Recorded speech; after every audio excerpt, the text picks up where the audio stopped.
I got two hands, I got my mouth, I know how to earn money.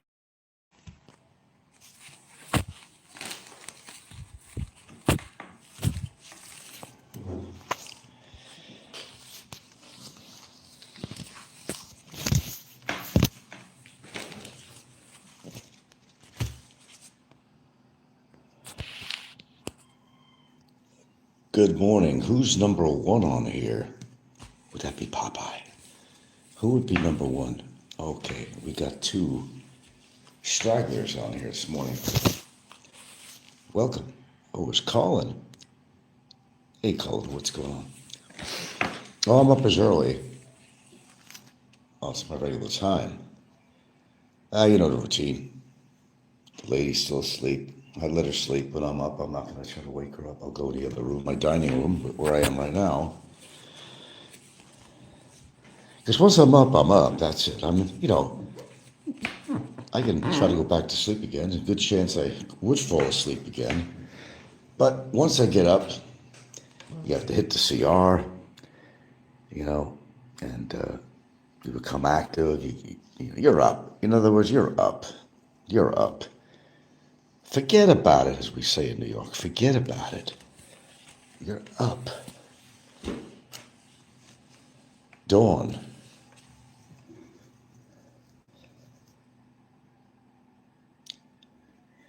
Well, let's talk about a pompous ass, really. No names needed. If I say the word pompous ass, you probably figure who I'm talking about, really. He's nonstop on his mention of me all the time on his videos. Yeah.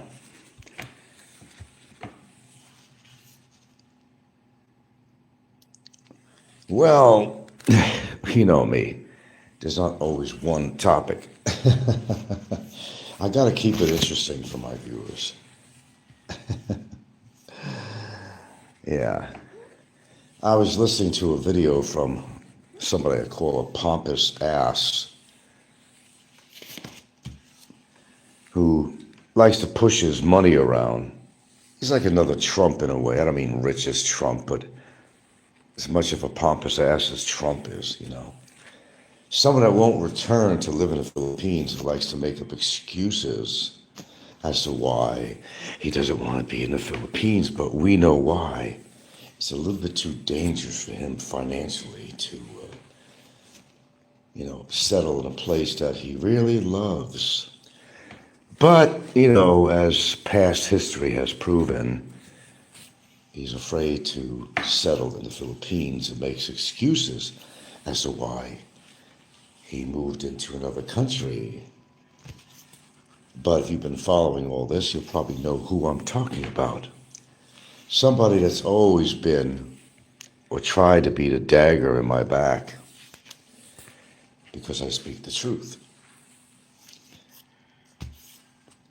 Someone who made the mistake of, on a Facebook page, to talk about something pretty sensitive that pretty much painted a picture of what's really going on in his life and relationship and who wears the pants in that family. Imagine having to kiss the ass of your loved ones because you're afraid that they're going to hold that sword over their head financially. It's amazing how things get amicably settled when somebody threatens to clean them out financially. Okay, so what's Jim up to? Pumping weights. God, all the buffoons we have on here. It's just amazing. Or it's phenomenal. It's phenomenal. Remember, use the word. It's phenomenal, Colin. Yeah, Jim was, he was plastered on his last show. He really was plastered. Totally fucking plastered. I don't understand it, man. As long as I've been on here, I'm trying to understand it. I mean, I get it, but I just, in some ways, don't get it. Why people who are so fucked up in their own country, they wind up going to another country thinking things are going to be so much better for them when they're not.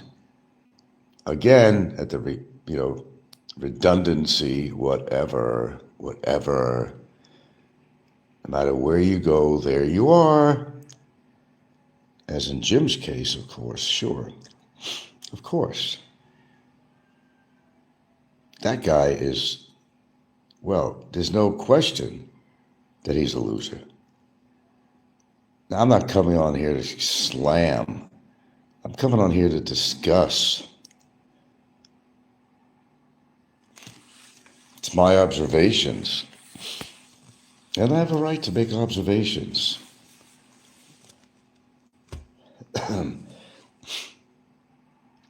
You know, I can get these trolly people to knock me all the time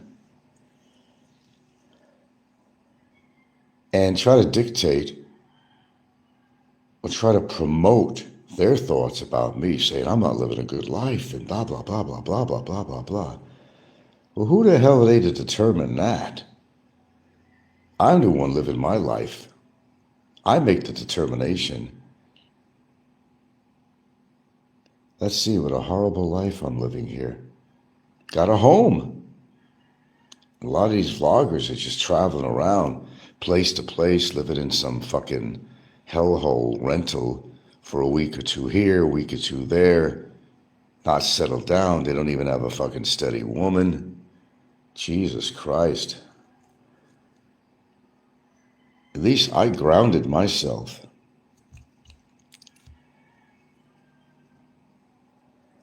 You gotta have some kind of stability. Without stability, you just, you go out of whack. You go out of control. Even if you like to travel a lot, have a home base.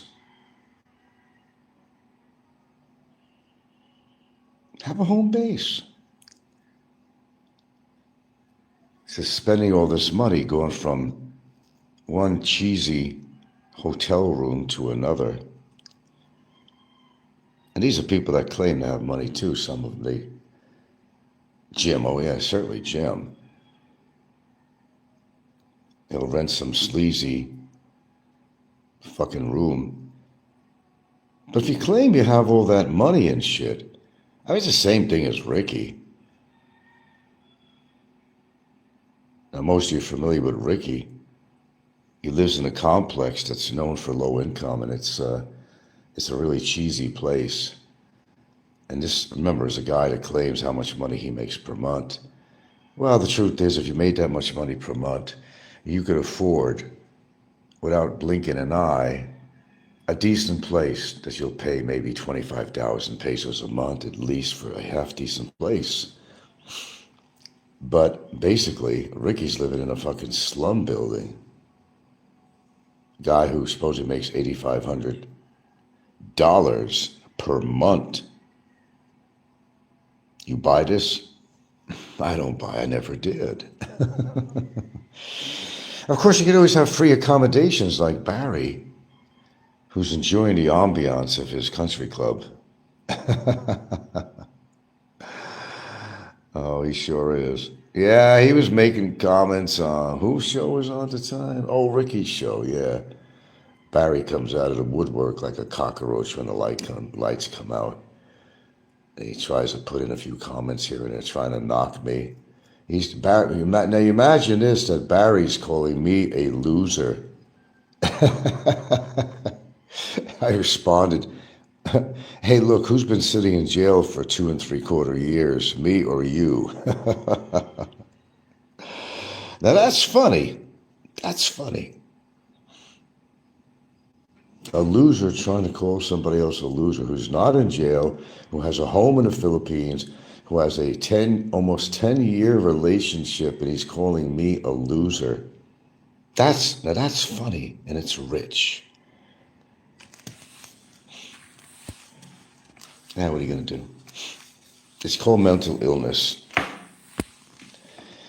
Oh, I know, it's not fun to make, it's not nice to make fun of people with mental illness, but sometimes, sometimes you just can't help it. Hello, oh, Bueno Cano is back. Well, welcome to my show. No, you know what, I don't like getting up this early. Boy, if I was able to sleep in till 7 o'clock, I mean, that would be marvelous, but that's just not the case. It's not the case. So I figure if I'm up, what the fuck? Go on YouTube. Pass the time. No, we got a full house over here too. Sometimes it's hard to find a privacy just to do a show.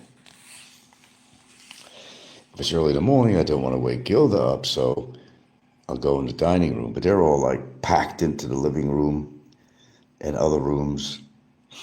Yeah, we got most of the basketball team here.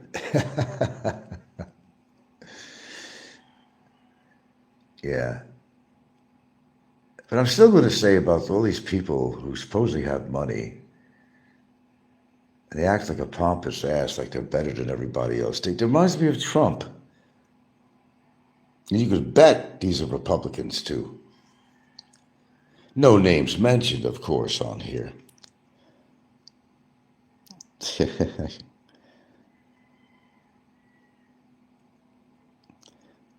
Frank the Toadfish, original. I see they were bothering me? Bothering you on Sicko's channel about your daughter. I don't know, I haven't heard anything on Sicko's channel about my daughter. I don't know. What did he say about my daughter? I heard part of Ricky's show.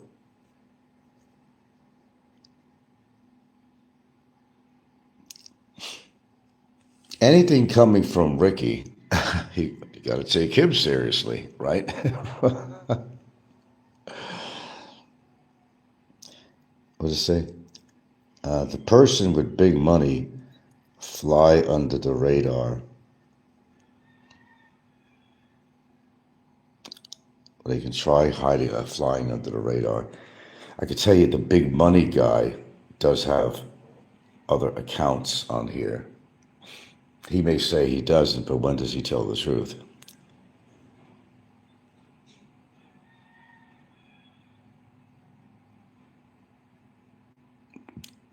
Bothering me on Sicko. I heard enough of Ricky's show. It was too much, I don't know, chatter there, noise, I don't know. He was talking to people in his bar or something, and just, that's the end point where I tuned off, really.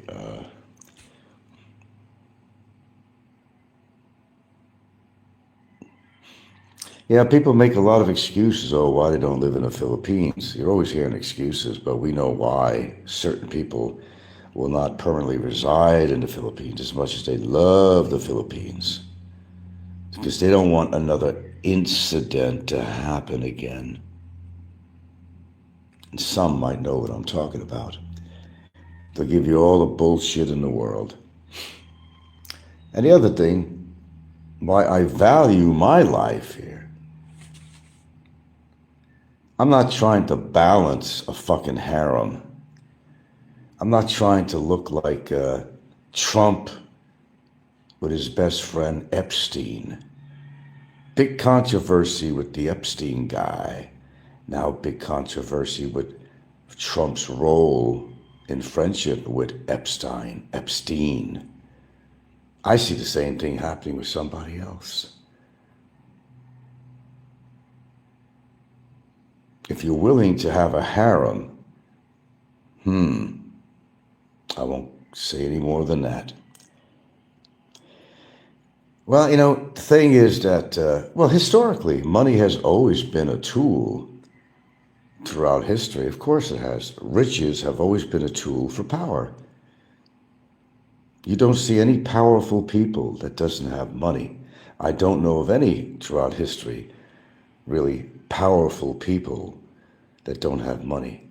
They got their power from obtaining money, whether it was legally, illegally, or immorally, however they got their money. Yeah, there you go, Colin. Sounds nasty, this Epstein fella. Well, Epstein had a whole harem going. Harem, key word. That Trump was involved with. Underaged, in this case, it was underage girls. It definitely was pedophilia. And Trump is being connected to all this with these files that are being released. And Trump is doing the best he can to try to quash the release of these files.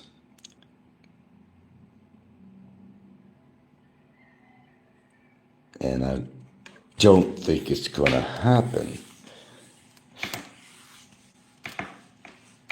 Oh, believe me,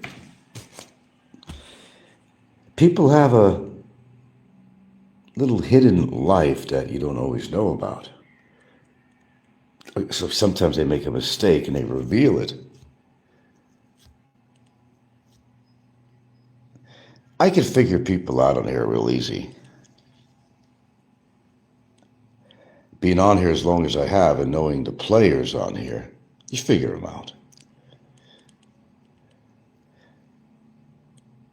I can think of certain people on here that I would never want to be them. And I don't care how much money they have or they want to flaunt around to impress. If you're a person who's always trying to impress people with your money, it means that you've got a lot to hide. Like Trump. You got a lot to hide. You know how everybody talks about, oh, Filipinos are only after the guys with money. Not all of them, but there is some truth to that. There is truth. I mean, okay, picture this. Would you, try to imagine you were a Filipino. And you want to upscale yourself in life, right? So you want to try to find an upscale guy that could get you to that plateau, right? Now, even if the guy was a creep in every fucking way, yeah, a lot of Filipinos would force themselves to be with somebody who is creepy, foul-mouthed, obnoxious, ostentatious, narcissistic, and on a power play. You'd be amazed how many women would subject themselves to a person of that nature simply to live a better life. They will give up a lot. You think Trump was a better choice over Harris? Oh, I don't like either one of them, really. I don't care if Harris was Democrat or whatever. I'd rather have good old Sleepy Joe. But now we got Sleepy Trump. Isn't that funny the way things work? Trump actually fell asleep for 20 minutes at a press conference on camera. And he calls Biden Sleepy Joe. I love it. I just love it. I love it.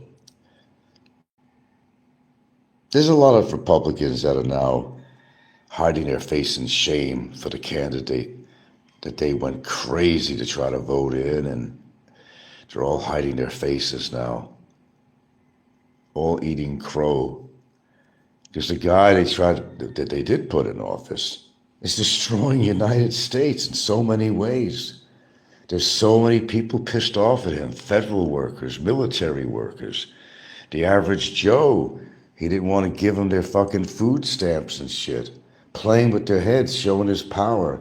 It's kind of a cat before it kills the mouse, wants to play with it a while and knock it around before he eats it. That's Trump. That's Trump.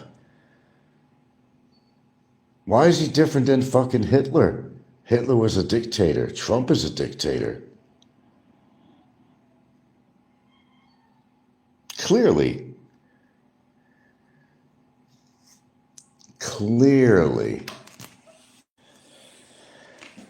Look, let me tell you something. I don't live a rich life, but it's according to what you want to call a rich life. I mean, I'm not broke, but I'm not rich. But you know how I am rich? I'm richer than most of these fucking trolls on here because I got what I went out to get. I'm not going from woman to woman in a fruitless effort to try to find a woman that would even stay with these creeps. Shit, it'd be February. It'd be 10 years, man. A decade I've been with my partner. 10 years, February. No shit. Shit.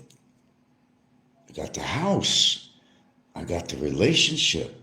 I got the respect from her family and her kids. What could be better than that?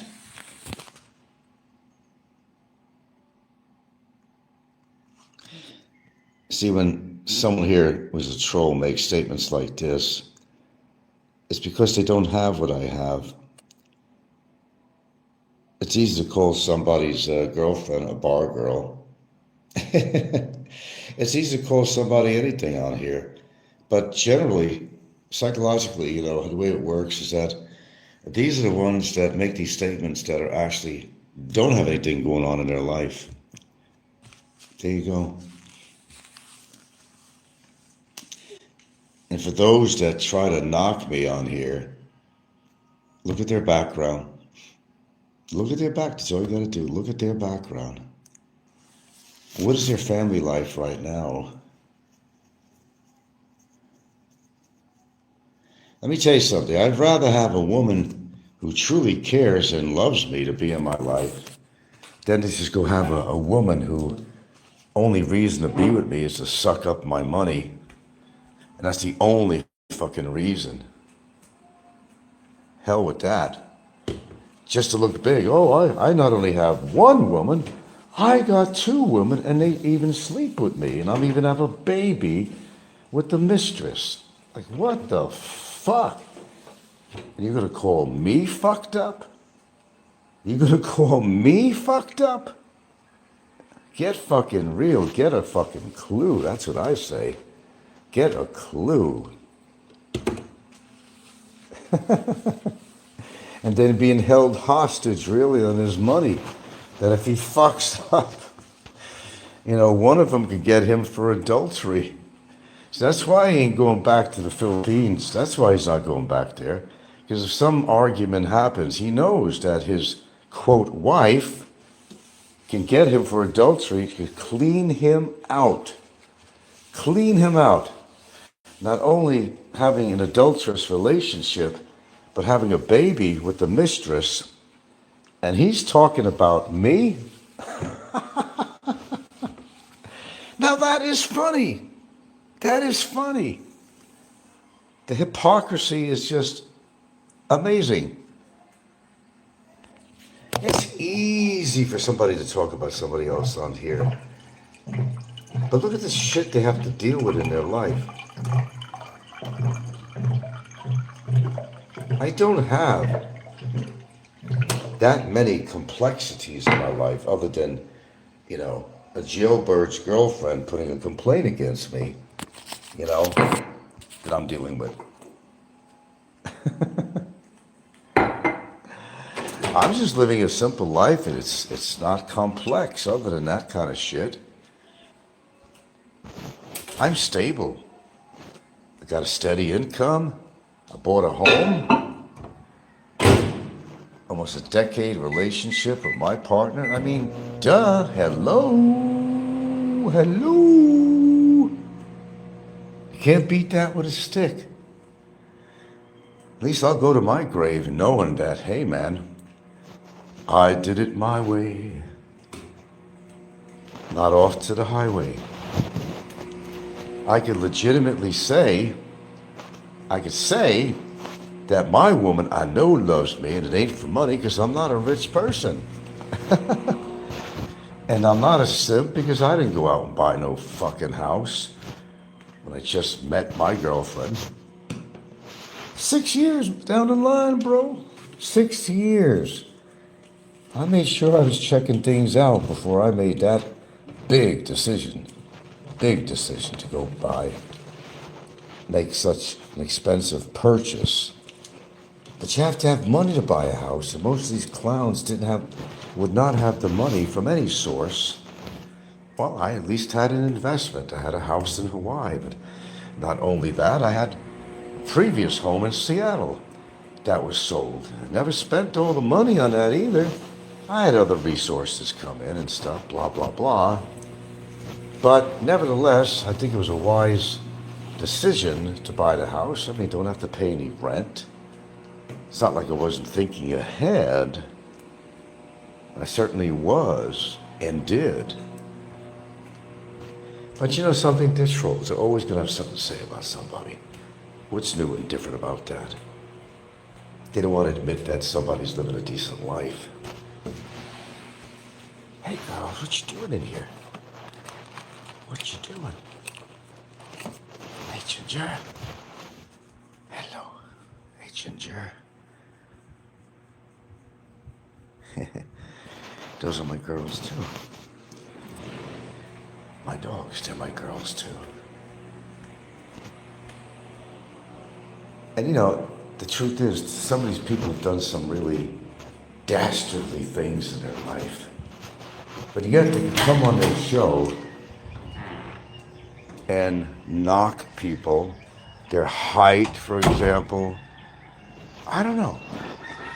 I'm not having a problem with my height, so why should anybody else have a problem with it? It's not like I'm a dwarf like Barry. I'm fine with my height. I think idealistically, if I had to choose a height, and of course you can't choose a height, I would say 5'10". I would say 5'10".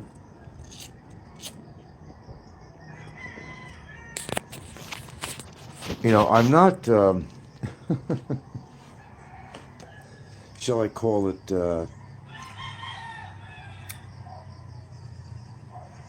I don't know, vertically challenged, or there's a better word for that, actually. I don't have a problem with my height. I'm not a fidget, okay? People don't look at me in the street and say, damn, he's short. Well, we have some people on here, we could actually say that. There are probably people could look at them and say, damn, you're short. Like Martin Short. And Martin Short was actually short, so. Comedian. But I always love it when people push their money and they use it as a power tool and they try to downgrade everybody else that's not at their level. But then again, like I said, who is really living a better life and why? Now, we got Mr. A and Mr. B, okay? Now, Mr. A has a lot of money compared to Mr. B.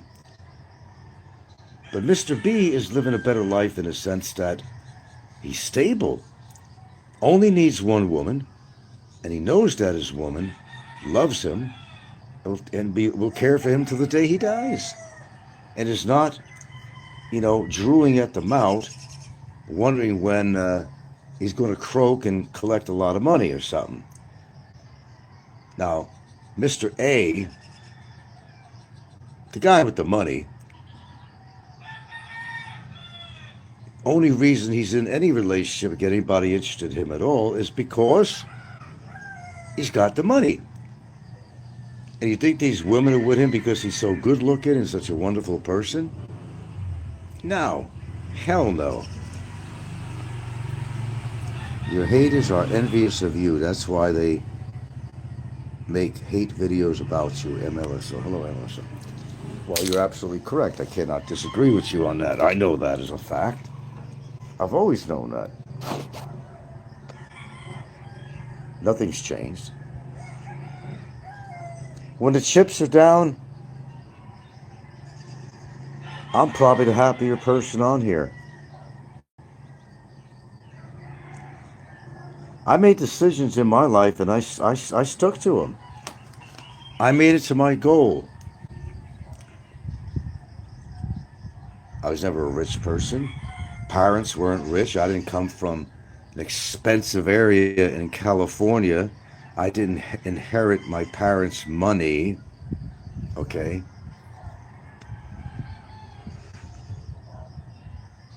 Nothing like that. Because they didn't have any money. But at least my parents were respectful people and I respected them. I didn't care about how much money my parents had.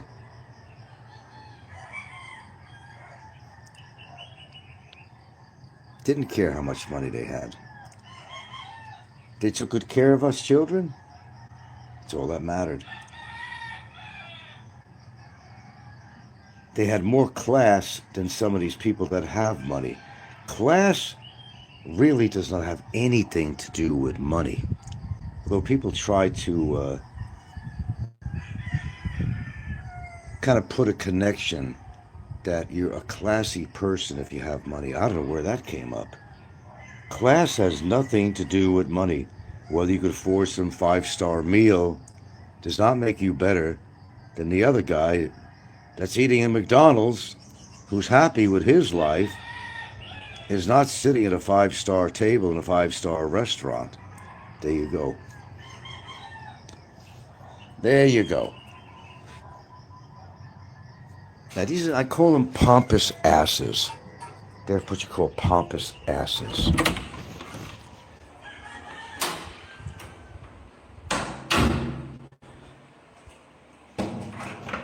And I don't, as some people, or many people here on YouTube, have to live off YouTube income.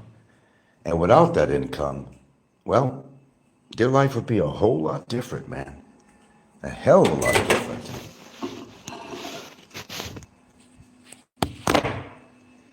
You can't depend on the algorithms. Here we go. I love saying that. I love saying you can't depend and be a slave to the algorithms. But they do.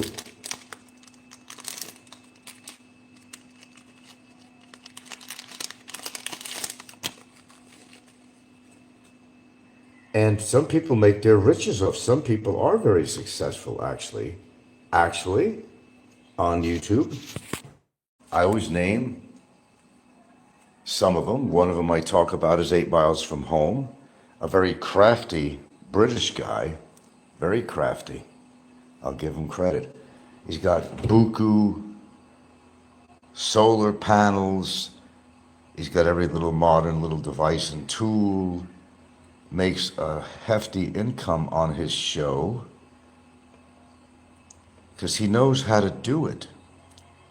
He's brilliant actually. He got the family scene in there. This harmonious, seemingly harmonious relationship. Although he looks like a Neanderthal, he's got the smarts. He's got the smarts.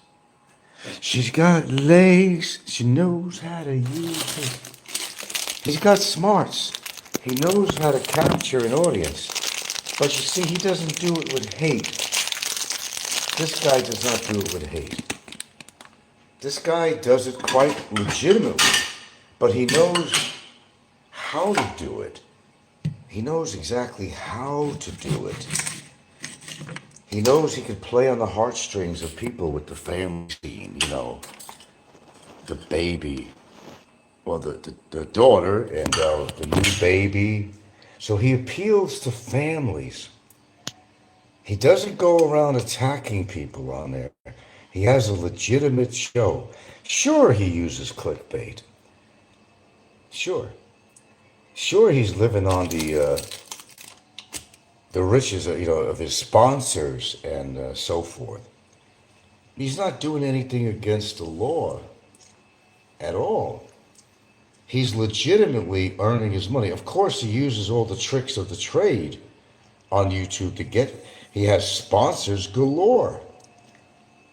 His wife has a family of money from Britain, and the father actually is living in the Philippines, I think, somewhere else. Or half the year or something like that. I don't know. He doesn't really come from a rich family.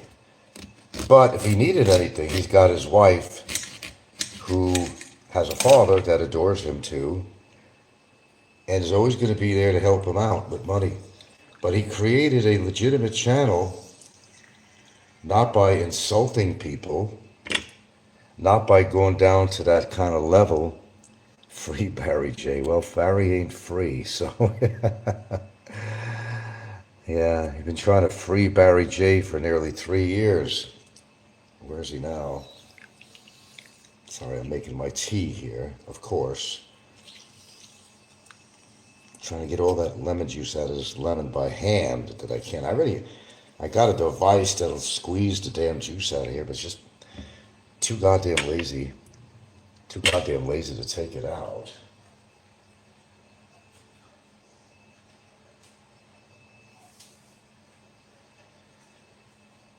But to have a legitimate channel, what's that MSLO?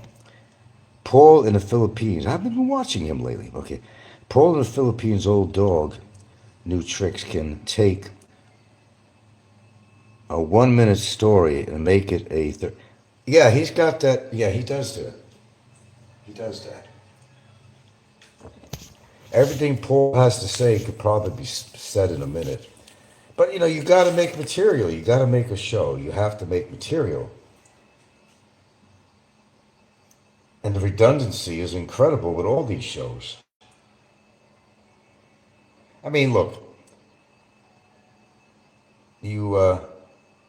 How much could you say, really, about the Philippines? Seriously. That hasn't been said before. I've seen some new guys in town that, and they're talking about every single thing that everybody else has been talking about for years, as if it's something new. The affordability or not of the Philippines, blah, blah, blah, blah, blah, and how many times can you hear that? The cost of living, finding a woman in the Philippines.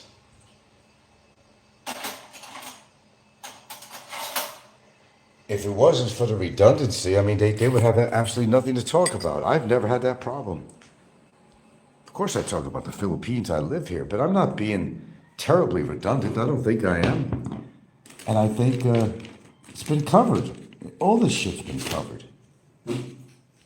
More times than anybody needs to hear it. They just try to find a different twist on it, which is really coming hard for them to actually do. You got the newbies that come on. There's a Mr. Wright.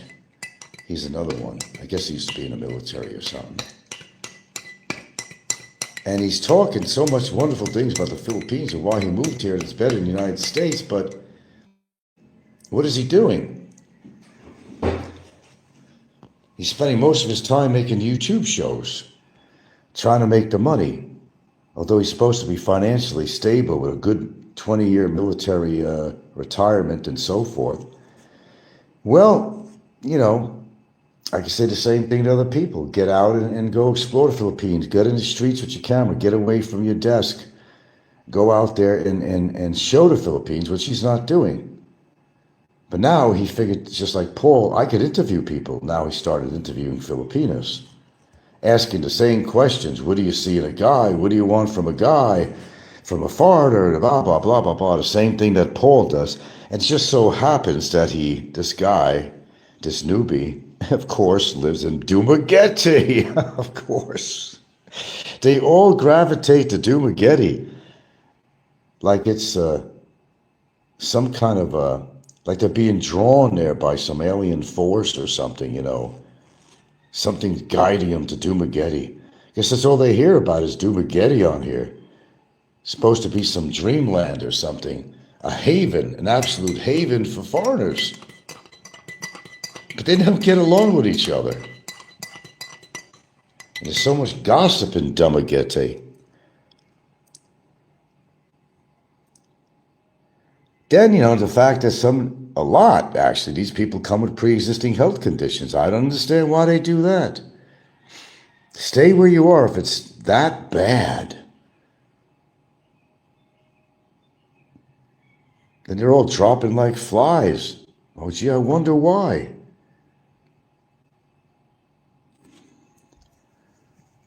A lot of them are fucking overweight and they drink. Need we go into that again? That would definitely be redundancy, but I'll just mention it. Because it is a key factor on the lifestyle of many people on here. You're going to come all the way to the Philippines just to hang around in bars? Seriously, you could have hung around in a bar in America or Britain or wherever you come from. You got to come here to do it? Really? Come on, thumbs up, people.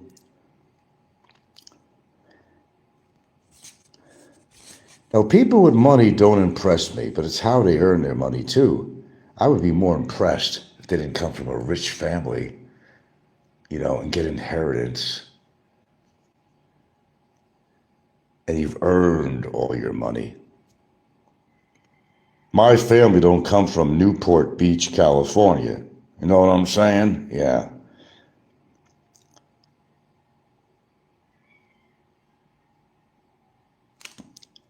That's what I say to that.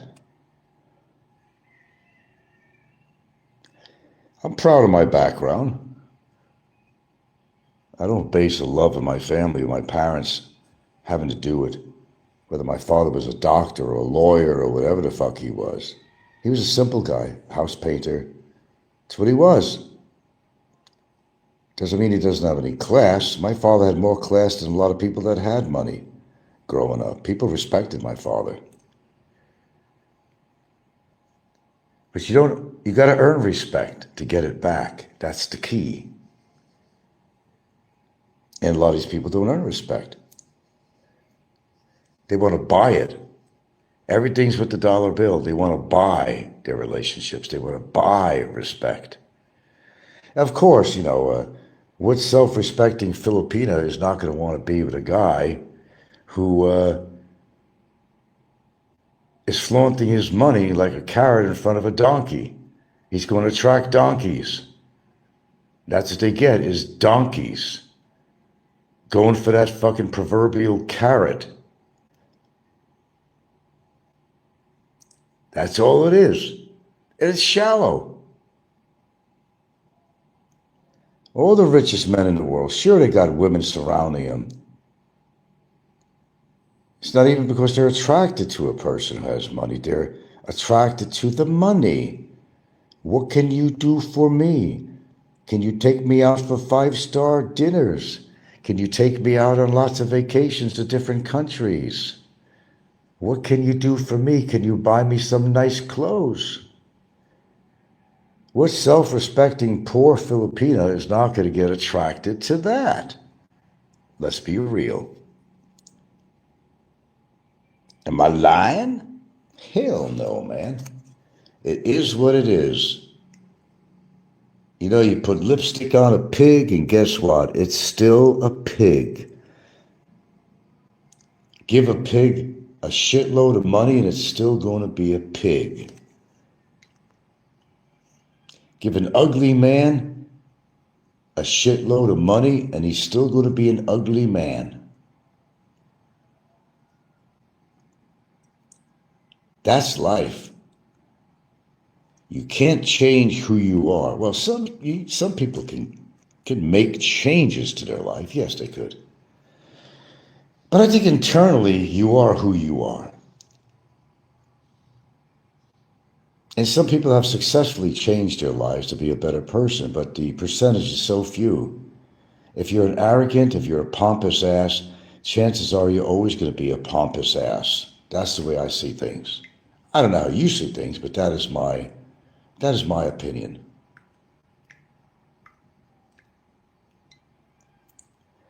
Okay, what do we got going today? It's a cloudy morning.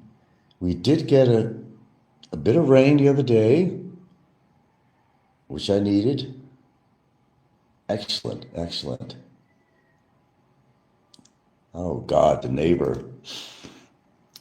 celebrate their anniversary, came over, brought over a bunch of food.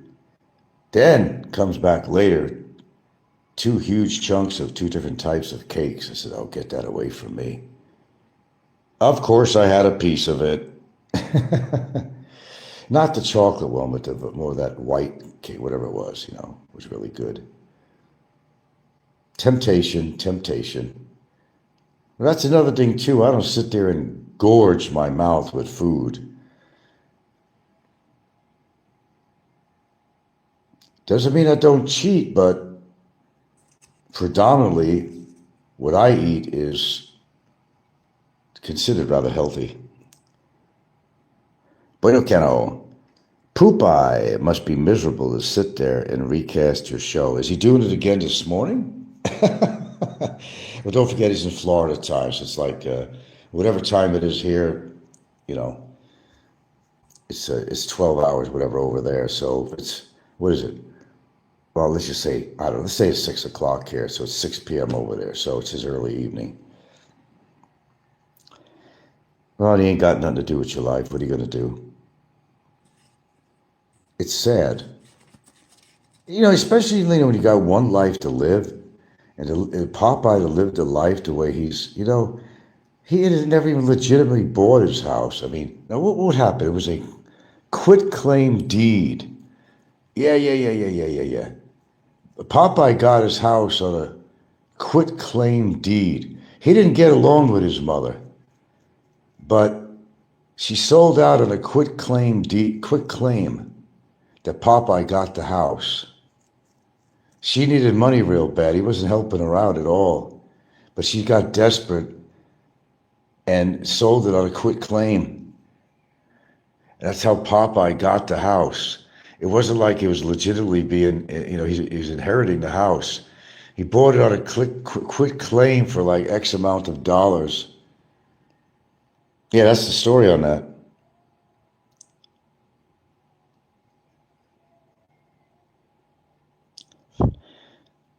Popeye legitimately has never owned a house. He's never bought a house on his own because he never could afford it. I can at least say that. I paid cash for this house. There's no mortgage on this house. I paid cash for it. No mortgage here. No mortgage here. I had a mortgage on my house in Hawaii, but I still had enough equity in the house to be kind of a comfortable amount of money, I would say.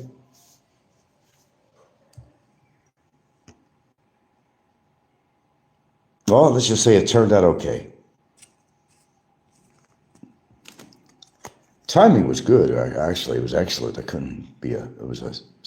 was a seller's market for sure.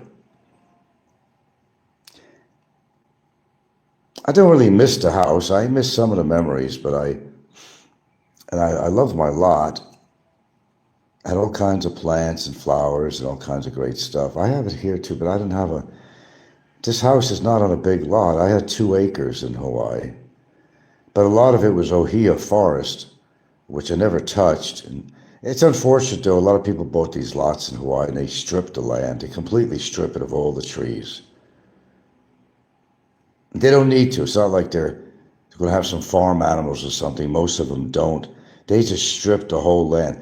And actually, investors, what they do, they buy lots, and they'll strip the whole land and make it more attractive for somebody to buy it. They think that stripping the land of all the forest is a good selling factor.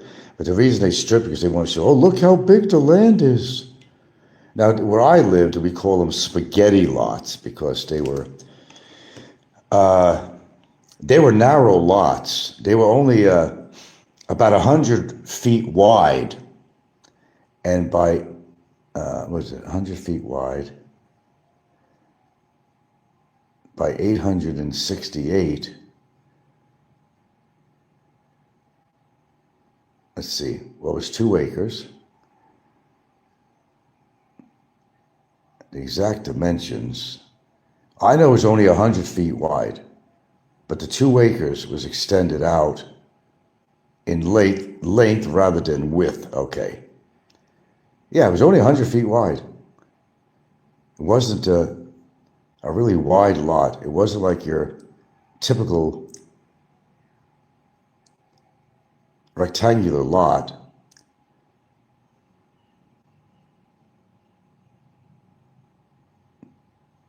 It's just kind of like, now all of them were like that. What's that, ML? Popeye is always talking about the good old days. He has lots of regrets how his life turned out. Yeah, I know. That's why he's so big on trying to find fault with people, because he's just miserable. He has to take it out of other people. He hasn't been laid since he was married, and even who knows if he even got laid then.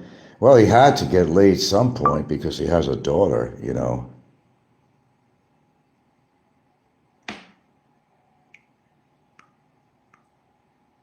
Maybe there was a one time his wife let him touch him, and he had a swimmer at the time.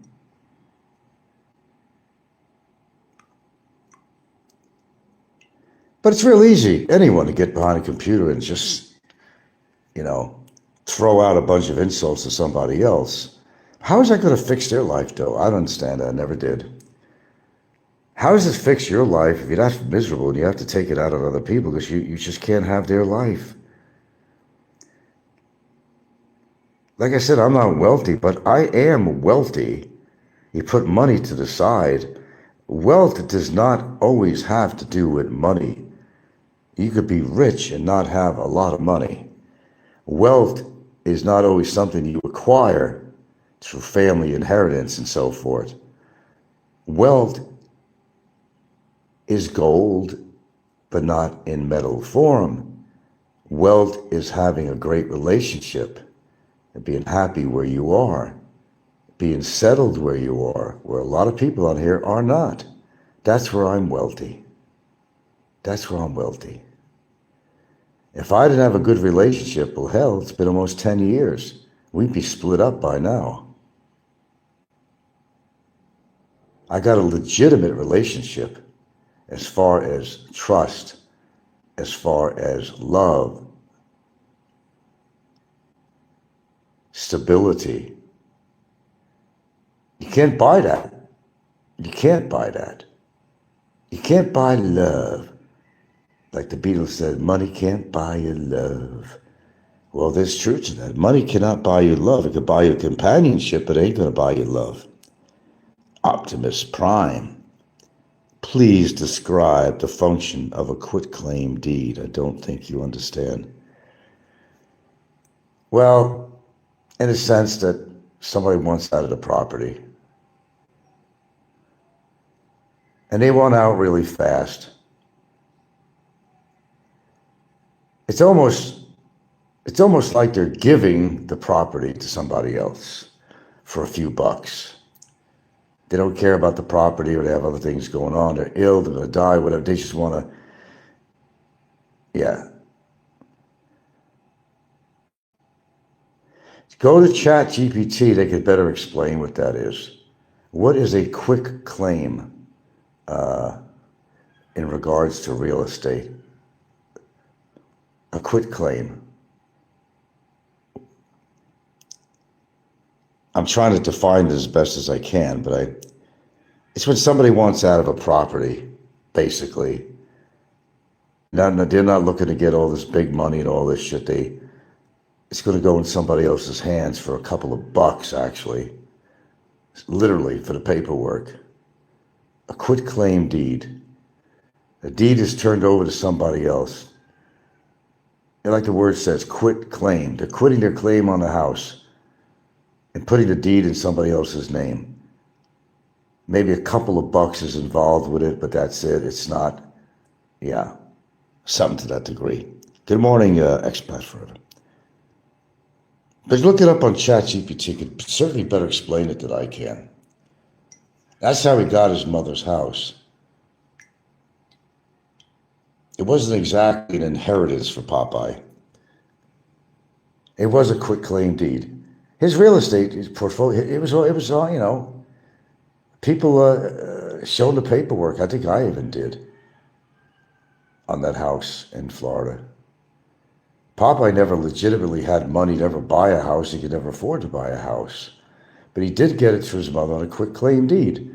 Just look it up and come back and enlighten me a little bit more. I know a little about it, but I don't know how the process actually works. Yeah. Expat says, are you talking about, yeah, and is a way of transferring property into someone else's name? Yes, yes. Popeye got that house from his mother on a quit claim deed. Okay. Okay, Optimus looked up. It is commonly used to transfer in low-risk situations like between family members. Stay in your lane.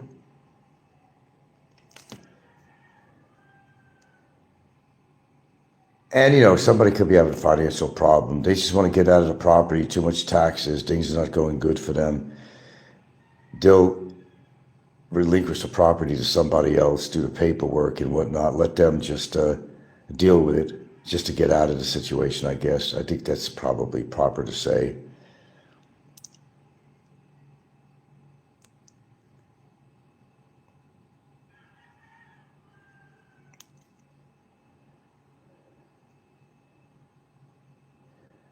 I got a good deal on the house I had in Seattle, actually. It was what was the deal on that? What was the deal on that? I got the house for $130,000. Now, it's not a fancy house, but it's a nice house and a really nice block too in location. Excellent. Now it's worth about, I remember seeing some, I'm trying to remember my old address there. I could look it up again. I forgot my own address there. It's been such a while. Last time I ever looked at it, it was worth at least 500,000. Maybe more now. If I would have held on to it. But I had to. I had to get rid of it. I had to get rid of it. Kid moved out. The taxes and insurance was going up on that house like wildfire. Ridiculous taxes in Seattle, real estate. So I had to get out of that situation, man.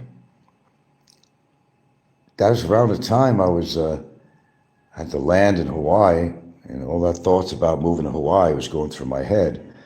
And I decided I would. So what I did was I sold the house. Then I moved into a dumpy apartment, a one-bedroom apartment,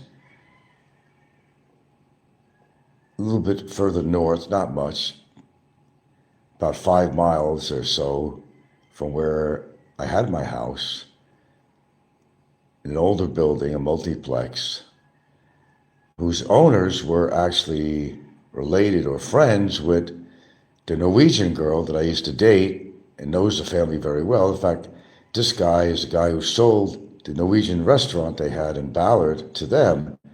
So when he knew that I knew them and all that stuff, he gave me a good deal on the place. I've only stayed there a few months before I left for Hawaii. He was real cool about it. I said, well, I don't know how long I'm going to be here. Told him straightforward, I said, I'll be going to Hawaii, but I need a place in the interim. So he was really cool. And some of the neighbors were kind of quirky, but they were funny too, though. They were all right. Some weirdos, though. We had bald, he was a real character. Anyone with a bald head seems to be a real character. Why is that? We had this bald guy, Chrome Dome. I forgot what we called him. But the good thing is the guy allowed dogs, and I had my dogs. That was cool too. So yeah.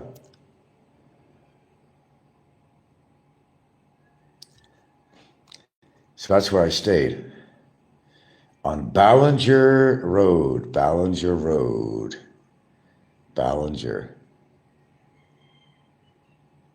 Yeah, I miss certain things about Washington State. I do, actually. The beauty of it, too.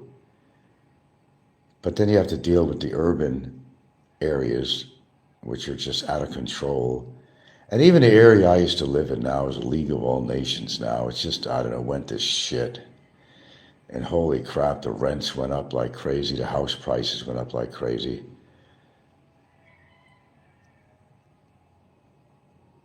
Places become unaffordable after a while. You may like a certain state that you lived in, but if it becomes unaffordable, you can't live in that state. It's not getting any better.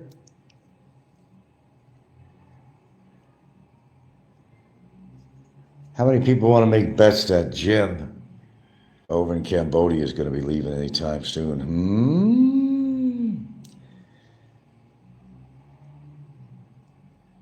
Yeah. He'll be burned out in Cambodia. Oh, but now the big E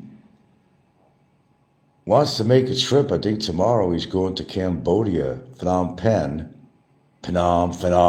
whatever you pronounce it. Wants to go there just to show off a little bit. Well, since, we've been hearing this guy Jim talking about him in Cambodia, we're going to make a trip, Phnom Penh, whatever, because he could. The world traveler. Real good for him. That's all he's got going for himself, really.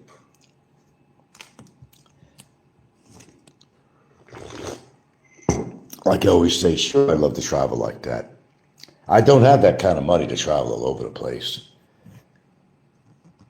He's got a good gig going, so he's able to do that. But it sure as hell don't make him a better person than me. Money is not going to make you a better person than anybody. They think in their mind it does. They use it as like a garden tool. But it all comes up to bite them in the ass later on when their partners take them to the cleaners. And we've heard a lot of stories like that, haven't we? Yeah. Take him to the cleaners. And that's happened to him before. Even this guy. And we know why. So you're a loser if you don't have money. No. Definition of loser, it's composed of a lot of different elements to be a loser. It's not a person who doesn't have money don't make you a loser. It's your character. It's your whole demeanor. It's your whole persona that makes you a loser. It's your attitude. It's your nature that makes you and defines you as being a loser. Money does not even come into the equation of turning you into a loser to a winner.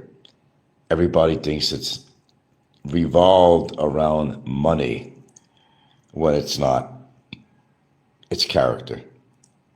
And if you're a shitty character and you're a piece of shit, you're a turd ball, all the money in the world is not going to change who you are. You're just a turd ball with money. Well, I guess it's better to be a turd ball with money than to be a turd ball being broke, I guess. There's something to say about that. Yeah, I'll give that much. But when you use it as a tool to try to demean other people, that you don't have as much money as me and you can't travel like I can. Really? And that's what you got to go on in life? Oh, it's not your character. I mean, you're attacking people constantly all the time. Because even though you have money, you have a lot of inefficiencies and deficiencies and so forth. Well, let's see. What am I looking for here? Okay. Oh, okay. Optimism. What do you mean message retracted? What the hell is that? Retracting a message. Oh,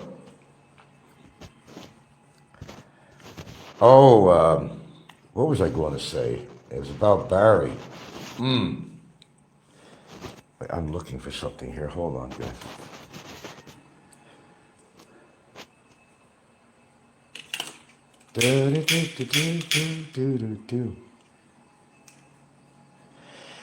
Yeah, it's my understanding that Barry's going to be in there for quite a while.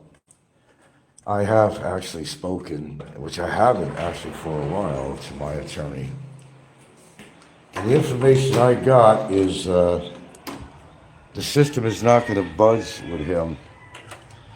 And he's going to stay in that. He's going to stay in that cell for as long as it takes, for him to pay up his court-ordered penalties.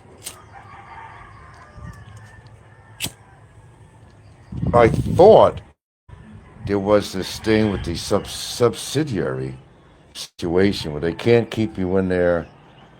I don't know if that's changed or what, but that's what I heard. That the subsidiary penalty, of jail for not paying.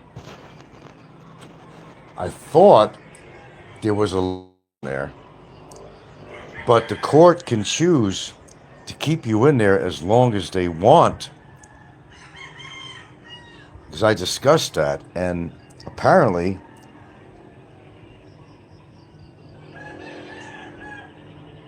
oh, I'm sorry, I read that comment already. I'm sorry. I'm reading an old comment. Apparently, he's going to be in there for a while.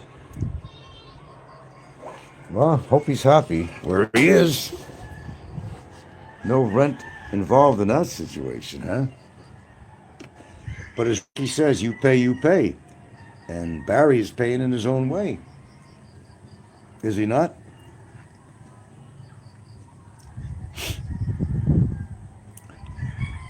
I'm going to breeze out here. It's a lovely morning, actually. Oh, what a breeze. On my little tropical chair here. Oh, it's beautiful. If I could have weather like this every day, I'd be a happy camper. Fuck, even the clouds, I take them too. If I gotta have this kind of coolness. Nice. Very nice, actually. Well, I mean, truth is, you gotta have sun now and then because you get pretty depressed sometimes. I lived in Seattle, I know. Living in Seattle is like living in England or something, where they use gray clouds, shower activity, and so forth. You gotta have some sunlight now and then. You need the D vitamins from the sun. The sun basically just kind of energizes you. But when you've been living under that situation for a long time, it's a strange phenom, really. It's a strange phenom because when I lived in Washington State, I lived there a long time. I noticed that people were kind of used to this kind of veil of gray, and they got used to that. And they did welcome the sun when it came out. Every grandma with the grandkids were out with the strollers in the parks. Joggers were out in big numbers. But the difference was that it was like too much sunlight. Their way of thinking was like, okay, I got my sunlight. It was great, but I want to go back to that doom and gloom skies because that's what I'm used to. Seriously, I know. I lived there a quarter of a century. And people actually got, believe it or not, more depressed when the sun came out for any length of time, like for weeks at a time, toward the end of the summer season. It would get hot. It would definitely get hot in Seattle, in Washington State. It did. And then they wished there were clouds again. And I heard that Washington State had bigger sales of sunglasses than California, if you can believe that. I said, there's no fucking way. But they did. Everybody's eyes were sensitive. Mine, what do you think? One of the reasons, the glare of the computer, mostly when I went on my laptop, okay, it would affect my eyes. And so I'd wear sunglasses a lot. I got used to that. Excuse me. It's the same as Alaska and Canada, Vancouver area. Same weather, the same weather system. Alaska's always gray skies, gray skies, gray skies, drizzling, a chill in the air, you know. And it was different for Alaska though, because the suicide rate compared to Washington State was like radically night and day difference. Actually, it was actually night and day because the suicide rate in Alaska is phenomenal. It's phenomenal. They drink a lot in Alaska because they don't know what to do with themselves. It's generally too cold to hang out. Well, according with season, they get some warm weather too in Alaska. You know, if you didn't know that, but during especially the cold seasons, cold spells and cold snaps and snow, and people spend a lot of time indoors and they drink. And a lot of kids and adults, but a lot of young people commit suicide or they try to get out of Alaska because it's too depressing in Alaska. Now, that's a fact. I don't make this shit up. That's actually a legitimate fact. Suicide rate is pretty high. Look it up on ChatGPT or whatever you want to do, whatever your resources are. I worked in Alaska. I wasn't there long. I was there twice, actually. And for the time I was there, I could definitely tell you, I don't know, I'd be on this barge or ship. I was on two different type of vessels. And you're on deck, and it was almost surreal. How do I explain this? You look it out at this vista, and you see the mountains in the background covered with snow, and there's even a volcano you can see steaming, you know, smoking out there. And everything was gray. The sky was gray. The water didn't show any blue. The water was gray. Everything was gray. Like you were looking at a black and white photograph or something. You didn't see a lot of coloration. Everything was gray, gray, gray. I could see how, but all the time, it'd be pretty depressing. Plus have cold air at the same time. Nah. I could never live in Alaska. No, that wouldn't be a place. I don't like cold weather anyway. Temperate? Yeah, I'm a temperate weather guy for sure. I love the Four Seasons. And I don't mean the band. I enjoyed when summer turned to fall and that cool air came in, enough to wear a little sweater or something, you know, or a little sweatshirt or something, you know. That coolness was so refreshing. To the beautiful, of course, on the East Coast, all the beautiful foliage from the trees in autumn. If you really want to see it, go up the coast. Any of these towns, you know, Vermont and all that, Maine, all that shit. Beauty like in a wonderland of color. Nature is very beautiful. Dean Brown was a photographer who did, basically, a lot of photographs of the New England coast areas. And he had some heat, and I don't know if it's called ironically, but he died by actually falling off a cliff while he was photographing nature. He has a book out, and I got to try to find something online. Dean Brown, and see if I see his photographs anywhere. Beautiful, beautiful photographs of the fall foliage, brooks and streams, rivers, juxtaposed against the beautiful colors of nature with the different colored leaves, elm trees, oak trees, maple. Just beautiful.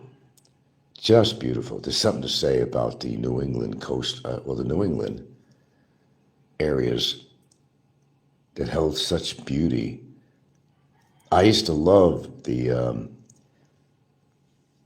any little town that was near the water, seaside places.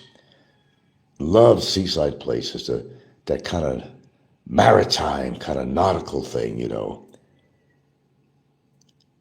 Boats anchored in the water, all these little shops, along the streets that they had in these villages, selling all these souvenirs of knickknacks that look like a captain of a ship or a steering wheel or a ship's wheel or anything to do with, nautical stuff. And they even sold legitimate, brass window, ship windows, ports, port window, they had everything in there.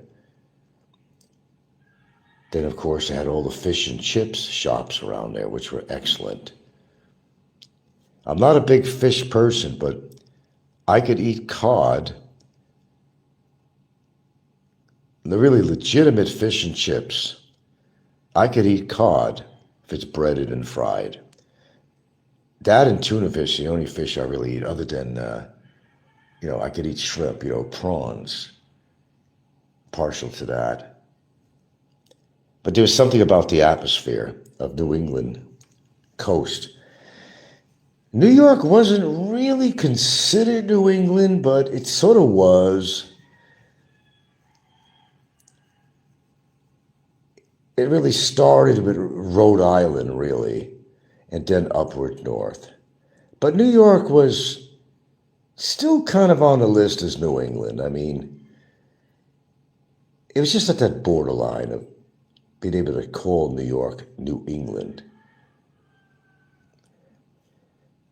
But it was definite New England when you stepped out of New York into Rhode Island and continued, Maine, you had Vermont, you had Maine, you had Massachusetts, had really beautiful towns near the water, seaside towns. I like seaside towns. That whole, I don't know, I call it a nautical feel, maritime, Expat says, Frank, I just listened to Jay's live stream. Are you really? I heard that too. You're listening to Jay, mind you now, okay? Who's selling my house? Nobody's selling my house. That's Jay speaking. That's why Barry made a comment on Ricky's show last night. I liked your show, Jay. Frank has to sell his house. Nobody's selling it. My house is not being sold. I hope that answers your question. That's just Jay. What do you expect to come out of the mouth of Jay?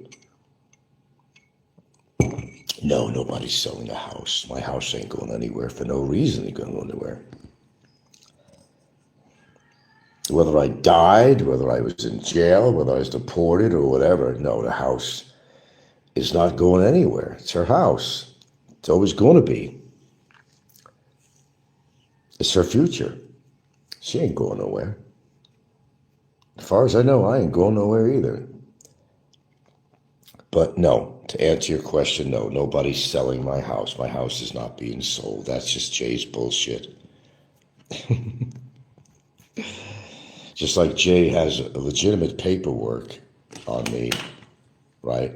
That there was a resolution. You remember that one? That he had the resolution. A resolution that the immigration has never made. But Jay had the paperwork for it. Okay, got my point. Non-stop, isn't it? Non-stop. I see we're getting into that shit again. It's building up. I knew when I got back on, it was going to build up again. But I expected that. You're getting information from people that are complete losers by every definition of the word. Jay has to live at his mommy's house, okay? And Jay has probably never had a legitimate girlfriend, but he's also a louse too because he's got some children in the Philippines. He don't even pay any kind of support for them at all. He comes in and out of the Philippines, but he won't help the children out. So Jay can't talk about anybody besides being a chain smoker and being a very legitimate drinker who also looks like a fucking aborigine. With all that under his belt, I'd label him a fucking loser. Yeah, that's a good definition of a loser right there. Jay. There you go. You want to define somebody as such. Jay.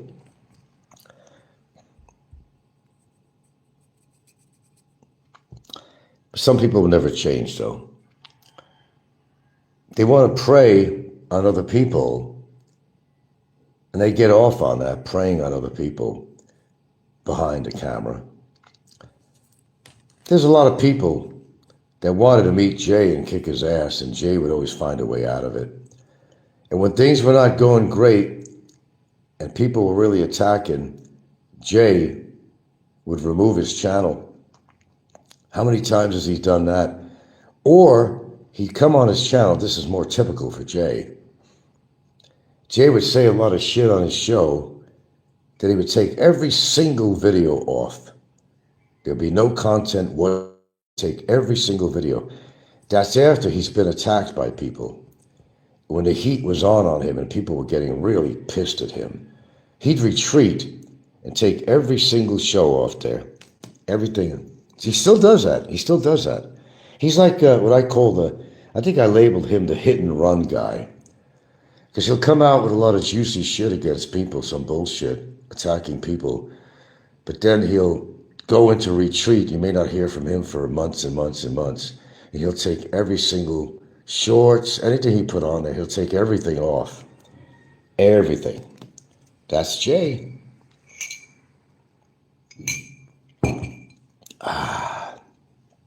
Boy, that's really kind of strong tea. Lemon's pretty goddamn strong. But as I said, it's more medicinal than taste. I like lemonade, but to make good lemonade, you gotta put sugar in it. I'm not gonna do that. I'd rather incorporate lemon into, mix it up with cucumbers and put in the blender, cucumbers and other stuff, put it in the blender and make a really nice drink out of that.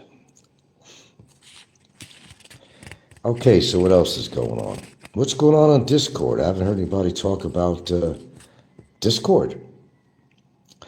What's the word of the day on Discord? But no, I'll answer that question again. No, nobody's selling any house here. Barry was hanging on Jay's words, of course. Barry believes everybody. Well, it's more like wishful thinking when it comes to Barry.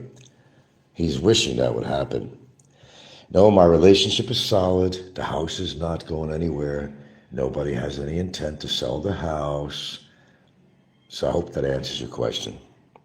There you go. House ain't going nowhere. Ain't going nowhere.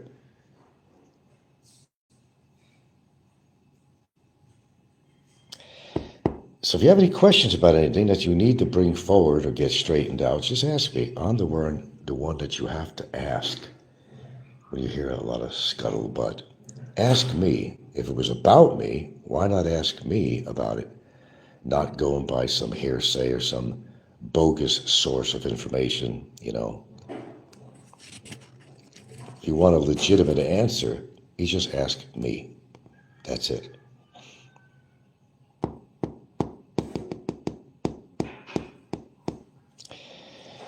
Well, I'm going to finish this tea. Then, let's see, what am I going to do first here? I'm not sure what I want to have to eat this morning. It's still early to eat. I don't have to eat this early. I don't know, I may head up a little bit of exercise or something and get that out of the way and then eat.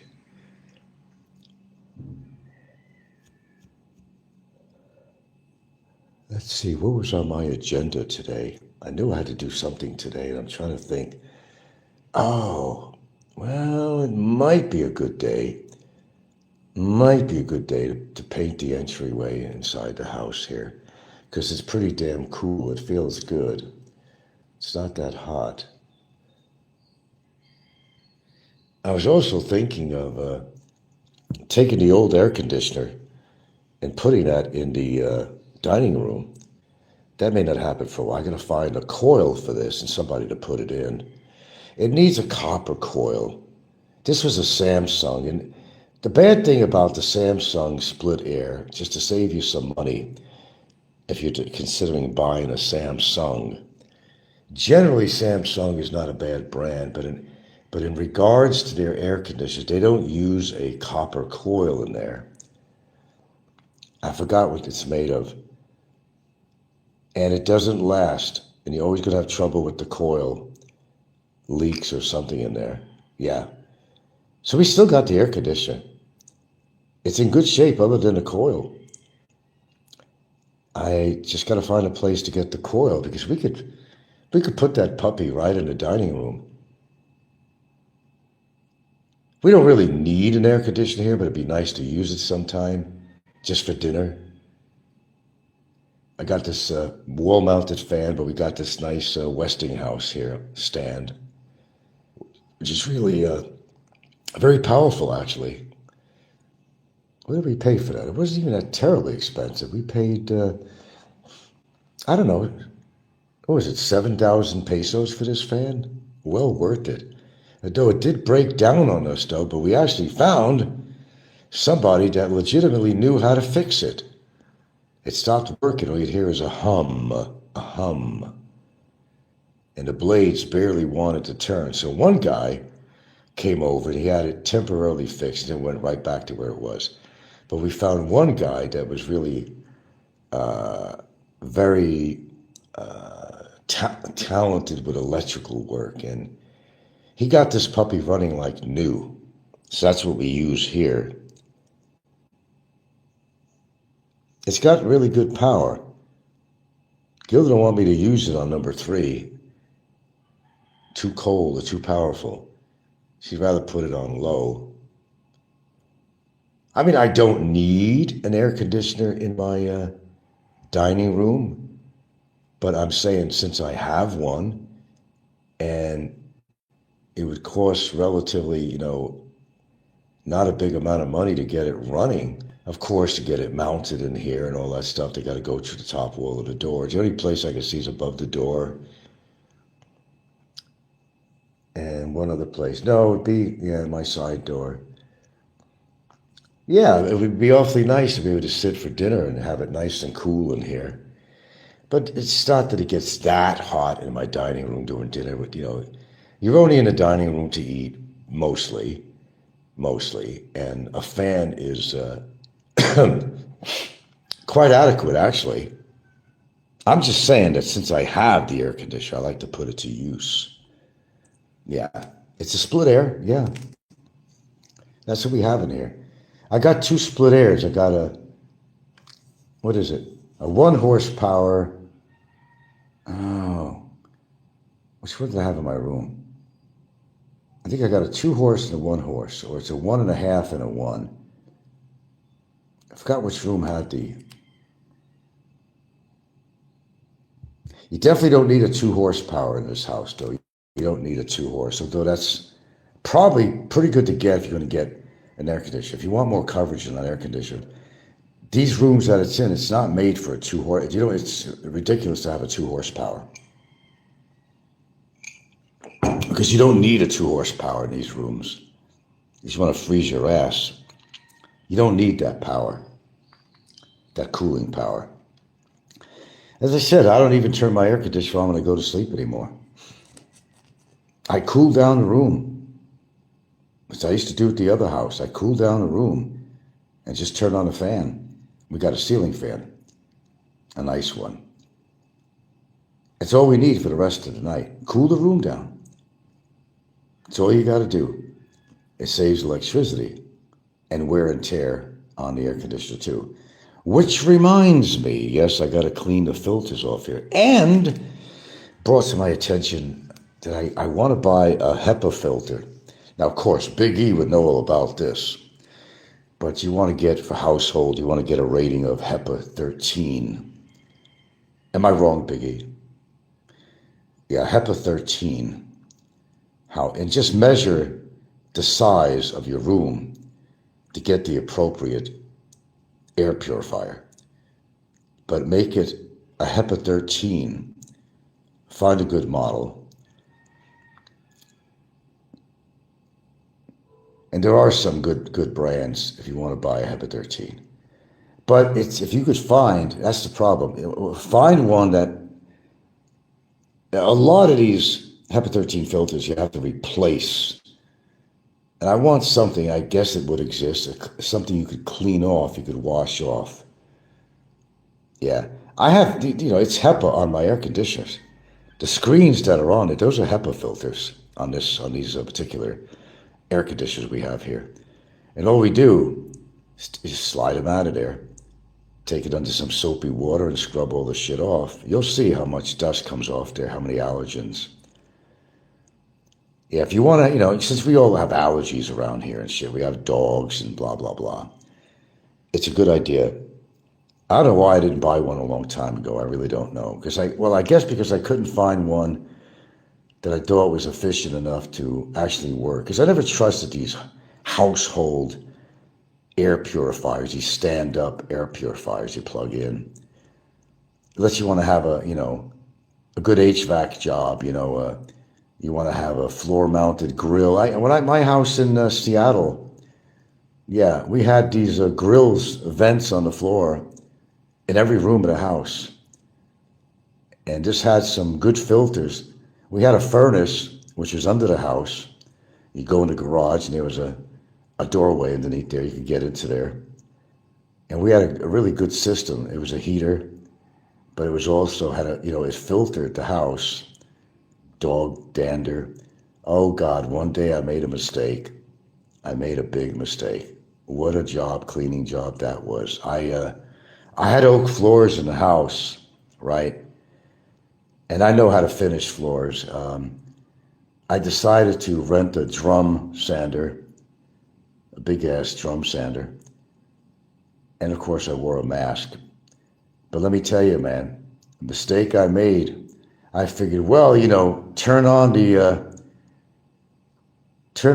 system, the vent, turn it on and filter all this sawdust that was flying around like there was no tomorrow. Clogged the damn thing up. I went down there and holy shit, the filter on there, it was caked with sawdust. Just caked with sawdust. But I wanted to do that because I wanted to get all that dust out of the air. So I sanded the floor down. I even finished it. And it looked so good. I brought that floor to life. It looked like new. I remember I had this woman friend I know that I hadn't seen for a while. And she actually worked for the electric company. She didn't even know I owned a house. She got shocked. I can't believe Frank owns a house. She was going to come in, and she looked at the floor, and she just stopped. She thought it was wet. I said, no, the floor's glossy. It's been finished. And then she came in. It looked that good. I did such a great job on there. But when you're going to do a floor like that, you're going to have to get some microfiber material, and you're going to have to go over that floor like crazy before you put a finish on there. Now, I didn't use a stain or anything. I just used a clear finish on there, on the oak. It looked fantastic. I mean, it really looked like the floor was wet. It looked really good. Really good. Real character really change when it's... I'm not sure what this person's saying here, so I'm just getting rid of them. But at a great expense to my lungs, really. I mean, even with a mask on. Those drum sanders, man, they kick up a storm. I always loved hardwood floors. I think that probably wouldn't work very well out here. But the environment I lived in, the hardwood floors were excellent in the Northwest. But I always loved oak. I even had some antique furniture back in Seattle at one point, English oak, some nice dining room table and chairs and so forth. Loved it. But I did a good job. I'm not sure where I learned how to finish a floor, but you got to know how to hold on to that beast. It's powerful. That drum sander is powerful. And you can't hold it in place for any set period of time because you're going to gouge out the wood. You're going to eat it up. You're going to see depressed areas in there. So you got to know how long to hold it on the floor. You got to have just a constant flow. Keep it in motion. Go up one way, come back down the next strip, down, Don't keep it in one place for any length of time. Just enough for it to strip the floor, to do what it has to do. But if you keep it in one place, it's going to eat up the floor. It looked good, I must say. I was proud of myself. You know, I had this job one time. I want to mention this. That didn't last long, and neither did the other workers. Over in the Ballard area of Seattle, there was a guy that did, furniture refinishing. So it was down below, like an underneath garage you used of the business. You go down the driveway down below, and he'd have furniture down there, and he had a compressor, whatever. Well, anyway, we would be spraying down this furniture with this stripper. And he had a fan that wasn't good enough, though, that would blow out up the driveway, to get all the fumes out. And we didn't know what the fuck we were doing. I don't know what it cost the guy in the solvent, We were spraying down this one piece of furniture like there was no tomorrow to strip it down. And you're really only supposed to spray it a bit, get it soaked in there a bit, and let it sit on there for a while. But we were inundating this furniture like I said, like there's no tomorrow. We didn't know what the fuck we were doing. We really didn't know. But the place with the fumes from that shit, there was no way in the world I was going to stay on that job.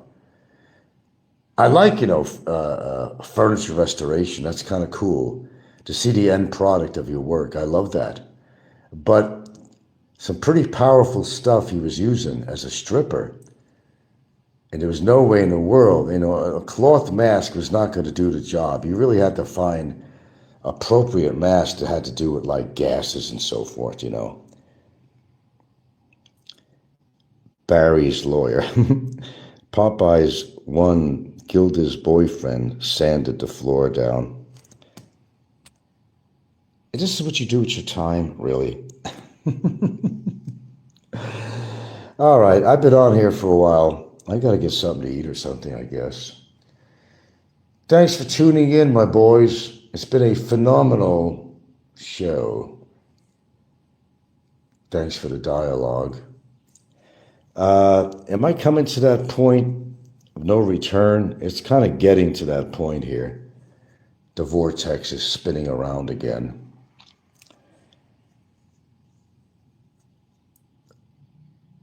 I don't know. I'm always back and forth on this, But they're all dying like flies. They're dropping like flies. That's a positive sign. So, I don't know. Maybe we'll stick with it here.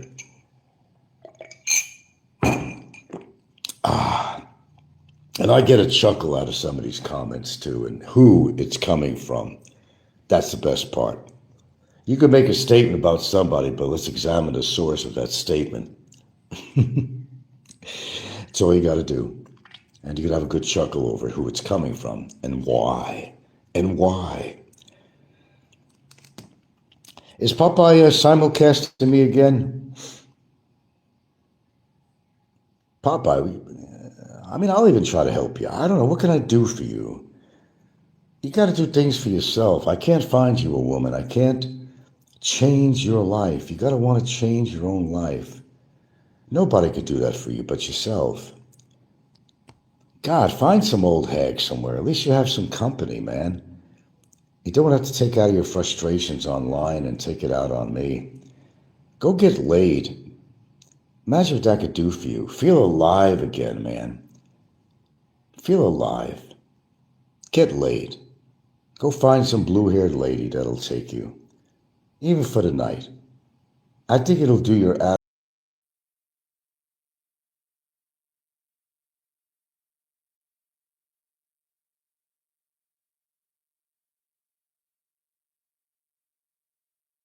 Ahoy, me mateys. Ahoy, lads. Ahoy. Chips ahoy. Chips ahoy.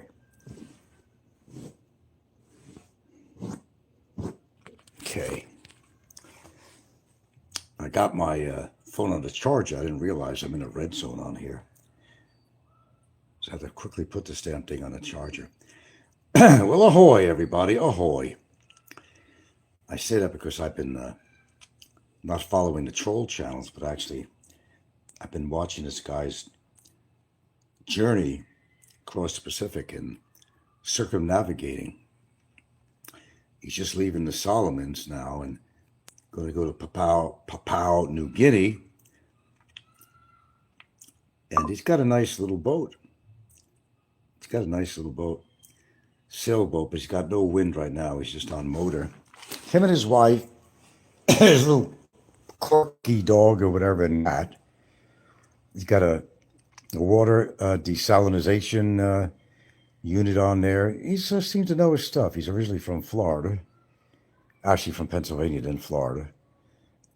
He took off from Florida. He's been quite a few places. Well, yeah, he's 40 and his wife is 33. Now that's exciting. He's on every day because, you know, it also keeps him occupied. And it gets his strength also, you know, from boredom, from talking to people from all over. He's not rich or wealthy, but he makes a little money on his show, has a tiny bit tucked away in a bank, and he worked for a lot of years for Amazon doing, I don't know, deliveries or something for Amazon or something, I don't know. Saved his money to buy the boat. I forgot how big the boat actually is. But yeah, it's interesting. I don't want the trolls to come to his channel, so I'm not going to give the name of it. It's something that I like to watch every day because I feel like I'm part of his journey, and that's the whole part. It's never going to come that I'm going to sail around the world on a sailboat, but it's a very interesting way of experiencing that. Unique. He's got autopilot. I said, who's at the helm? He said, nobody. He said, he's got a little autopilot on there to keep course, and every now and then he just checks, makes sure he's on course. How come he ain't got your sails up? Well, there's no wind, and the only wind's created by his own boat, so his motor, I think he has a couple hundred miles to travel or something on there. But he'll go to, just like any immigration, if you're going to leave the country, it's the same thing. He checks into some island somewhere, goes to the port, and he has to check in, and also has to check out and all that stuff too. And he'll go to places that sometimes have gas supplies and possibly any small stores. He could pick up some food supplies and things like that. So it's really interesting. He's on here right now, but yeah, I've been watching him a little bit. They all took off to go to another town. They wanted to go into Bantayan, I guess. They all wanted to get out. I got the house to myself. Thank goodness. Thank goodness. I don't mind. I didn't feel like going up there. There's no reason to go there. I went shopping there the other day, but, you know, it's nice to have the house to myself, me and the dogs anyway. Silence is golden sometimes, but not all the time. Not all the time. That wouldn't be for me. Although, you know, I lived on my own a lot. You know, well, I didn't live with anybody. I didn't live with a girlfriend. Didn't live with a wife. Yeah, self-sufficient, and I did all that for a lot of years. But out here in a different country, nah. Especially getting older, I would not enjoy being alone out here in the Philippines of all places. I wouldn't. No, I wouldn't. God, all the AI out there, it's just crazy. Oh, they're showing these things with the floods in the Philippines and hundreds of dogs floating around trying to swim in the water. I'm sure it's probably happened, a few dogs here and there, but AI is pretty incredible. In fact, it's getting to the point it's sickening because, you know, unless something's so really obvious, okay, and it's stupid, and you realize it's AI, some of it looks real. And a lot of people are very gullible out there. Oh, I feel so sorry for that animal. Or there's some ridiculous things on there too, you know. And you got to use your common sense. Is that real or is it AI? You know, AI has its, you know, I guess it has its plus points according to what you use it for. But I think to create these ridiculous videos to make people believe that what you're watching is real, I think it really sucks because old days of good old reportage, people report stuff and film stuff that were real, that were really happening, and you could believe what you're seeing. Because not a lot of people involved even with editing and all that bullshit, especially with the AI. I want to know I could watch something that's real that's happening, not putting words into somebody's mouth and their face and everything else. And it's ridiculous. I mean, those days are gone. I don't know. You see a newsreel and know that it's real, that it's real footage. Yeah, it's an odd time me coming on here, but got the house to myself here. So I'm going to watch a movie, I guess. I'm all foodied out. We've had plenty of food in the house lately. I've been pigging on. Not really. What did I have? I didn't have what did I do? Did I skip breakfast? What did I have for breakfast? Oh, yeah. Yes, I went to the store to get butter. I see. I have frozen broccoli, but I actually bought a fresh head of broccoli, which is hard to find where I live. Had it in the refrigerator for a couple of days. It was still nice and green, and cleaned it off. And I made a bowl of broccoli. But I said to Gilda, I said, "What am I going to do with this? I like broccoli, but only when it's flavored. Mixed in with beef or butter on it or something." And I ran out of freaking butter, so I went downtown and I bought some butter to put on there and something else. And now I could eat it. And I didn't even eat all of it. I'm leaving it as part of another meal. I don't want to waste anything. Yeah, this little kitten died out in the backyard. Mama just abandoned it. I had to kind of toss it further into the forest so that I didn't have to smell it. I don't know. Adamantly decided, I've said it before and I gave in, but I'm not feeding the cats anymore. They have to forage on their own. And I've helped them out for a long time. Now it's become an expectation, as you would imagine, from the cats. And the reason I'm not going to feed them is because I'm not going to give the bones and throwaways and all that stuff, is because there's going to be new generations of cats. They're all getting pregnant.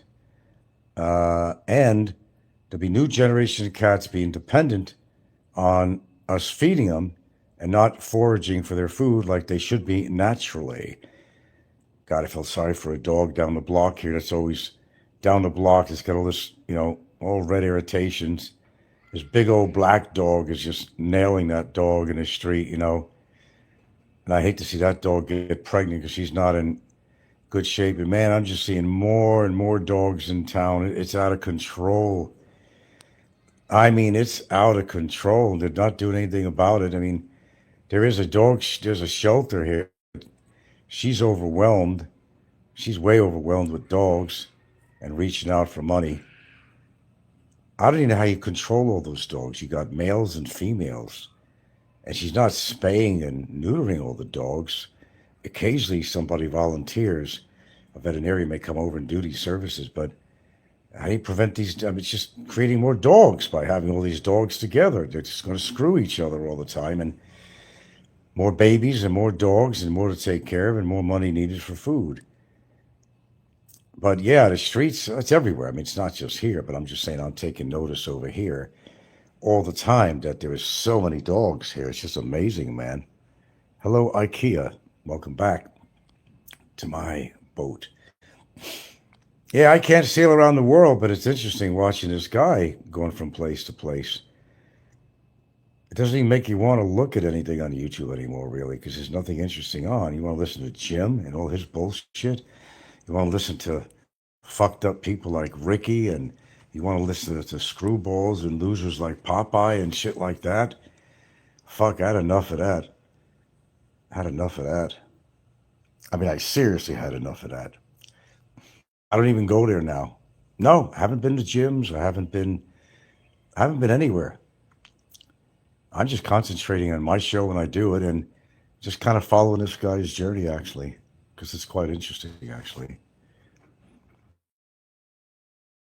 How he does things, when he does things, how he handles other things on the boat, where he's going to stop off, and how, It's really not that easy just to go into port on some island somewhere because you're constantly monitoring the depth. Okay, you're looking at the reef,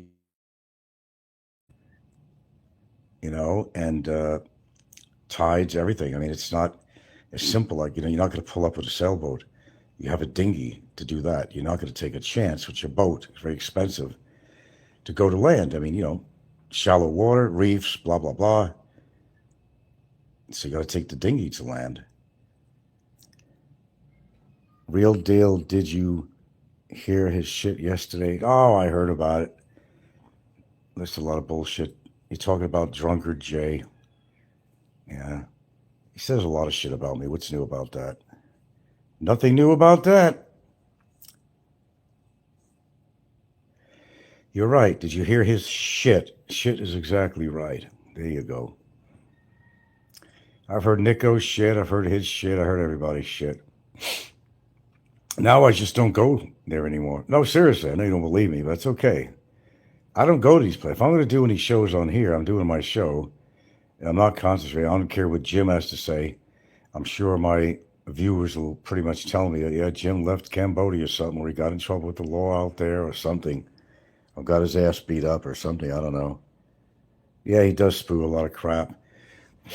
I've heard crap on here for almost 10 years, or certainly more than 10 years. I don't, it's more than 10 years. I've been with Gilda almost 10 years in February, but I haven't been, I have been online, really. My introduction to YouTube goes well beyond 10 years, I guess.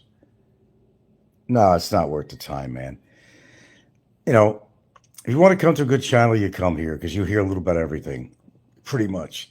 It doesn't mean I won't talk about what's going on with somebody else if I've heard some interesting news or something, because I know you guys like all the news about what's going on in the community here. But yeah, that I'm not totally out of that, but I'm only going by what people tell me now. But generally, I get my information from what I see and hear. So if somebody tells me something spectacular going on and really interesting, and I don't have proof of it, and I haven't seen it myself, I'm not going to take their word on it. It's just going to be hearsay. That means Popeye's shit. That means the copycat channels, the replay channels of my show and all that crap. Yeah, well, people are running out of things to say, and that's why they just repeat stuff all the time. Shit, I could bring something out of my head at any given second of the day and have something more interesting to say than these shows. That's why I can't watch them. I'm more hyper. I don't have the. I can't sit there for an hour and a half listening to somebody. Some people you can if it's interesting enough, but there's no channel out there that's ever held me there, and I watched the whole damn channel, whether it was Fazio, whether it was Riff Raff Radio in the past, whether I don't care who it was. I always find it very hard. The only thing I ever do, it saves time. You just wait till the show was over if it was live or something, and just flip forward, just kind of whisk through it. That's probably the best way to do it, really. Yeah, I like peaceful on here. I like peace, period. Anyway, we got a very overcast day. Might be some rain later on, but that's why I had to do any clothing I had to do, put it out and get it off the line. Touch and go. Hope they're not going to build anything across the street in the future. These people that are living in kind of a shacky kind of a house, they have to go move out next year. I don't know. They was in some kind of a law thing with how many, a couple of hectares here, whatever it is, I don't know. And I don't know. There's something to do with court and who actually owns the land. And turns out right now a resort owns it. And I'm thinking to myself, oh, no, no, no, no, no, no. No, no. And what if the resort decide to put up some condos or something, or put in a parking lot, or, another resort? Yeah, I wouldn't like that, but, what could I do? It's if they're their land, they could do whatever they want, right? Yeah. I don't know. Maybe if a resort came in, they'd want to fix the roads on their own, on their own peso. That would be good. We're not putting no money out on these roads. Fuck that shit. No, no, no, no. They make a lot of promises, as you imagine they would. Because there's a lot of traffic. Well, not a lot of traffic, but a lot of people do use this road as a shortcut to get to the resorts. So, yeah, there is. We haven't any need to go to Cebu lately, but the end of the month, I don't know if I'm going with her. Probably not. His family has to be. Well, her son is getting married. Her son's getting married, and I'd like to go, but somebody's got to be here to watch the dogs. That's just the way it is when you got pets. When you got pets, yeah. And as people have been ripping off. In fact, we had to go to our CCT camera because, for our neighbor's sake, because across the road, because somebody stole some of their prized chickens. And I'll tell you, some of these chickens or whatever it goes for 20, 30,000 pesos. I don't know if it was roosters or what, but they got ripped off. And you got to watch it. My neighbor, actually next to me, got ripped off several times until he put cameras in, and whoever it was, I said it had to be somebody that knows you because they knew exactly where they kept their jewelry or whatever they had, and they knew. I said, look, it's got to be somebody you know within a family of hers or something. It has to be somebody you know. So now it's great because he's got cameras next to me, and I got cameras all over the place. And one of his cameras also focused a little bit up part of my yard, as one of mine points a little bit toward his yard, a little bit too in the back. So I got cameras all around the house. And I got a couple of cameras inside the house. I'm not saying which rooms. Not a lot, just two of them. That's all I need. Other than that, they're all outside. No, these dogs, pet sitters, no. These dogs are special needs dogs, let me tell you. No. They wouldn't trust anybody but us. They know the family, they know everybody, Gilda's kids and all that, but no, they don't trust they wouldn't feel comfortable at all. At all. And they're not outside dogs because you're gonna leave them out the whole time with a bowl of food or something. Besides, the critters will get to it before they do. If the ants don't get to it, you know, chickens or uh, maybe rats, if there's any around here. Or we got that monitor lizard that was in the neighborhood for quite a while would get to it. Or just the bugs will get to it. See, special needs is right. I'm not kidding you. They're very interesting personalities, especially Ginger, the older one. Very protective of the property. They may not be no fucking Dobermans, but I got to tell you, they're really protective of the property. All they know is this is our home, it's our territory, and nobody I know is going to come in here. We're going to let the owners of the house, let our masters, our daddies and mommies, let my family know that somebody's out there. I mean, their ears are good. Nothing wrong with their ears, I'll tell you that, and their sense of smell. Well, they're like medium-sized dogs. Medium.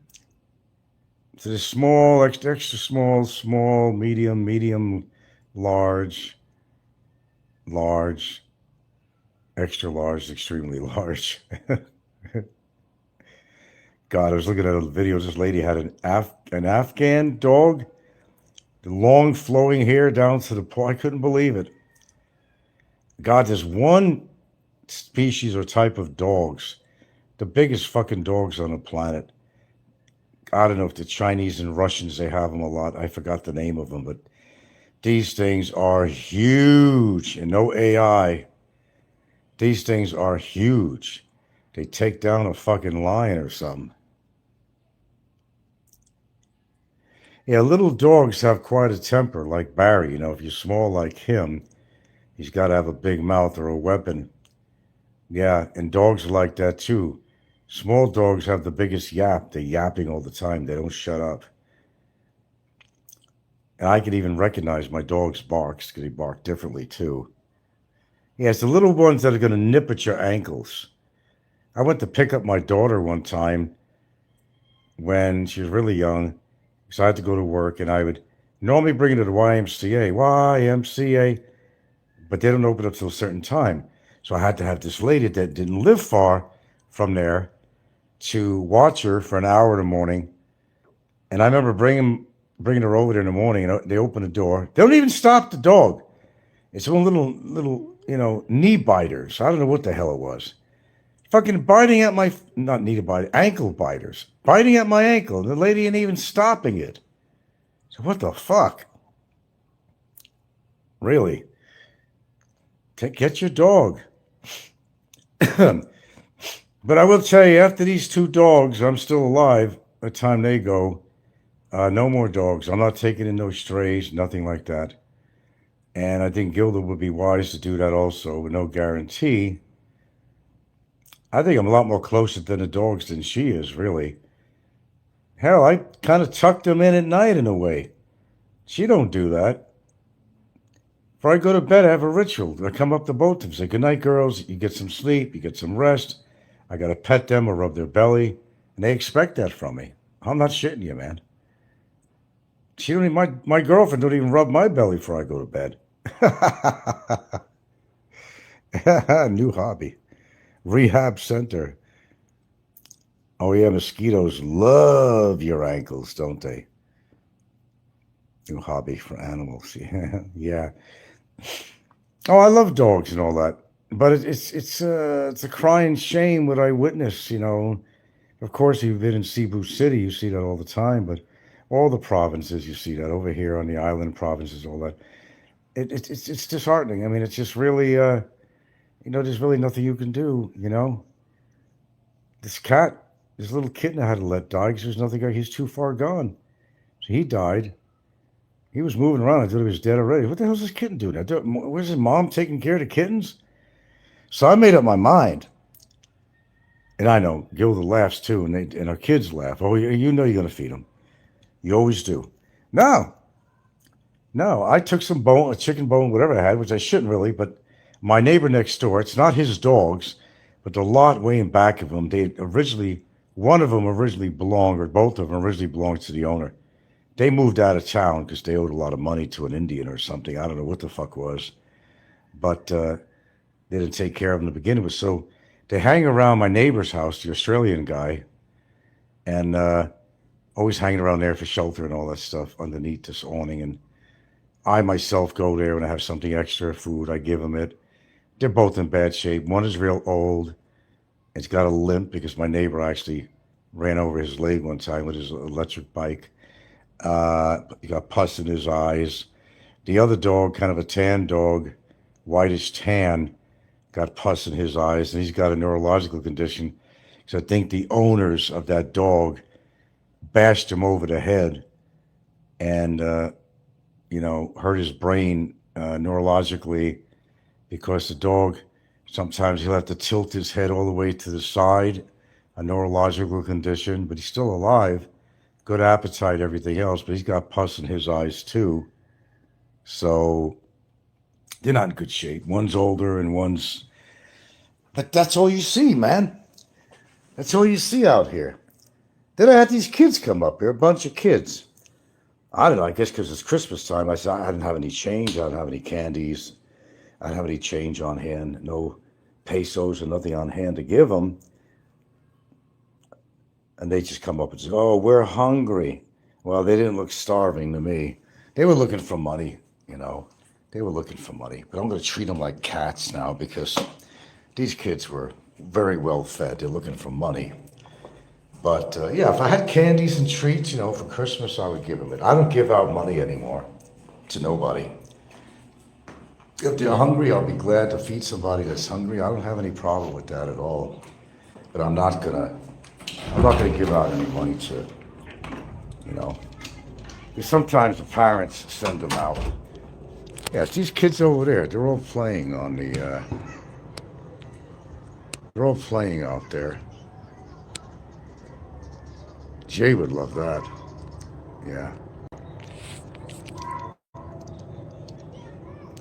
Hi, champ. Keep us updated. What's going on? Well, I'm going to probably know less what's going on now. You guys probably going to have to inform me. If I'm to stay on YouTube, I'm not actually going to all the troll channels. That's my deal.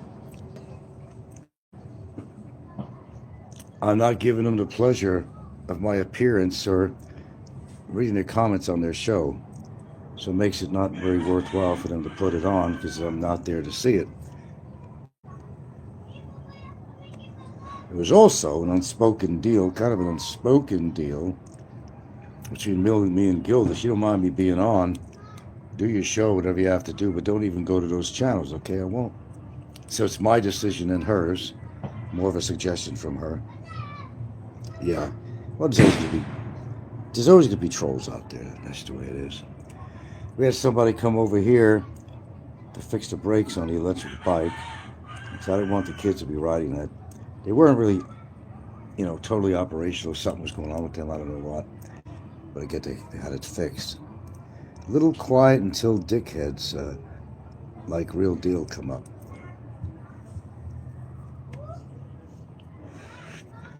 Yeah, people have been quiet. Even my informant has been very quiet. He'll write me. Famous Mario Brothers. Remember Mario Brothers? Even he's been really quiet. Bastos says, seems that the ET guy spams YouTube with lies about you. Ego is a weird relationship to it. All right. Well,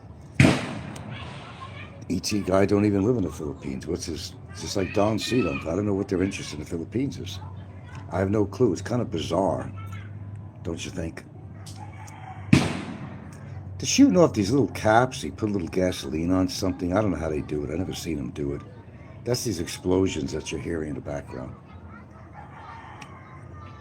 You get hurt from that too. I got to fix my gate. My gate's falling apart. Not my immediate front gate, but the other one. One of the hinges is pretty much broken off. Always something to do around here. Home ownership. Oh, Frank, you don't own your home. Okay, who owns it? They say, oh, you might have paid the money for it, but you don't own it. Well, that's not really true. Because my name is on the tax papers, too. It's a 40-60 thing, if we really had to get down and dirty on it. It's the 60-40 thing. Her being 60, me being 40. But Jay's been spreading a rumor, apparently, that we're selling the house. We have no intent to sell the house. We have zero intent at all. I suppose if somebody saw my house, just saw my house, and said, hey man, I want to buy your house. I'll give you, $12 million for it. Fuck, I'd sell it. Fuck yeah. Fuck yeah. This house wasn't that bad when we bought it. We did put money into it, but we got in for cheap, and what the fuck? We could buy it for $12 million, but I still wouldn't buy a really fancy house for.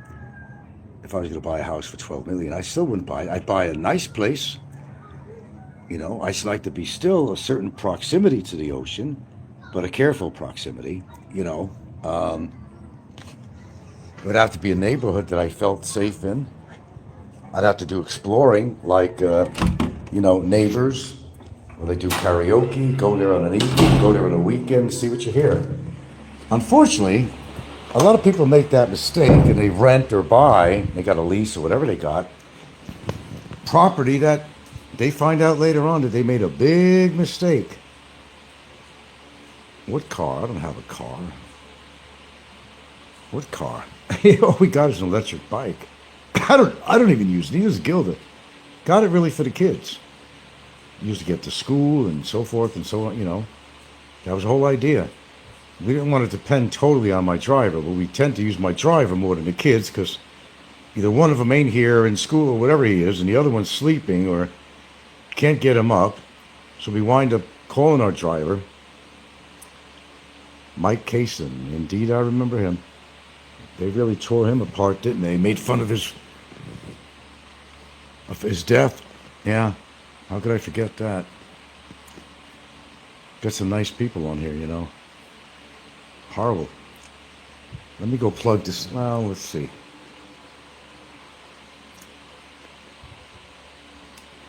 No car to sell. I miss driving, but as I said, look, I want to be fair about it too. I'm getting older. I'm in pretty good health, but I don't want to. I'm not a big chance taker with certain things. You know, I did enough driving in my life to satisfy a lifetime. Had some near fatal accidents. I'll tell you that. I didn't get hurt, but could have. One accident just caused a strained hand, but I never hurt anybody though in an accident though. People drive crazy in Seattle and Hawaii. Oh my God. But you think I'm going to drive out here? Even in my little town, I don't need a car. I don't need the maintenance expenses. I don't need the repair expenses. I don't need the gas expenses. And first of all, and most of all, at the top of the list, it's very easy to get into an accident. Driving in the Philippines is nothing but chance. Yeah. I witnessed these people. Either they're walking, they're pedestrians, or they're in some form of vehicle. And they're approaching an intersection and they don't stop. They don't even turn their head for ongoing traffic. And I'm thinking, are they fucking drunk? Are they drugged up?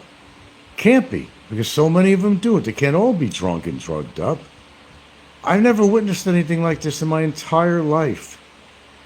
I don't know what it is, like some sci-fi movie or something with zombies or something.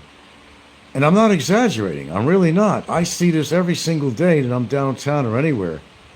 They don't look. They even have kids on their vehicles, on whole families. They don't look. They don't look. It's just weird. Totally weird.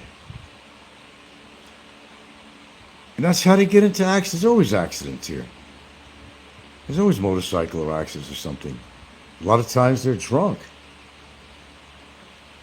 Irresponsible, even taking their little kids. I've seen a woman, people many times, they got an infant, newborn, as a passenger on a motorcycle with the husband or boyfriend, whatever. Even the littlest accident could kill that infant.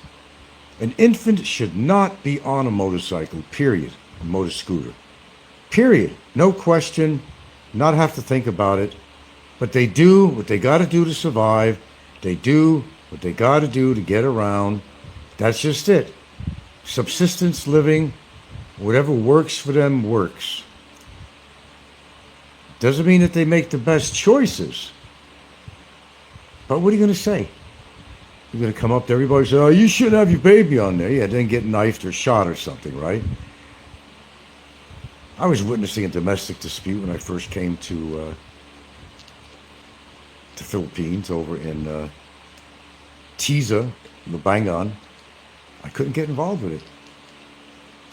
First of all, I had a white face. I was a foreigner. I had no, you know, that was when I was hanging around with old Joy girl. She was no joy, though. She said, no, don't get involved, Frank. You had to let it be. So the neighbors that knew the family got involved, make sure the guy didn't want to beat up his wife. And I was standing there, and the guy, I told you how I am. The guy was like, you know, a third of my age, muscles. You know, I don't know what I was going to do, but I was going to step in if he started beating up his wife or something. I know I'd be knocked to the ground. But the neighbors, they came over there and kind of softened things up a bit, you know. Thank goodness for that. But I can't watch a woman being killed or being beat up by her boyfriend. But you, unfortunately, it's like the same thing I just talked about a few minutes ago, that you can't save every homeless, sick animal out here. There's too many. I ain't got the resources as far as medical supplies or knowledge to take care of a sick animal really like that, how bad they are. It's too many. Sometimes you can't be involved. You could pick and choose, which I've done. A certain animal, when they come into your life somehow, bring them outside the fence or something, bring them a bowl of water, bring him some food, but then the same thing's going to happen. That animal's going to hang around, just like those cats in the back are hanging around. So sometimes you got to make a decision, and when cats are hungry enough, they will forage around. But I got to lay down the law, and they're getting too intimate with me. They come in the yard, they're not scared of me because, I don't hurt any animals, and they're not, scared to walk right by me. They're not in fear at all because you don't bite the hand that feeds you, that kind of thing with the animals. Works for people too. So they're not afraid of me. A lot of times I go, get. They might run away, but not usually. But I got really mad. The mother of this one cat, how she abandoned her kitten. I said, fuck it, I'm not feeding you anymore. Don't abandon your little kitten like that. But you see, these animals know sometimes if they have a healthy kitten or not, and they will abandon them instinctively sometimes. They will abandon them. Some just, healthy or not, will abandon them too. More so for cats than dogs. More so on cats. Cats are very independent compared to dogs. But anyway, about animals anyway. I don't want to bore you with that. No, nothing going on around here. All I did today is a few lower cabinets I painted, and a shelving I painted this morning. I didn't have enough paint to do an entryway. I was going to do that, but I didn't feel like, and then I would have probably ran out of paint, so. Yeah. I try to do what I can around here. Now with all this sorting out of the garbage, we produce a lot of trash over here coming out from food and packaging and stuff, and oh God. And I just, now, they want us to segregate everything, and we still don't got it down where and when they're going to pick up this trash. But if you have trash bags, never mind not feeding the cats, but the cats will just go in these open trash bags. And I just cleaned up behind that fence that goes to my yard, wrappers and all kinds of shit that the cats get, and they bring there and they lick it, whatever, if they're hungry or whatever. Yeah. They're hungry enough. They let you know. They know exactly when we cook. They got good noses. They got a good sense of smell. You'll hear them meowing out there. And just to call them, if I really wanted to feed them, all I have to say is, meow. That's all I have to say. And they run out from wherever they are. They're there. Then if the dogs get whiff of it, then I got these two dogs that kind of hangs out at the neighbor's place a lot. I just told you about. They'll come there and try to take the food away from the cats. And then the wild chickens come there and try to get the scraps. So it's like a whole eco community you're feeding here, And what is left over, the bugs will get. So, whole big ecosystem. Not far from the truth, actually. Sell the car. Oh, yeah. No, well, as I said, no cars. My days of driving are over. That's it. Too dangerous on the road. I mean, I'm a good driver, but, somebody could always make a mistake, and I don't want to run over some kid or something that runs in the street. How would I live with myself? Besides that, I'd have to move out of town. The parents would probably kill me or something. Even though it might have been their child's fault for running out of the road, which is actually their fault for letting their tiny little children unattended play in the streets and shit. You got to see, I'm sure if you've been in the Philippines, you've seen that. Kids are toddlers that are walking around on the road. As I said, when I raised my daughter, there's no fucking way in the world she was going to be near any goddamn street. She don't give me credit for anything, though. Whatever, fuck her. She don't give me any fucking credit. I don't care if you're blood or not. Seriously. You do your best for somebody, they don't appreciate it, fuck them. That's what I say. They're still a human. It don't matter if they carry your blood or not. Blood does not bind people together, contrary to popular belief. Blood does not bind anybody together. If people go through changes, and if they're not positive changes, they're like anybody else. You might meet somebody as a friend and you decide something about him you don't like, You befriend him, you know, defriend him, you know, just don't want to see him again. Like I met Brevis, I didn't want anything to do with him, you know, and I made it pretty clear. So he got his, you know, got his butt hurt over, and that's why Brevis attacks me all the time. We didn't want anything to do with him at all. He was creepy, man. He was a bona fide stalker by definition and behavior and everything. He was a bona fide stalker. I didn't want him around here. Fuck no. Fuck no. We both made that decision once. It wasn't just mine. It was me and my girlfriend. Didn't want that creep around here. Nor did I want Barry. When Barry, where I used to live at the other place, came over with Gigante, I didn't invite him over, and I wouldn't have. He came over on his own accord. I didn't want him around. Came over a couple of other times when he was in the area, purposely showing off that he knows people on Bantayan Island, like it was a holy grail to know somebody on Bantayan Island. Some creepy chick, but she was nice though, but he fucked her over real bad. Well, her fault too. She gave in. Because she was so abused by men. And Barry knew how to find abused women. He sure did. He found this one. Had his way with her. That's all he wanted. And she didn't care, actually. She talked to me and Gilda inside when he was outside talking to Gigante. And, you know, all she had was guys that were abusive. So she always found herself in abusive relationships. So there you go. That's a choice that you have to make. Right?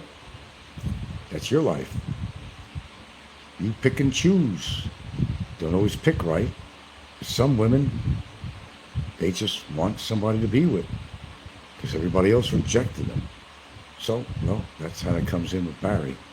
Barry will take your reject anytime. But would you ever take his sloppy seconds? Hell no. Hell no.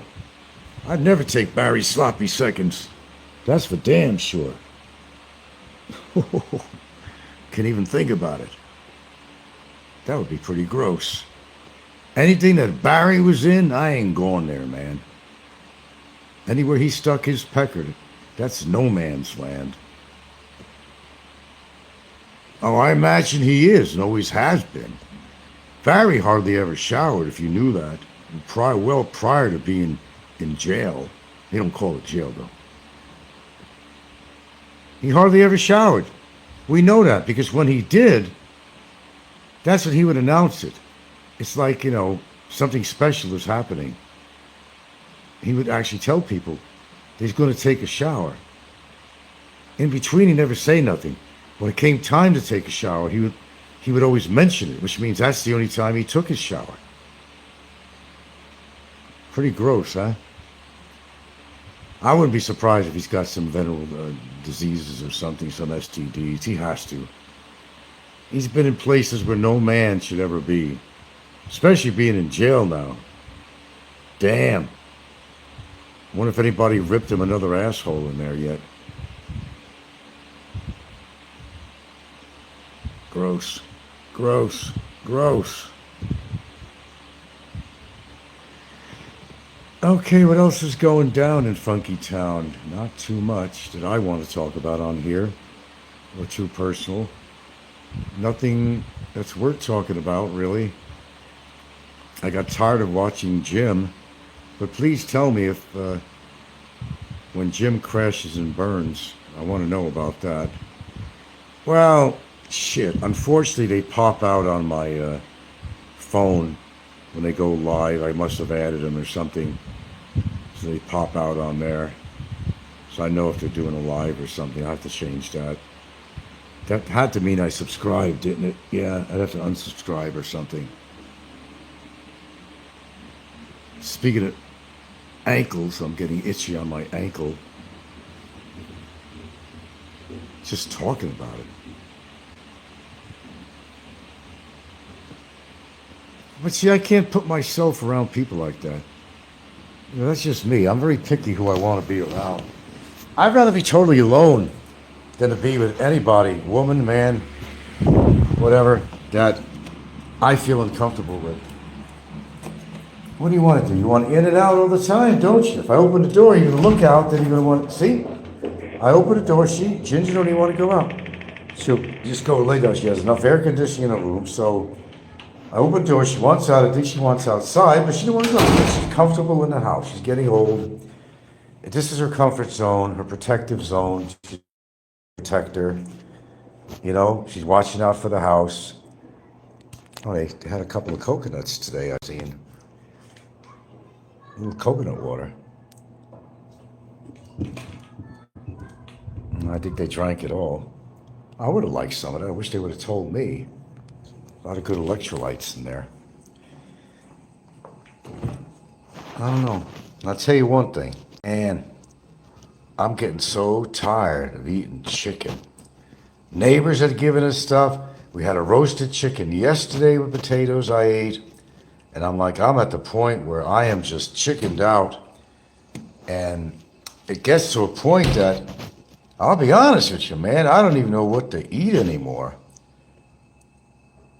It's not like I've been doing some shopping at S&R. I haven't done that for a while, actually. But I gotta tell you, I don't know what I feel like eating anymore. If there was another kind of food, I'd consider it. You know, you got beef, fish, pork, chicken, whatever. But I don't know. And it shows. I lost about 5 pounds. Oh, I got this cucumber water I'm drinking right now. Told you I eat good shit. But Colin says, same old guy was mouthing off this morning. Sounded like a Popeye chap. Yeah, more likely. Well, really, I mean, I don't even know how the local people do this. I don't even understand how they do it. It's called, you know, subsistence living, whatever. They eat the same shit over and over and over again. Two things: they're afraid to buy anything that's different, or they can't afford Western food. But you know, you give a Filipina or Filipino, you give them a bowl of rice, they don't complain. They love it. They don't even need to be flavored. They don't need any seasoning on it. They don't need anything. I need something in it mixed in with it. Vegetables, meat, whatever. Butter, my favorite. You know, fish. That's what they're used to eating. From when they're a child, that's what they're brought up eating. Let's see the scale. This scale is really messed up. It's not accurate. Let's see on here. Let's see. It'll go from high to low, low to high. Okay, the highest measurement was actually 160 on here, not 158. But if I'm 158, then I definitely lost a few. I'll get off again. So this thing is all banged up. Okay. Cracked and everything. This is measured in kilos. Okay. See, went to 161, went down. It's just all fucked up. Yeah, we can't rely on this. But I know I lost weight. It's a good weight to be, too. But I'm more comfortable around 71 kilos. I'm actually comfortable around 170 in weight. 168 to 170 I could handle. I'm comfortable with that, but I don't like to go down to the 150s, although that would be well within a normal range weight, even down to 145, which would be impossible. There's no way, you know, be anemic. I don't know, I'd have something wrong with me. If I ever got down into the 140s, that is not my biology. That is not, there would definitely be something wrong with me. There would be absolutely no question that I got an illness or something, because there's no way in the world I'd ever get into that low of a weight. I never have. That's how I know. Would you consider streaming workout videos? No, that's my private shit. I don't even like being on fucking camera, nevertheless, you know. I told you, I'm not a TV personality. I'm not selling a product. I'm not trying to sell myself either.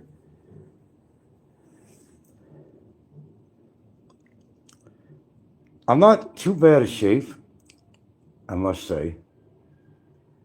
Of course, there's better things I could do for myself, but I'm not that bad a shape, all considered, actually. I monitor things I eat. They had cake left over. I didn't take it. Neighbor brought because they had an anniversary. They brought over two big, huge chunks of two different types of cakes. And I had a little bit yesterday. And there's still some cake left, I think. Very tempting, but I don't want to touch it. Because I want to watch my sugar level. And it's not that, my reading was so bad. Oh, shit. Hold on. 2%, huh? 2%? Are you kidding me? Okay. Well, he is 200 plus. Yeah, he is. I don't know why he keeps on showing off his body like it's so special. And I'm sorry, he's cheating it. When you're taking steroids, I'm not going to give them kudos for that. Anybody could build up muscles if you're going to be on steroids all the time. Even me. But I wouldn't go that route because it's also a dangerous route, too. But they have to find out for themselves, really. You have a lot of discipline and willpower. No, not as much as you think. If I'm really hungry and I happen to see a little packet of Oreos around, there's a chance I might take one of them. But like I said, no soda. I don't drink soda. It's the worst thing in the world you could drink.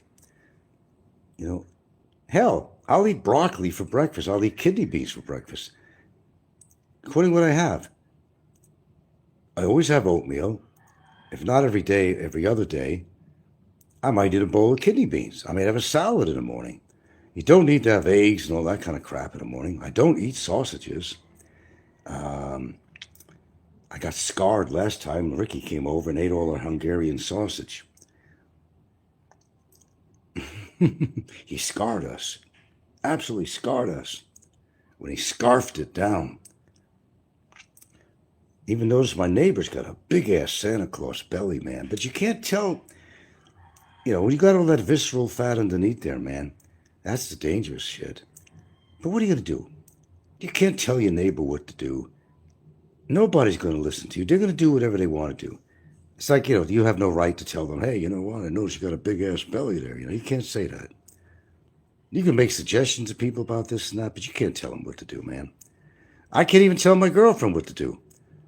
I automatically take certain vitamins, certain supplements, a lot less than I used to. Oh, a lot less. Because I'm learning more and more about them. Now I've narrowed it down to maybe 5 or 6 supplements I'll take a day. Well, I used to have a hell of a lot more than that. A hell of a lot more. Said he was 6'2", 259, whatever, 250. He might be around there. There's nothing special at, Jim, And I've been, when I've been listening to Jim, he's been progressively, good combination of words, progressively deteriorating. Progressively deteriorating. He really is. He's going out of his fucking mind, man.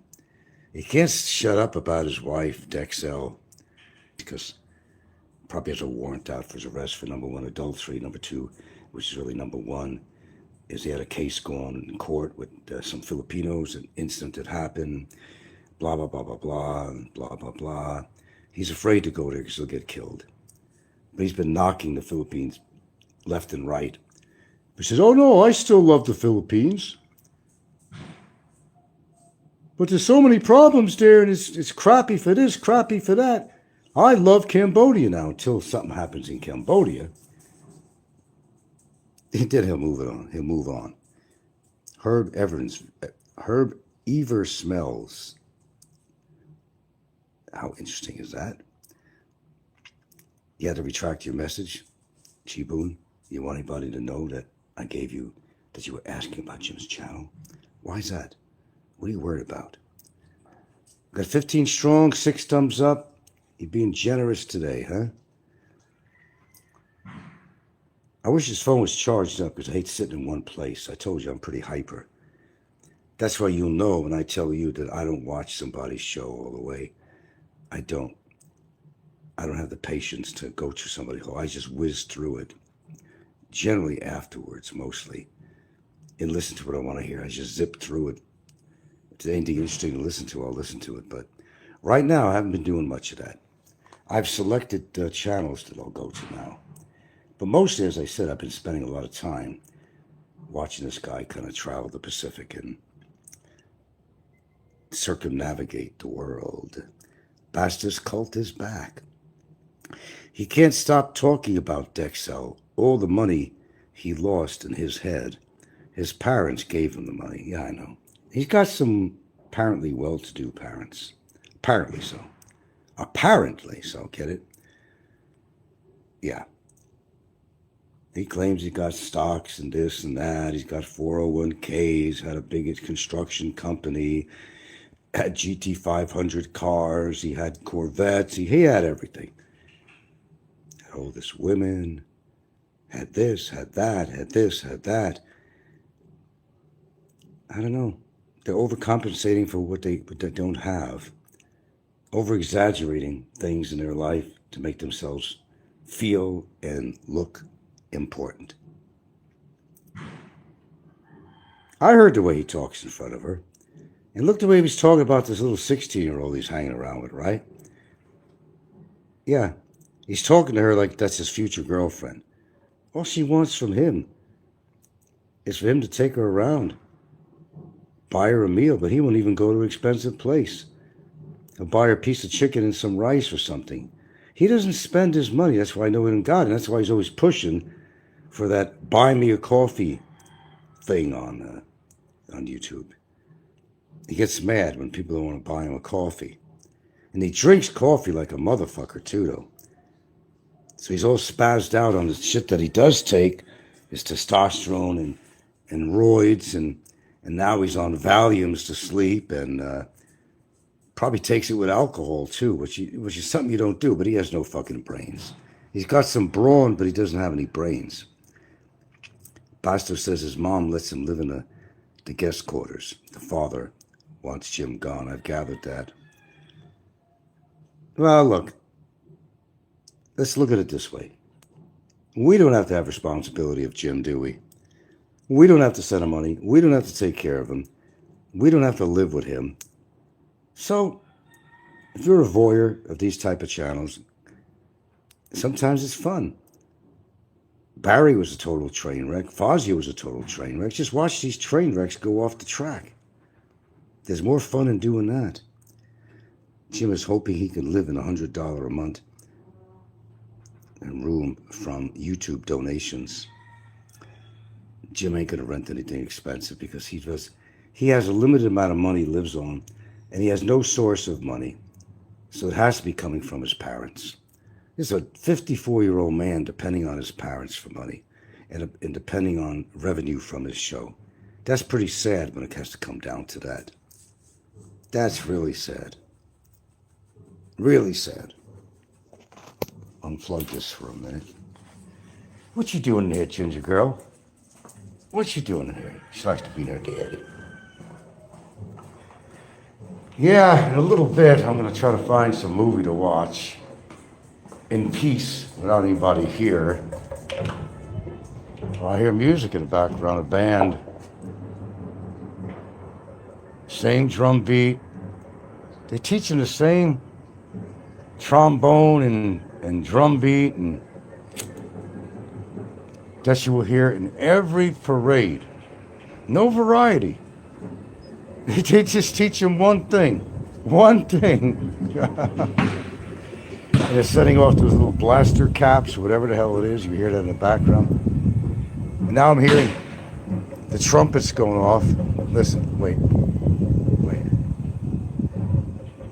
Well, you hear the drums, if you can. Then the trombones will come, the trumpets.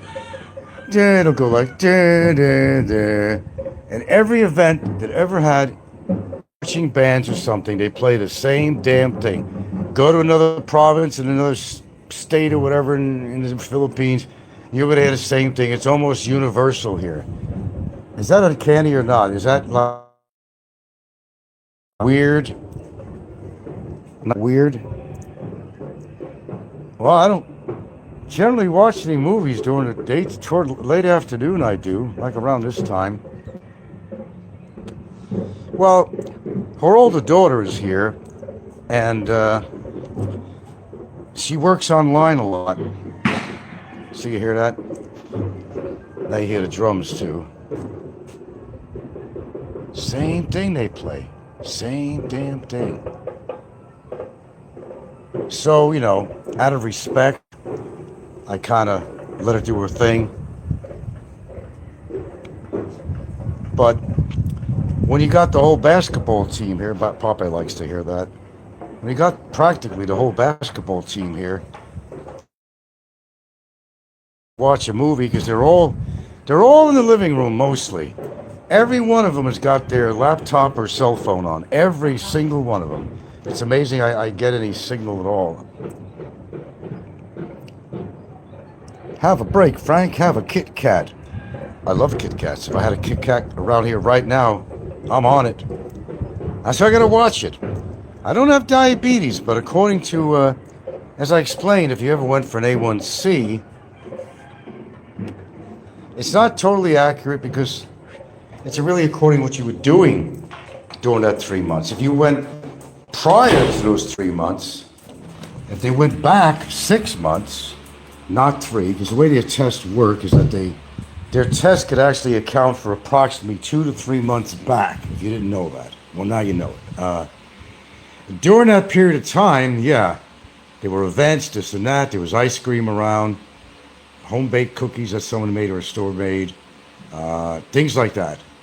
You know, I mean, I don't eat chips or anything like that, potato chips. I don't eat anything like that at all. Very rare you see me eating a potato chip or something. It's all years and years and years ago I used to. But during that period of time, for those 3 months, yes. So what that test does, it has a way of going back between 2 and 3 months, is what they said. And whatever, you know, your glucose activity was in those 2 to 3 months is balanced out or averaged, and they come up with a number. Okay? How they do that, I really don't know. I have no idea. And I got a 5.7 A1C, which is close to being, well, it'd be pre-diabetic. Actually, no, it's considered. They want you to be under 5.7. So I would be considered pre-diabetic. It means that warning sign, red flag, don't let it go over 5.7, because then you're going to enter Ricky's territory. Ricky's a 6.1. He said it himself. So Ricky is actually diabetic. Well, no, he knows shit. I mean, you know what I mean? No shit. Of course he is. Ricky is actually diabetic amongst having high blood pressure and every damn thing else you could think of. So he's on his way out. Would it be a surprise to anybody on here? I don't really know how the hell we know. Something happened to Ricky. How would we actually know? We probably wouldn't. I mean, who's going to tell? I don't know. Who's you going to leave note for? Hey, if I die, man, you know, I'll somebody let you know. I doubt he's doing that, you know. Speaking of break there, Colin, I'm going to take a break, and I'm going to let this phone charge up anyway. So, with that being said, I am going to watch a dang movie. That's exactly what I'm going to do. Sit down and chill out. Don't paint anything. Don't do anything today. Just go and watch a movie with my 2 girls, Sal and my favorite, well, they're both my favorites actually, and Ginger. That's what I'm going to do. Oh, here's a good charger right here, right near my chair. They got an extension here. I didn't know that. There we go. Watch anything for Jackson. What does that mean? Oh, is that the name of it? Anything for Jackson. Not sure what it is. Is it on YouTube? Or is it on Netflix? Colin said, need 2 tests over 7.0 to be considered diabetic. Oh, I didn't know that. Never been diabetic. Yeah, the higher the number. And this bad thing, I got a few more minutes, I guess. It's none of my charges right here. The thing is that once you become diabetic, you better get that shit under control because being a diabetic, it leads to heart disease and other problems metabolically. And it's one of the most serious issues. You could lose a leg, a limb. You could have a heart attack, a stroke. Everything is connected. When something is off balance in your body, it affects every other organ in one form or way. So those that are overweight, they have a fatty liver. And if you drink, and people think I'm joking about that. People think I'm joking about that. If you are a drinker, you know, and you commonly do drink, and you don't have to drink every single day. Alcohol, like any other thing, like tobacco, nicotine, whatever, it does not belong in your body. But drinking is actually more, hits you in the face a little bit harder and quicker than smoking. It goes through your system as a liquid. All your organs are affected by it, initially the liver, and it just really puts your liver in a frenzy, which affects other functions of your body too. Not many people realize it. Think, oh, I just have a drink now and then. A drink now and then is not going to probably kill you. And it's probably not even going to live. But what you got to know, how toxic liquor is to your liver. And it can affect your kidneys too. It's not just your liver. Everybody thinks it's the liver, but it's your kidneys too. It's really toxic. And you got to listen to these shows and look up the information to understand what I'm saying. You don't always want to take my word for it, but I'm telling you what I've learned. And people have been drinking for years saying, fuck it, I like to drink. I go out, have a good time, and I drink every time I go out. Oh, I just get plowed on the weekends or something. That's still too much. You shouldn't have any alcohol in your body at all. I mean, zero. Zero minus zero. Chronic alcoholism can raise blood sugar. Absolutely. What do you think a lot of this shit? What do you think rum is almost all sugar? All these liquors, you know, have a lot of sugar in them. So if you're diabetic like Ricky, like what the fuck? What is he thinking? I just think Ricky don't care. I've said this before. I think Ricky knows. Obviously, he knows everything that's going on with him medically. He definitely is, you know, hypertensive. He is officially diabetic. Does have sleeping problems. He has to wear a CPAP. And I saw that table of his in his dumpy little room. There must have been 12 bottles of medication on that table. I didn't count it, but if I had to say, it had to have been about 12 bottles of medication there. Wow.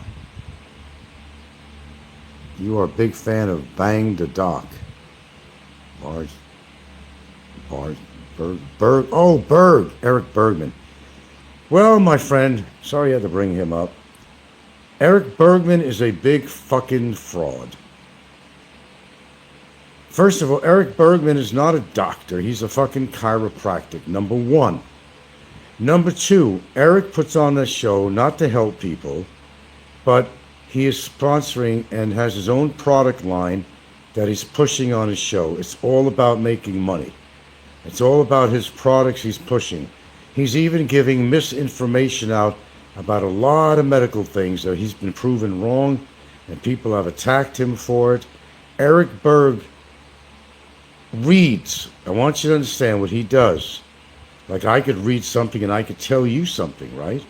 Maybe it's something I really don't know, but I read it and read it to you. As if I've had all this. Well, you do have the knowledge after you read something, but I research stuff. Eric Berg is a fucking chiropractic, and he's pushing his products to make money. And he's going to tell you that you need something when you don't. And he's also going to give you false information about everything from the dosage or what this product does for you. And a lot of these products don't do shit for you. But he's going to promote these products. No, he's full of shit. I'm glad you mentioned him because he's a total fucking fraud. I don't even watch him anymore. There's a few guys in there that are okay, you know. There's one Indian guy who's really good, and there's another guy, and I'm trying to remember their names because I don't watch them all the time. I may come into their feed accidentally and I'll watch it, but or if I'm looking up something and they come up under whatever I'm looking up medically, yeah, I'll definitely watch them. But you got to understand, you go through a whole show of theirs, and you think they're coming on just to, I just want to let you people know that, this ain't good for you, and please don't do this and do that.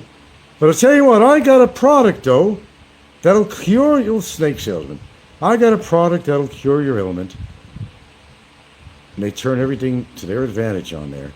And people, they, like yourself, you swear by them. You believe everything they say until you find out that they've been under attack by a lot of other medical people, real doctors. The information that Dr. Berg, as he calls himself, the nerve to even call himself a doctor. Let me tell you something. I had a chiropractor, and I had a case going on years ago when I worked for the city, and I did not have the proper orthopedic doctor, but this guy knew. But this guy, I must say, was very learned, very, very.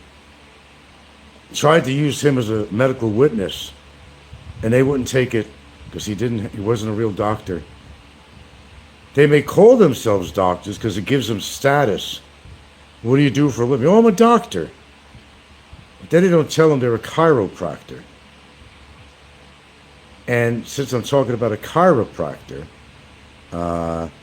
don't get any neck adjustments from someone that says they're a chiropractor. Because neck adjustments, they can easily make a mistake. It can leave you paralyzed for the rest of your life or kill you by cutting off blood supply to an artery. I had that done a couple of times. It hurt like shit. Felt your neck crack, and didn't do anything for me. But then I heard all these cases of people who were dying at the hands of a chiropractor that didn't know what the fuck they were doing. Maybe they weren't even a bona fide chiropractor. They were kind of more of a naturalist type of person, kind of a, grown-up hippie or something that, likes to sell little tinctures of medicine and to make a little living, and they decide to put a table. I went to a guy right in Hawaii over in Kalapana, out in the boonies where all the lava fields were, in the community around there in Kalapana, and I went to him, didn't do shit. He was making good money too. All the, natural people were coming to him, all the tree huggers and all the wannabe or pseudo hippies would go to him. Oh, he did such a wonderful job for me. It's all psychological. They don't know what they're doing. You'll be paralyzed for life. Don't get neck adjustments. I'm telling you right off. Don't have to listen to me, but don't bother to get neck adjustments. Very dangerous. Even chiropractors have been in practice for a long time. They make mistakes. Then you got the careless ones. Write it off your list. You don't need a neck adjustment. With that being said, I need a TV adjustment.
All right, all right, all right.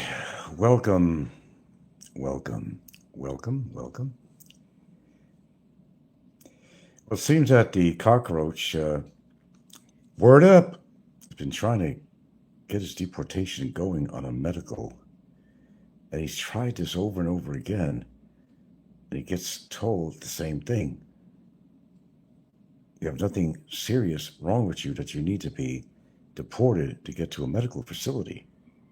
And they also said, if you had any medical problems, we have our local medical doctor. And if it's beyond the prison's assistance of what they call their medical staff, which really isn't existent, they send you to a public hospital. Now, that's been his plight for a long time, to try to get himself out of his present situation. But it hasn't worked for him. And he's tried this numerous times, all the way back to Mandawi. And all they did was escort him at his own expense, if you remember that, to a medical facility to get a checkup. Apparently, he's been having a pretty hard time behind bars. It's not been very pleasant for him. And he's still running his mouth on his postings, which, well, he's not really supposed to be doing that. But you know our friend. Some people never learn. Yes, he's still hoping and praying that I get deported or something happens to me. But I gave him just one sentence on that. Well, what if that doesn't go your way? Hello, Mr.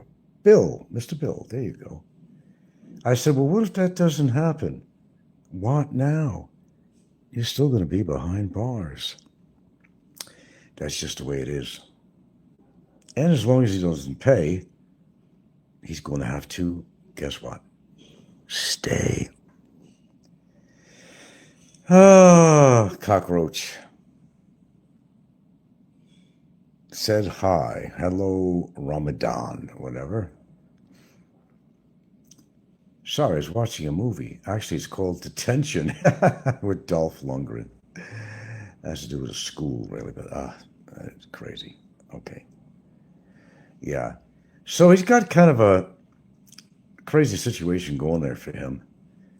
The longer he doesn't pay, the longer he's going to stay.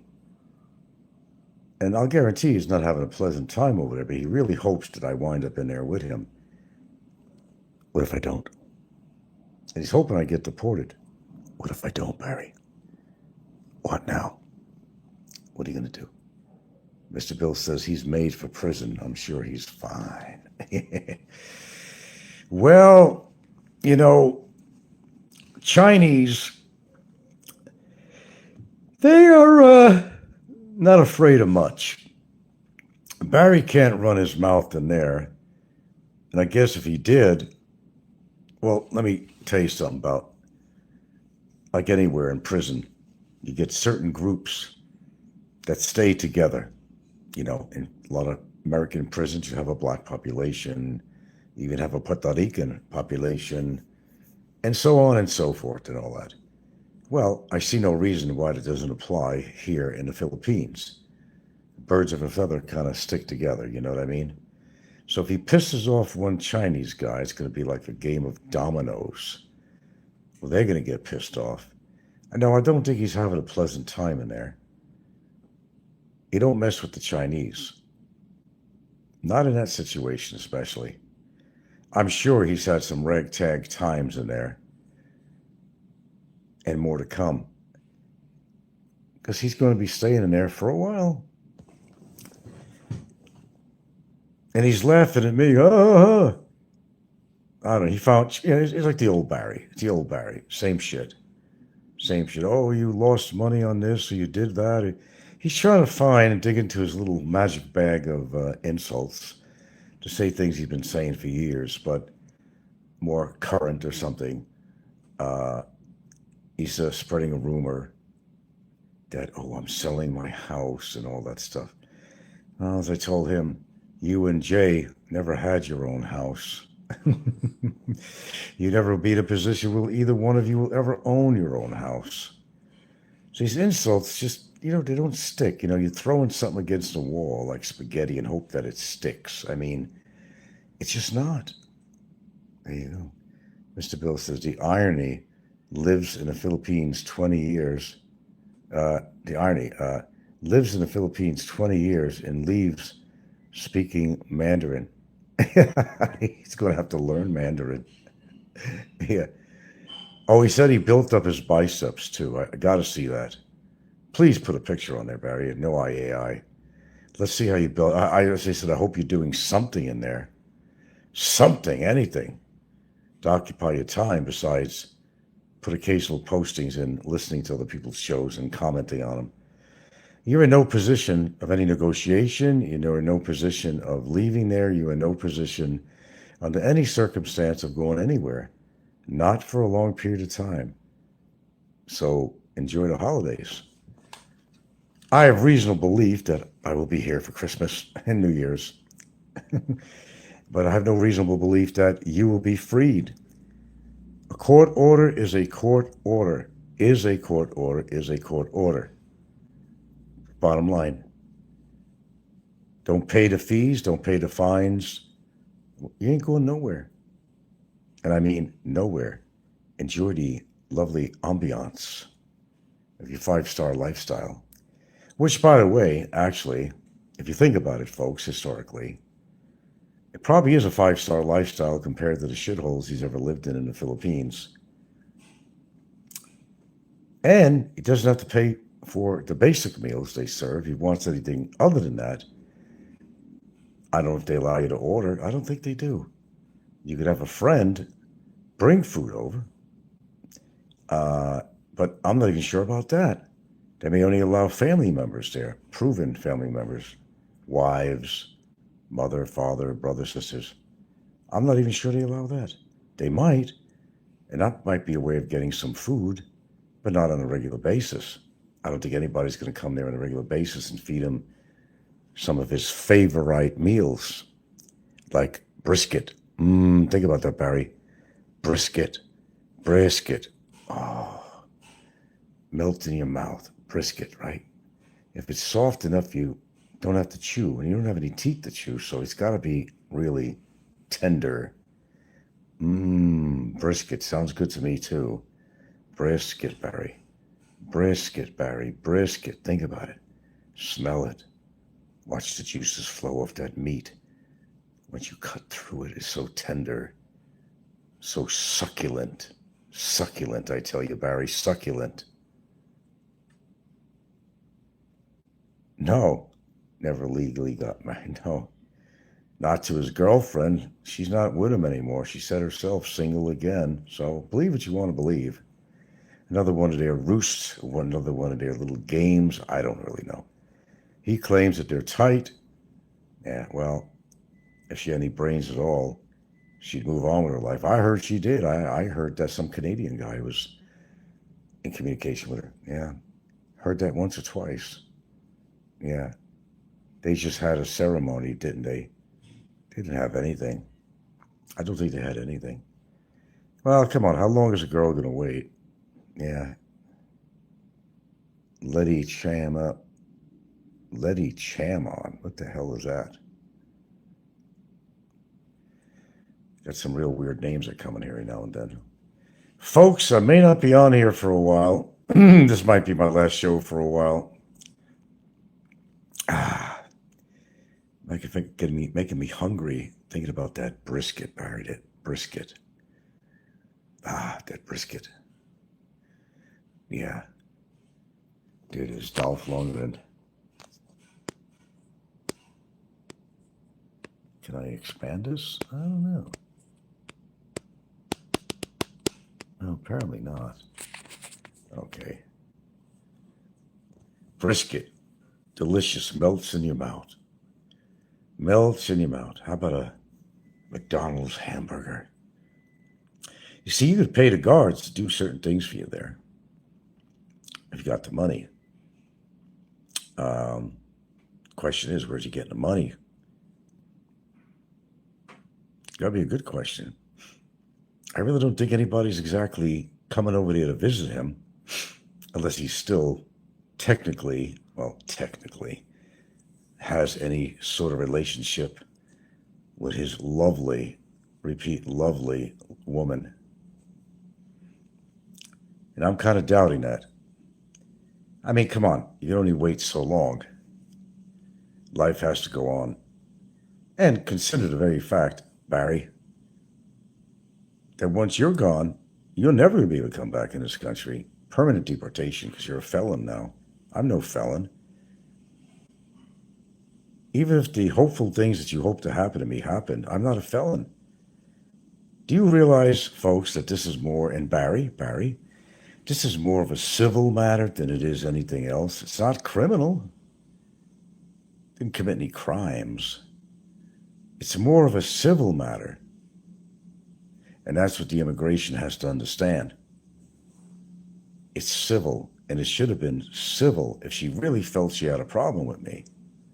It should have been civil. Noted several times.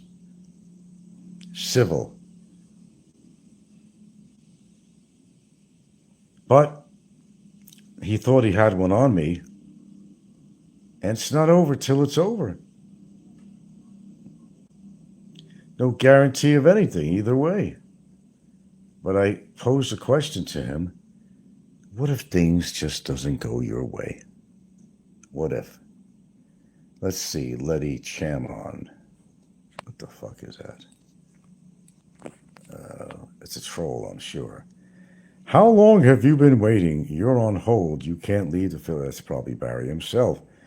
You can't leave the Philippine system. Has you in their grasp. They're using you, Frank. You're on hold. No shit? I'll hold on as long as they hold on, you know. How's your anxiety, Frank? Knowing that you can't do anything, you can't even leave the country.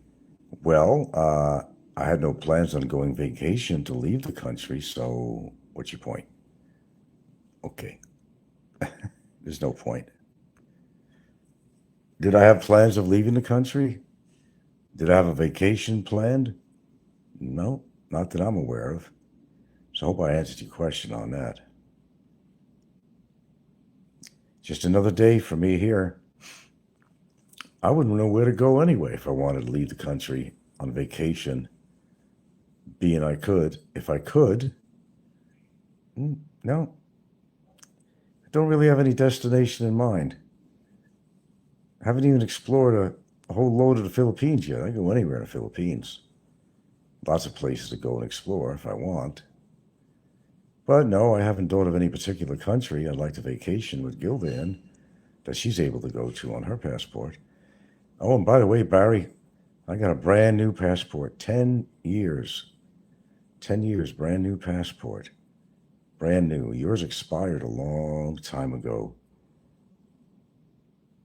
When you're ready to go, they give you a temporary passport with no return. No return. You'll never see the Philippines again. And you'll never survive in America. He said that he has a job waiting for him. Yeah, he has a job, a blow job maybe, with some street urchin, but I don't even think they'd want him. Do you ever watch a foreigner farming in the Philippines? Yeah. I did. I know who he is. I don't really watch his channel, though. Nah. He's got his own problems. They all got their own set of problems on here, it seems. But Barry, you got to understand, Barry, you're in a really bad predicament that you're not going to get out of. I know you're hoping and praying that all hell breaks loose on me. But as I said, what if that doesn't happen? What if? What if, Barry? What if? Regent says, sometimes I think it's someone else funny, but well, I think if you hit on the icon, you could tell if it's hit or not. His profile thing or something should show up. Not all the time, but he's got some trolls that go under his name every now and then. But I know the last time he made comments was him on Ricky's show because he made some of the same sort of comments on his posting. He has a posting on his channel. He's been posting lately. Oh, he's trying to, rib me and all that stuff, but he doesn't have the ammunition to do it. I always have a good comeback with him. I don't have to come back to him at all, but I enjoy doing so. See, basically, what's your point? You're in jail, you're not going anywhere. And what if things don't work out the way you and your girlfriend wanted to? Is there any other surprises coming? I think I made some comment on that. What's going to happen if it doesn't work you and your girlfriend's way? What's going on with that? What happens after that? That's a good question. Remember that can of worms was open a long time ago. I know the actual channel, but could it be Brevis typing? Obama gave Brevis his password. Well, I don't know whether Obama gave Brevis his password. Could be. Brevis has been pretty active, so I wouldn't be surprised. It's a very good point you made there, actually, really, when I think about it. Yeah, Brevis is could possibly do that. He's done things like that before. Regent says, a lot less spelling and grammar mistakes I've noticed. Yeah. Well, at least Brevis has an education, although he's an idiot at the same time. But Barry, yeah. Look at the spelling. Unless he's using a spelling check or something. It could be Brevis. Would it surprise me? No, of course not. Not at all. What does that smell? I had this alcohol I put on my hands, and kind of a scented alcohol. I don't know what the hell that is. Sometimes I don't even know what I'm spraying. I don't even know what I'm having for dinner tonight. What surprises do I have? He was in the other, yeah, I know, Mr. Bill. He was in the chat last on the stream just as you finished. Yeah. I mean, he was on, yeah, it was Ricky's show, right? Or was he on my chat? Because he's blocked. It was funny. He said, I hear you talking about me. Oh, you mean on my chat? See, if I blocked him, I can't see his comments. Regent said, in Cebu, Obama would come on people's panels and speak. Since his transfer to Manila, it's never happened. He's been in there a while, hasn't he? Each year that went by, he says, I'm going to be out before Thanksgiving. I'm going to be home by Christmas with my family, but the family wants nothing to do with him. He has no friends out there helping. If they would have. Even his own ex, or whatever she is to him now, girlfriend, did nothing to help him at all. You mean to tell me her family's not behind her? She didn't want to help they didn't want to help the girl out and raise the money to get Barry out of there. But then they probably thought and said, well, what's the purpose? If he was able to stay in the country, okay, for the sake that, that's our daughter, sister, whatever she is. If that's what she wants, we have to respect her wishes. Even though we may not approve of him, would come up with the money. Our family ain't broke, or at least her sister isn't, who lives in Manila. She's not broke, my understanding. Why did they raise the money? Because they don't want him to come back. They don't care. And they would have helped him a long time ago. Makes sense to you? Makes sense to me. He has no friends in Alabama to help him out. He has no family out there that wants to help him out. After all, shit, his ex-wife ain't going to help him out. He didn't pay no child support for how many years now? He's got that hanging over his head. He thinks that's over with. That's just beginning. I think once he does enter U.S. territory, they're going to get him right there. He'll be transferred probably to some facility in Alabama or something. Not to mention any pending bench warrants out on him. Not a good situation, man. Region 6 says Grievous might be Bomber's only friend. Now that's sad. You couldn't even trust Brevis, really, believe me. Barry couldn't even trust Brevis. Did you hear how we talked about Barry when Brevis came to my house and I had my recorder on? He said all kinds of things about Barry. Him and his girlfriend did. That Barry was crazy and mentally this and that, and yet he went to try to support Barry, not because he really likes Barry. It's because just to get to me. That's all it's ever been with anybody who's ever supported Barry, financially or any other way. It's just to get to me. What? I couldn't figure that out. Yeah. Well, apparently they allowed Barry some phone time because that was Barry's comments on Ricky's channel last night. Region 6 says Brevis just doesn't. Yeah, he's an attention whore. He does it for everybody says the same thing. Brevis is as obsessed super fan in the genre. Always obsessed to me when he first met him. I've been a fan of you. I said the word fan. A fan of yours since you first got on YouTube. That dude has been following me ever since I had anything to do with YouTube. All the way back, a lot of years, a decade. That's obsessive, man. Just like his insistence of coming over to here that time. He didn't want to leave the island until he finally met the famous me. And how like a little teenage girl who's seen her favorite singer or something swooning. He was swooning to meet the famous Frank.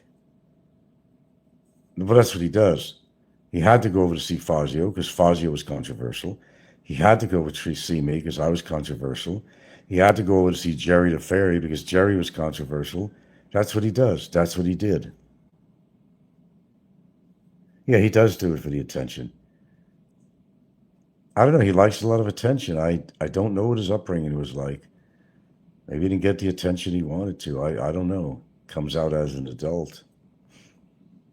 It shows out in different ways. Brevis always make comments. I always see his comments here and there. He was blocked. I got him blocked. He'd go under another name. In fact, one of you could be Brevis for all I know. But they managed to come on my channel, so I figure out that's just so-and-so, a troll, whatever, Brevis or somebody, or even Barry. Yeah. I shouldn't even allow to commenting, but I don't know. This might be my last show for a while.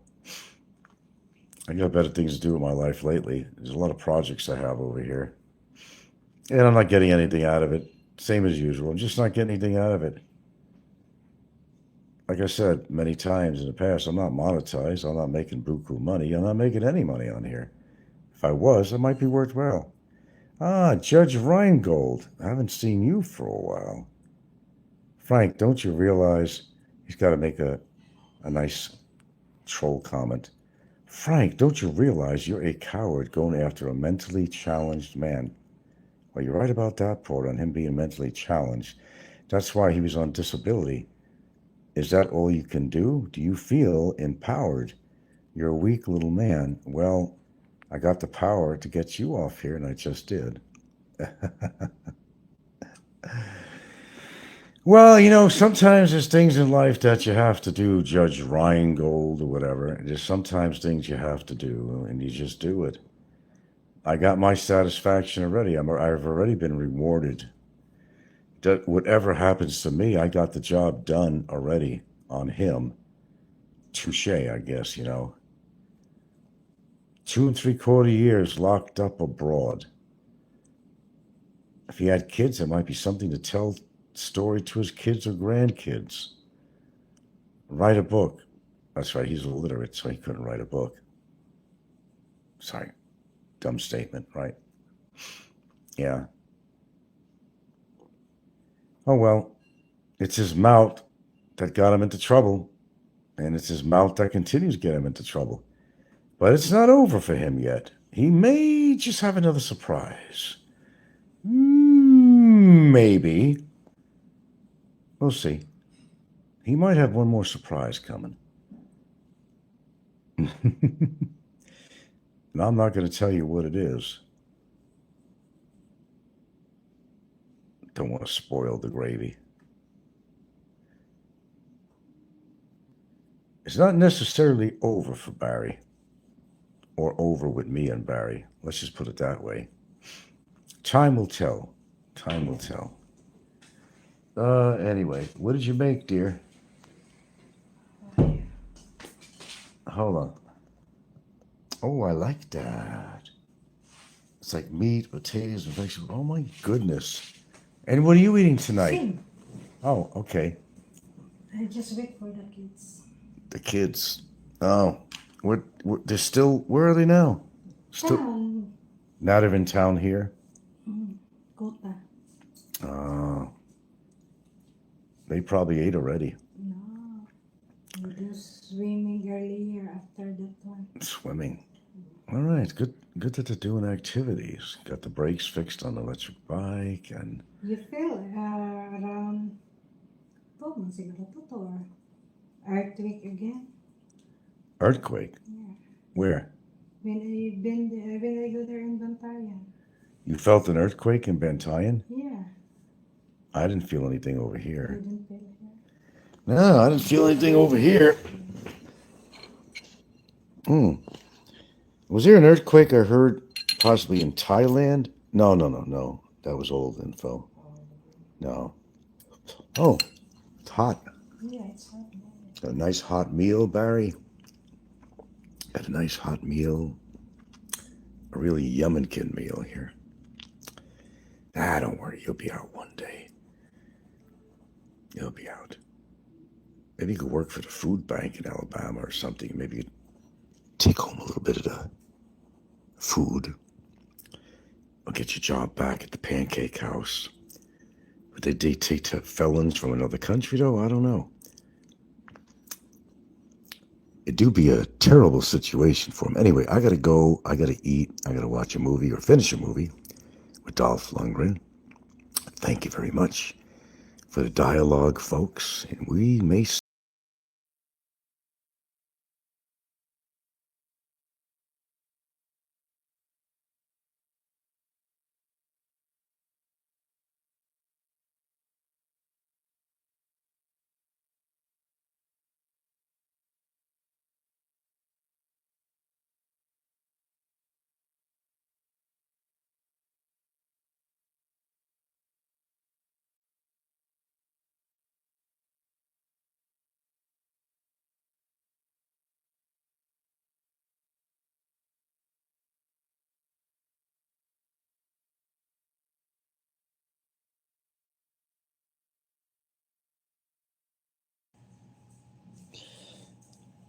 Good morning. God, one of the first things that came up on my phone this morning was, of all things on a feed, was Jim's Asian Adventures. Oh, God. He was even drunk during the day. I'll wait till a few people come in here. Have a delightful talk here a little bit today. Okay, welcome aboard. I've got a few people showing up here this morning. Good morning. Good morning. Good morning. And good morning, South South. Come here, baby. Yeah. Yeah, Hi, guys. Good morning. God, I had some dreams last night. I can't even remember them. I think they were pretty interesting, though, but I don't remember them. Okay. Yeah, I was reluctantly had to watch part of it anyway because I couldn't keep my eyes off Jim's feed that came in. Jim is walking, what he calls white sand beaches. Did he say white sand beaches? I don't know how many times he said that in one video. White sand beaches, white sand beaches. I love Cambodia. I love Cambodia. Oh, Cambodia might be a nice place. I don't know, he's acting like he's never seen white sand beaches before, but Unfortunately, the particular beaches that he's gone to, I wasn't very impressed with. And I'm sure Cambodia has a lot of wonderful white sand beaches. It's almost like the first time he's ever seen a white sand beach. Didn't say it one time, but 12 times. Did he say he was on white sand beaches? I gotta make sure he said that. You know, one of the danger points, Cambodia, they're not apparently as big in English-speaking people as you would have in other countries like, Philippines and maybe even in Thailand, perhaps, and so forth, and certainly Malaysia. There's a lot of English-speaking people in Malaysia. But the one thing you don't do, when you're walking around, now Jim has a large presence because he's not a small man. He's got this camera putting in people's faces. He's going in these little villages and practically shoving the camera in people's faces and talking about a woman that's there. And he keeps on pushing things. How old is she? How old is she? How old is she? And asking questions that they find it very hard to answer in English so you don't understand what he's saying. But he walks right up to people's personal abode and with his camera in hand. And that might be kind of dangerous. Maybe they don't understand his presence there. I mean, he could be threatening as far as they know. They got this drunk guy approaching him, I got to sneeze, sorry. Damn. I haven't had too much trouble with my allergies lately. What I want to buy in this house, my God, is so needed, is a HEPA filter. HEPA 13, I guess you have to get. Damn. We all get allergies around here. I'm sure the dogs have something to do with it, but there's probably mold. You don't have to see mold. It's there. If you're in the tropics, you got mold somewhere. The walls, I don't care where it is. You got mold somewhere, Anyway, I think we have to vote Jim's Gasian Adventures probably one of the most new, contemporary, most entertaining shows on here. You remember how we used to watch Barry make a fool of himself all the time, and well, we got a new replacement for him, and that's Jim's Asian Adventures. Barry would be drunk all the time, drinking and just being as stupid as himself is. And Jim's doing a wonderful replacement job for Barry Jordan, absolutely. The new entertainment factor here on YouTube. Jim seems to be drinking quite a bit, even during the day now. It's a shame. It's sad. I don't know, it seems like, and I'm not sure, Cambodia could be a great place, but he's trying to convince himself, as some other YouTubers are doing the same thing in their own way, trying to convince themselves that, they love it where they are. Jim says he's completely safe where he is. Well, so far. But his drunken antics is going to get his ass in trouble, and I know everybody's waiting to see that. It's like an accident waiting to happen. And there's a few YouTubers out there that are definitely accidents waiting to happen. There's no question about that at all. And that's why these shows can become quite entertaining. Let's watch Jim screw up. And he's going to screw up major. He's going to wind up in a Cambodian jail, or worse. I feel safe out here. Well, when you're drunk, walking around drunk, especially, if you're going to go out in your underwear at 3 a.m. in the morning with a selfie stick and camera and just a cap on and no shirt, that might send kind of a weird message, you think, to this conservative Cambodian people. Perhaps. Maybe I'm wrong, but that would certainly alarm certain people out there, I would say, that this guy is fucking insane. Insane in the membrane. Insane in the membrane. But I find this show quite entertaining. I'll usually watch about half of it because the other half is like the same as the first half, so I don't wind up seeing the whole show. But what is the whole purpose? Look, I don't care if you move to the Philippines. I don't care if you spend time or live in Cambodia, Thailand, Vietnam. I don't care where it is. But when you come to these countries, you gotta, sometimes there's a lot of things you have to be. You gotta be pragmatic. You have to be courteous. You have to be aware. You have to be kind. You have to at least try to act like you have, one sane membrane, in your fucking brain, and you gotta approach people a lot differently than this guy does. And he's walking on eggshells with his presence out there. Now, I would understand that, if, Jim found a country that he loves, but the fact is that he can't go back to the Philippines. There's a few people on here that are like that too, for reasons. They will not reside in the Philippines for certain reasons. But, that's, Jim's reason for being in Cambodia. He won't go back to the Philippines because he'll be arrested. Well, worse, I don't know, according to how far his wife wants to go. She's pretty pissed with him. And his whole point of being out there and trying to force himself around women, which hasn't worked very well, he found a young girl that's kind of a guide for him. Never had sex with her, even said it himself.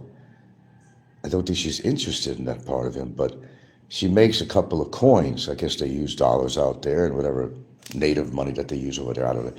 But, she makes a couple of coins from him, and that's why she hangs around with him. But she does realize the guy has a bad temper.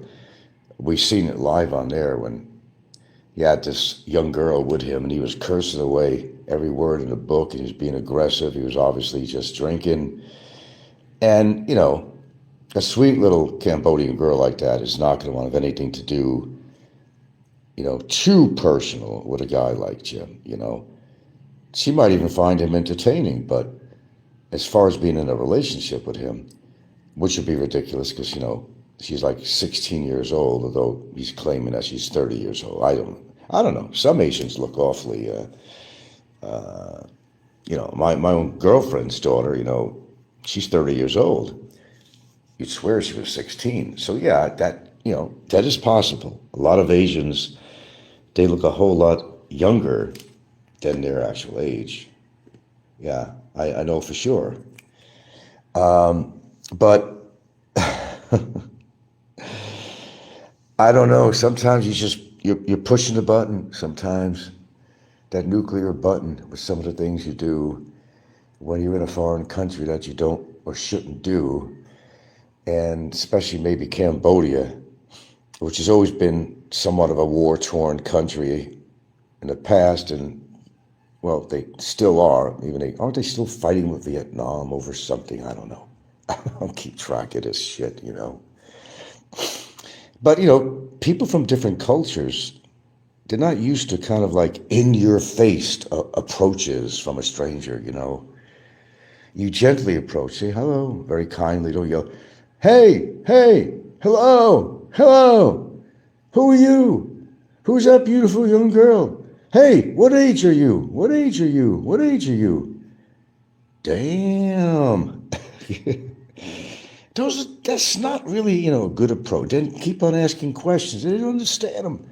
Leave it at that. They might think you're threatening them or something.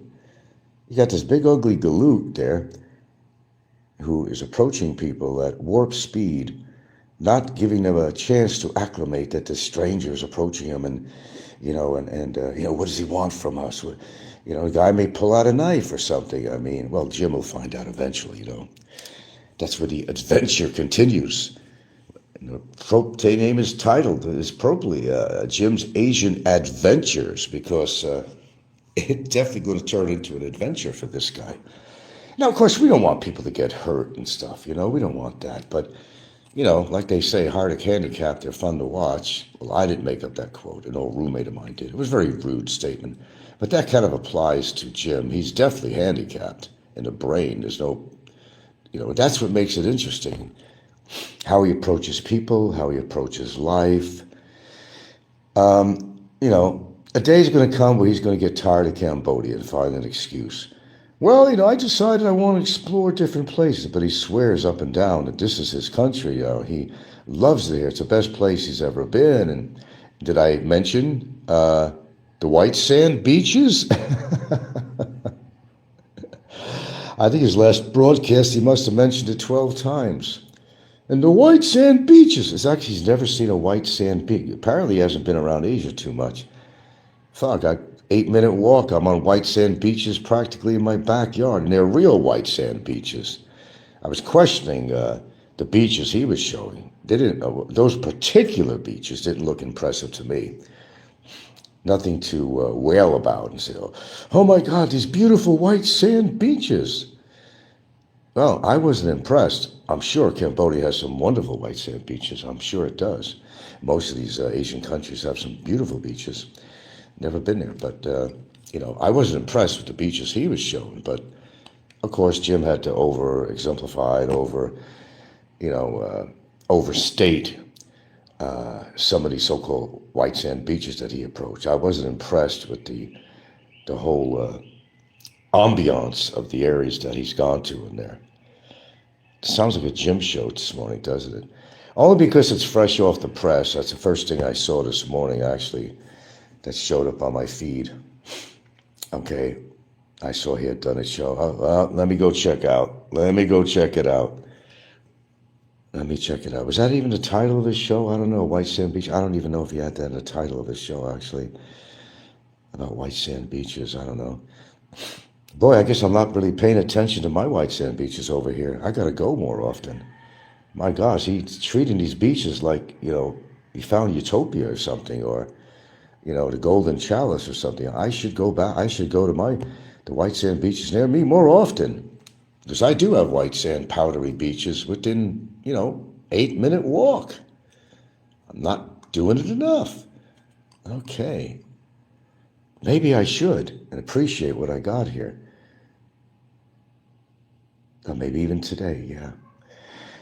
Anyway, good morning, folks. Oh, I got a thumbs up finally. I've been on here for 15 minutes, and one thumbs up finally shows up on here. Well, thank you for your generosity on that. I really, sir, appreciate it. I had some weird dreams. I don't remember what it was, but it was weird. Oh, gosh, I wake up, and the sink is filled with dishes and cooking pans, and oy vey. I'm trying to encourage our children when they're visiting here to, cook up what you want, cook up what you want and stuff, but have the courtesy to clean up after you do that. Because if you leave any of these pots and pans in the sink and it has food substance on it, it's going to gather insects, ants for sure. It's have the courtesy of doing that. But they're usually very courteous. But sometimes, no, it's a lot of times actually, they don't clean up after themselves as far as the kitchen. It's kind of irritating to me. And now I find garbage all over the place because now we got to segregate the garbage.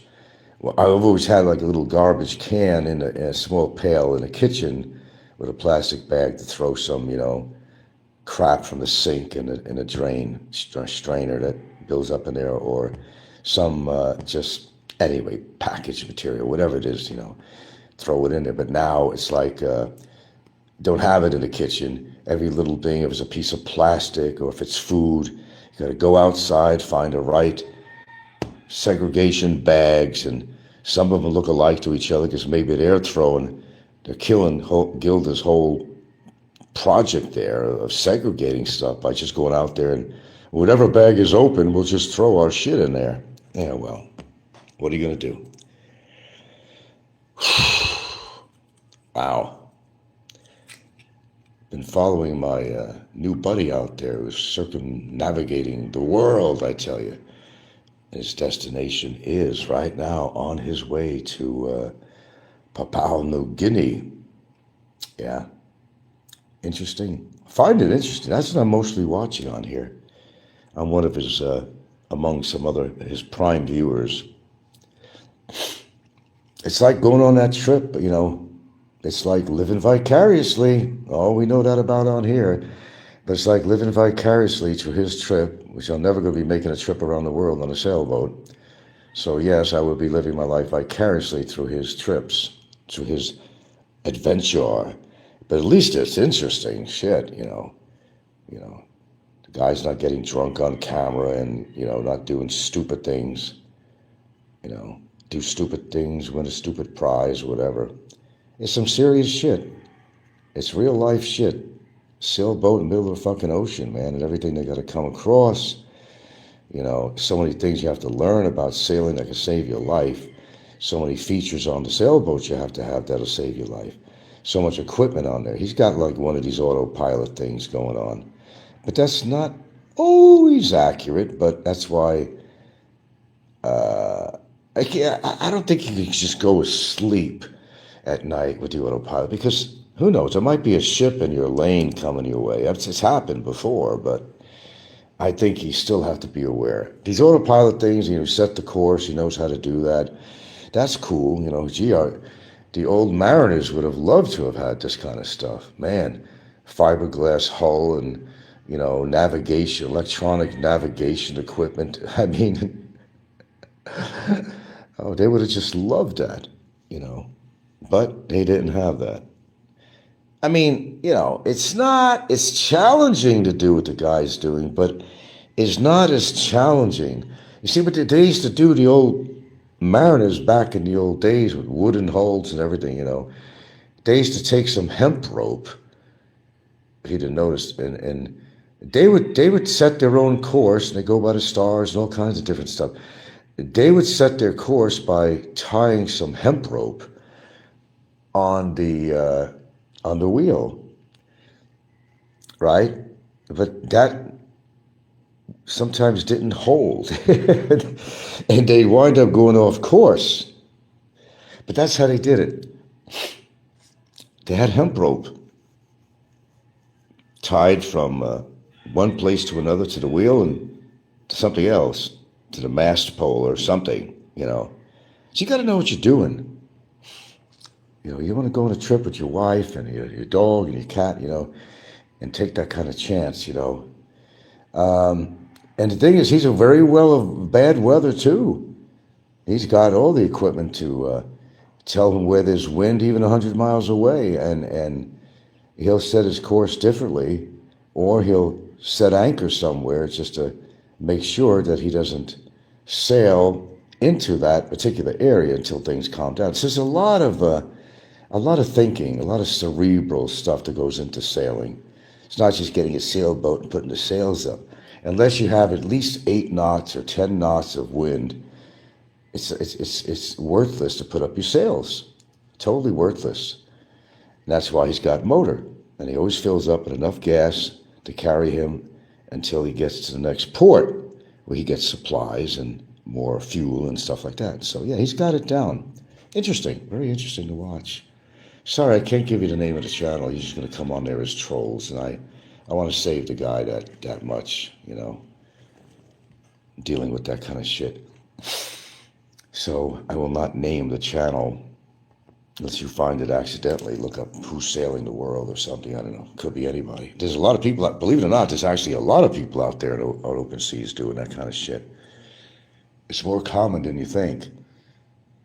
Yeah. Anyway, enough about sailing.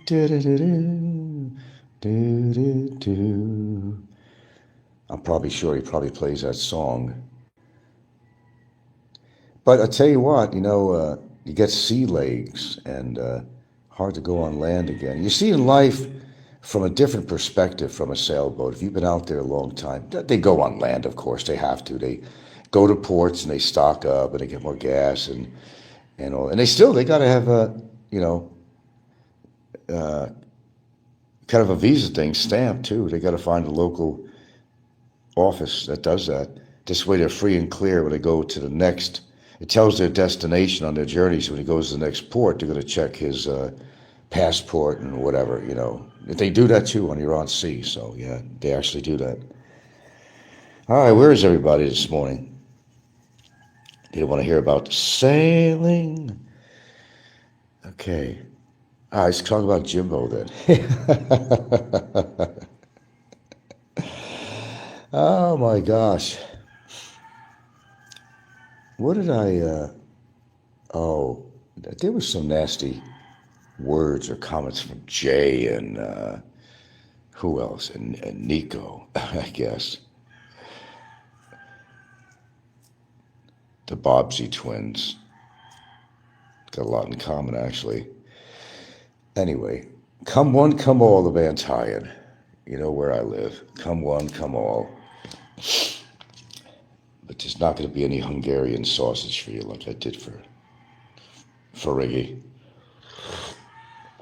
Sorry, can't do that. Got an overcast day, it looks like, which is okay with me today, because then I could get something I want to do done today. Like I want to go for a walk on the beach. I didn't want to do it in the heat. Maybe that's something I'll do this morning to get my walking in. If I can get her up and get her to do some walking too. You know, she's my concern too, not just myself. But the kids, when they're visiting here, they're very active too. They go to the beach, they go swimming and stuff when they're here. They always make sure, because they don't have any beaches around them in Cebu, you know. No white sand beaches. Well, if Jim thinks those Cambodian white sand beaches are phenomenal, boy, he would find these beaches over here phenomenal, which they are. You know, they made one big mistake over here, man. It's never going to be corrected. It's going to be the start of something lousy around here. They allowed an 11-story condo complex to be built. It's still working on it. And they didn't pass any environmental laws and everything else. And, you know, they stopped the project. And then, you know how it works. The money was put out to the side. And, you know, the mayor and everybody else and the Division of Natural, whatever, environmental, whatever, was involved in this. And they broke all the laws on everything they did, you know. But then they were allowed to continue the project. Amazing what money can do, huh? Slip the mayor or whoever's involved in this matter, and there's numerous agencies.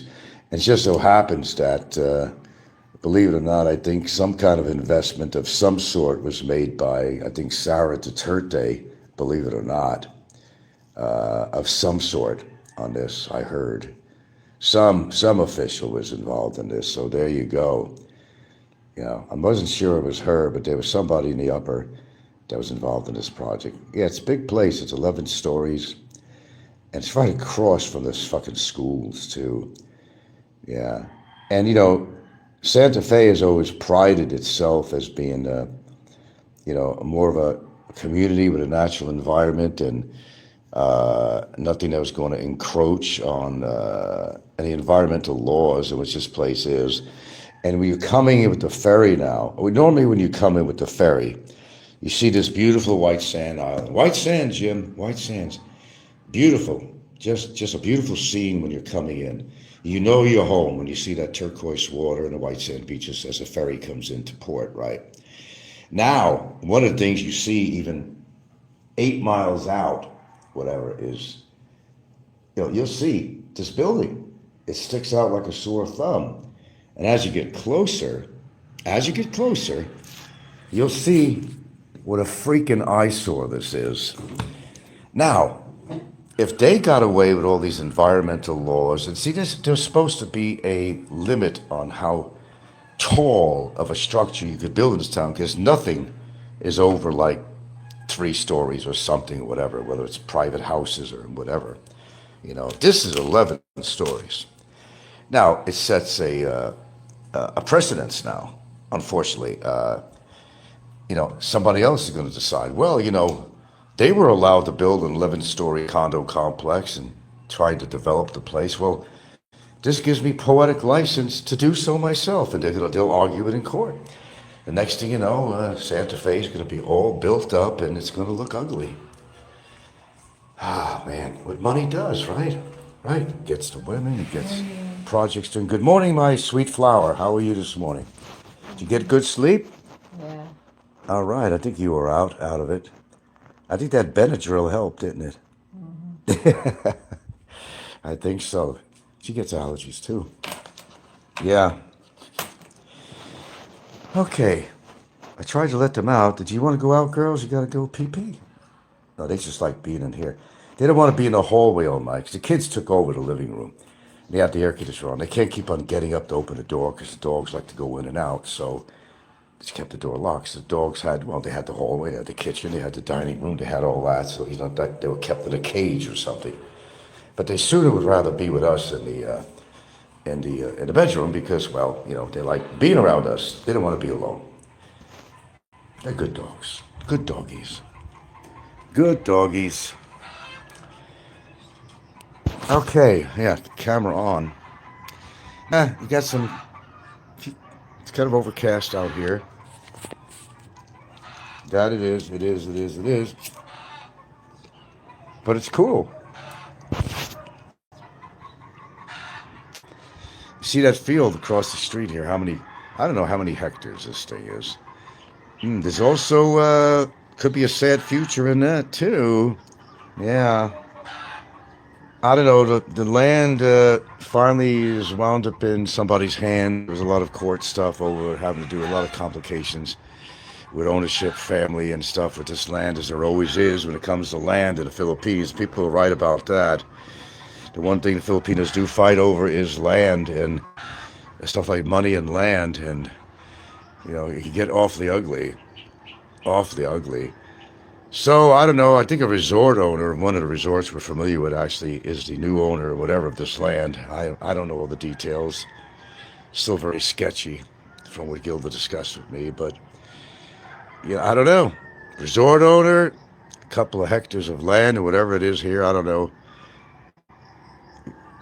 It goes back, and might be a condo development in front of me. Well, I don't know. All these wires up there, they're not going to build anything big if they did.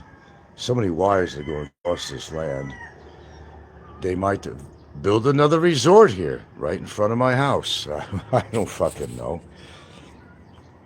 Anything is possible. Sometimes change is good, but not always.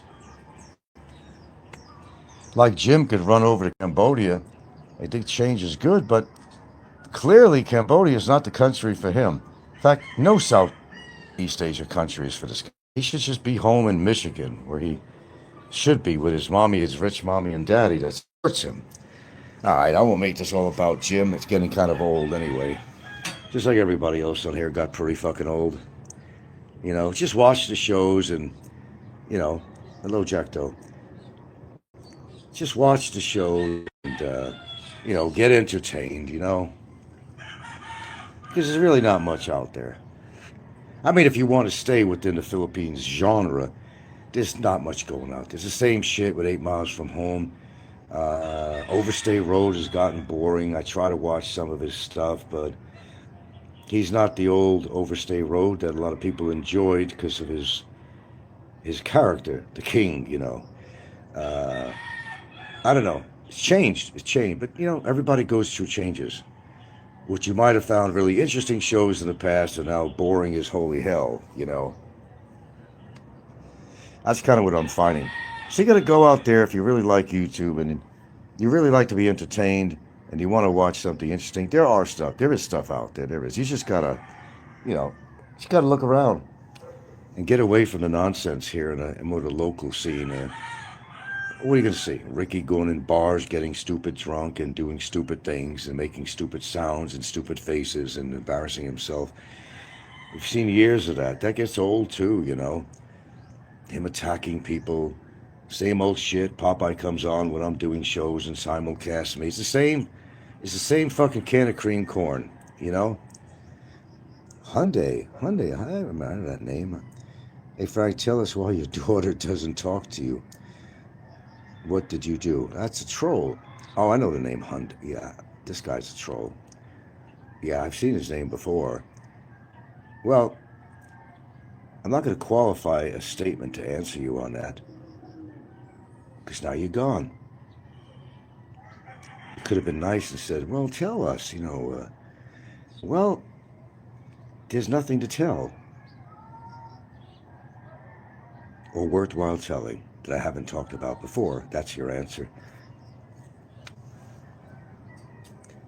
And I don't have to qualify that question with an answer because there's nothing to talk about. But thank you for being there. Jack Doe says, my daughter won't talk to me. I don't like her boyfriend. Well, like I say, Jack, on here, people try to find a reason and rhyme to attack you. Oh, now it's my daughter and all that. What really happened with my daughter?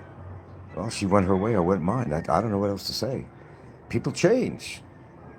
As I say all the time on here, blood is not necessarily thicker than water, man. Thicker than water, not necessarily. Some people, kids grow up to be a whole different human.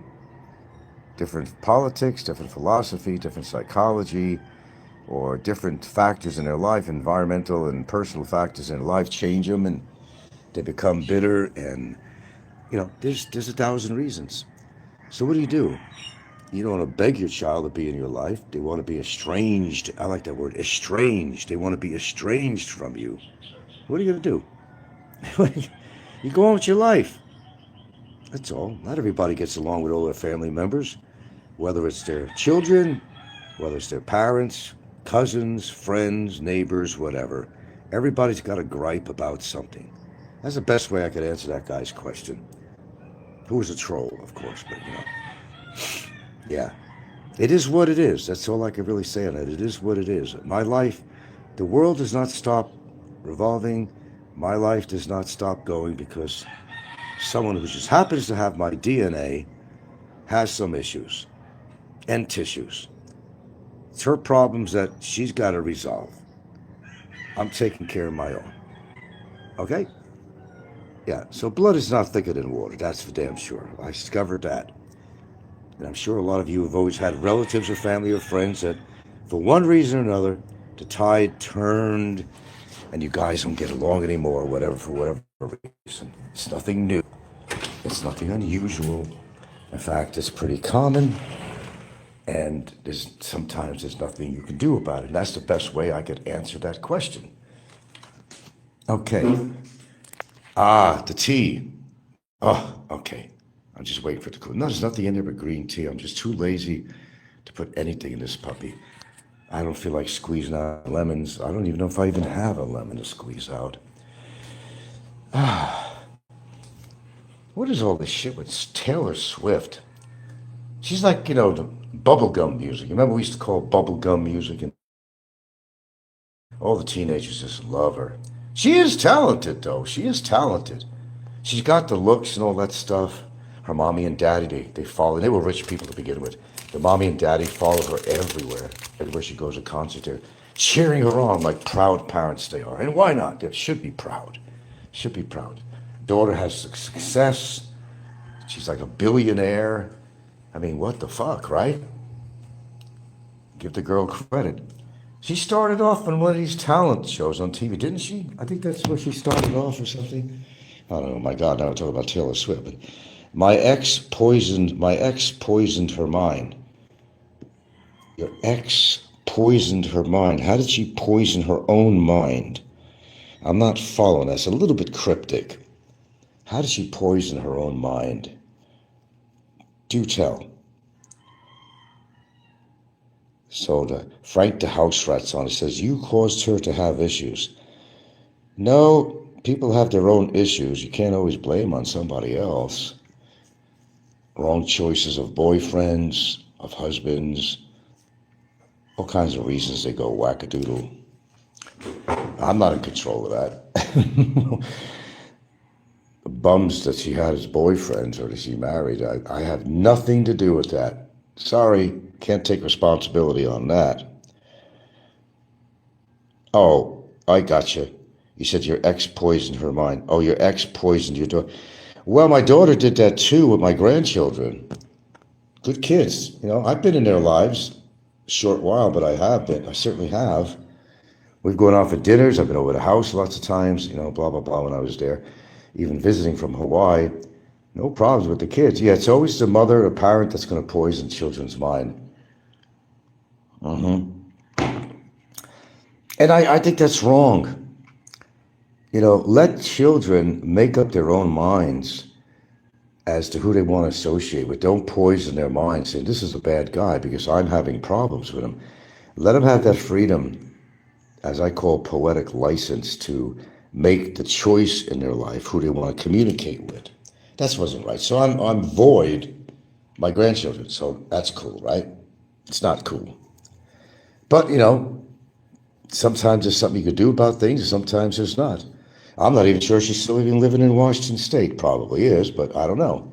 I don't know. No, I know she is because I think she has the same phone number and everything with her area code. She has to be still in Washington State. I don't know. But I don't even know if my ex-wife is still alive. I mean, I don't know. Her mom, she looked like she was going downhill. That last photograph I've seen of her, which was awfully frightening, and even I'll say that. My God, sometimes things work out for the best. You break up with somebody because you can't tell the future, what they're going to be like psychologically or even how they look. Jesus Christ, didn't go very well for her in either department, her mom, my ex. Goodness gracious. Sure as hell didn't. And sometimes, we call fate and all that stuff. Maybe it does work for you, There's a number of women that I thought would be an ideal partner for me that turned out to be nothing even close. Or as they wind up looking as time went by over the decades, that doesn't even look like the same person that you were so infatuated with, thinking how beautiful they were and lovely and the body and all that good stuff. And you look at them now and say, who the fuck is that? There's one girl I used to know, wasn't really a girlfriend, but she's like a real hillbilly type, actually, She had some funky teeth or something, red hair, and Carol was her name. Carol. Not Indian Carol, but just another one. Shit, I saw a picture of her. She got like all curly hair with thick glasses on. I said, who the fuck is that? Some people don't change for the best. They don't age very well. So you got to say, maybe, excuse the word, if I don't turn on, I might combust into fire by using the word, but sometimes it's a blessing that maybe certain relationships did not work out. You don't realize it then, but the future comes and you look back and say, oh shit, is that what they turned out to be? Both both looks and personality and whatever, and say, man, if there were such things as angels, then there'd be some angels on my shoulder multiple times. Oi. No, I never want to get married again. When I was married, I divorced her. One of the best things I ever did, and I look back on it, really. As I said, it was just a relationship that, the only reason I got married was really to give my daughter a name. There wasn't like, I was, in my own way, I had feelings for her, but it just wasn't, strong enough or reason enough to stay with her. And educational level was different than mine. A lot of things, really. Her background was totally different from mine, things she's done. She got pregnant only because she didn't want to take the pill, and she always took the pill. Oh, I forgot to take the pill. Ever hear that one before? I forgot to take the pill. Purposely forgot. Because she tried having kids before, and she had a miscarriage. She had a motorcycle accident. She was a passenger. She was pregnant. I guess she miscarried. So there comes Uncle Frank, and, well, okay, accidentally on purpose missed a pill. I remember the day she told me she got pregnant. Big Kevin closed is your YouTube channel. I hope he's a Big Kevin closed. I don't know what you're saying here. People get cryptic sometimes. Big Kevin closed is your YouTube channel. I hope he is okay. He closed is explain a little. Oh, Big Kevin closed his YouTube channel. He took his channel off? I don't know. I haven't been over there. He didn't come on too often. He got his knee operation done. There's no reason to close his channel. I don't know. I have no idea. Maybe he had a blood clot or something. I don't know. I can't make that assumption. I don't know. I have to investigate that. Gingers can be hot. Oh, you mean redheads? Oh yeah. I tell you what. I've had a couple of 3 actually. 1, 2, at least 3 girlfriends that were redheads. I mean, one of them who was from Carolina, she was a flaming redhead. I mean flaming. But she had the palest skin you ever seen in your entire life. I guess it must be an Irish background. But she had this totally flaming orange red hair, you know. And her skin was as white, whiter than mine. That's saying a lot.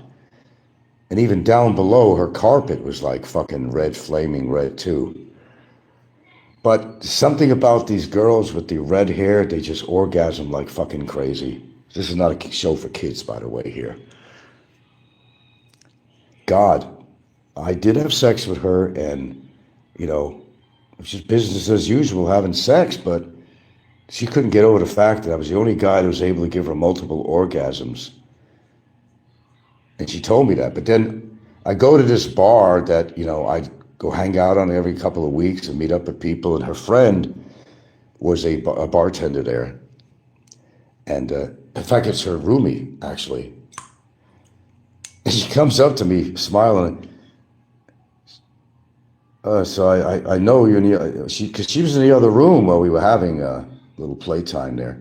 But then apparently she had told her roommate and bartender friend that she had multiple orgasms. So her bar friend, I forgot her name. I always remember because she had this long neck for a woman. She had this really long neck. Nice gal, though. Always very courteous and, you know, and has a roommate. And she actually brought it up to me. She was boasting about how many orgasms she had. Now, of course, as a guy, you know us guys, right? We got a big swell head about that. But I don't know, it has something to do with a redhead. Because redheads, because I had another one that was just totally orgasmic. I mean, you know. And I'll tell you a funny story with that. It's kind of gross, but she was a bigger woman. She wasn't thin, she wasn't fat. She was like built like a brick house. She was another redhead. Again, the white skin. I had lived temporarily in this house, which had like a separate apartment, big size I lived in. But it was a very unusual thing. It was only made to be temporary. Instead of having traditional bedrooms, it had lofts. So Shauna had a loft. You walk up the steps. And I had one. I walk up to the steps. Well, you know, that's where we had to go, up in the steps. Well, you know, it was a really bad, let's just say it was a bad timing with her because she was kind of on the rag. And as I said, this is not made for kids. Not made for kids, okay? And, you know, I have a thing about that. No, ma'am. You know, and this chick was bleeding like a sieve. I mean, she was just like, you know, like her fucking blood bags busted open or something on the operating table or something. And everything was covered. I was covered. The sheet was covered. I had to stop. In the middle of the point, she was orgasm. She was, you know, like fucking crazy. And I had to stop. And she was not very happy about that. I didn't see her after that. I did not see her after that. I'm not shitting you. I'm only going to go as far as I possibly can go, but I'm sorry. I don't need a bloodbath. MLS said the only action Popeye gets is with his hand. Oh, I'm sure about that. Hi, Popeye. I know you're probably recording me or simulcasting me. I don't want to make him too excited with the stuff I'm talking about here. I got to watch it. He's going to get orgasmic. If he's able to anymore. I don't know. Yeah, but redheads, I don't know why are they so fiery? What does that have to do with the color of their hair? Why are they so fiery? Why does that kind of go together? I don't understand it. And then there was another one, there's Carol, another Carol. I call her Indian Carol. Unfortunately, I think she passed away a couple of years ago. I think she passed away. I want to see how she's doing these days. You know, I read something, and her full name with marriage and, her granted birth name, and I believe she passed away. And I'm saying, wow, man. Yeah, she was a redhead too. And she was fiery in bed. I don't know, they all seem to like me more for the sex or something. What did I have going for me? I really don't know. I don't know, I'd have sex like anybody else. I didn't do anything unusual. I missionary or otherwise. I mean, I didn't do anything special. I don't know, maybe it's my wonderful personality or something that transcends into a sexual experience with somebody. I don't really know. But I've never had a problem pleasing a woman with sex. I never had a problem pleasing a woman when it came to sex. It's not like I do any acrobatics. I don't hang a woman upside down by her feet and try to screw her upside down, or, there's like 1,001 ways to have sex. I have a book or something, 101 or 1,001 ways. I mean, what could you possibly do? I don't know. I was with this Filipino gal from, it was a 3-year relationship, a little shy of 3 years in Hawaii. And she wanted to do this weird stuff for me to be sideways or going this way. I said, what the fuck is the use? What does this fucking matter? Am I entering you or not? It's the same fucking thing, but a different fucking angle. Jesus Christ. Is it feeling good? Then shut the fuck up.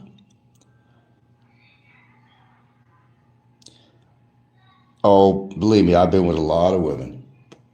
A lot of them. Don't mean the relationships lasted, or maybe some were not meant to last. They were, one-night stands. I've had one night. Yeah, fuck yeah. Look, when I got divorced, I was a free man. How many years ago that was? I never got remarried. Oh, I came close. A few gals I would have liked to have married, but that didn't turn out maybe for the best. But, I was a free soul. Sowing my oats. I have no regrets at my age now. A lot of these YouTubers barely even had one partner in their life. I mean, look at Popeye. He married the first fucking whore that he fucking met in Subic Bay when he was in the Navy. And even that didn't work out for him. Yeah, she was one of the guys. He married one of the gals that were doing that under the table shit that he used to talk about. Remember he talked about the table thing, him and his buddies, the one place they went to, the round table, has a long draped cloth on there. The woman would go under there, she'd be giving blowjobs to the guys under the table. Well, Popeye was proud of that. He was proud of that. Frankie's in a good mood today, this morning. Maybe I just got laid. I don't know. Who knows? Can't kiss and tell. No, not this early in the morning. I'll give you a little secret. I don't do it this early in the morning. Uh-oh. Gave out some private information.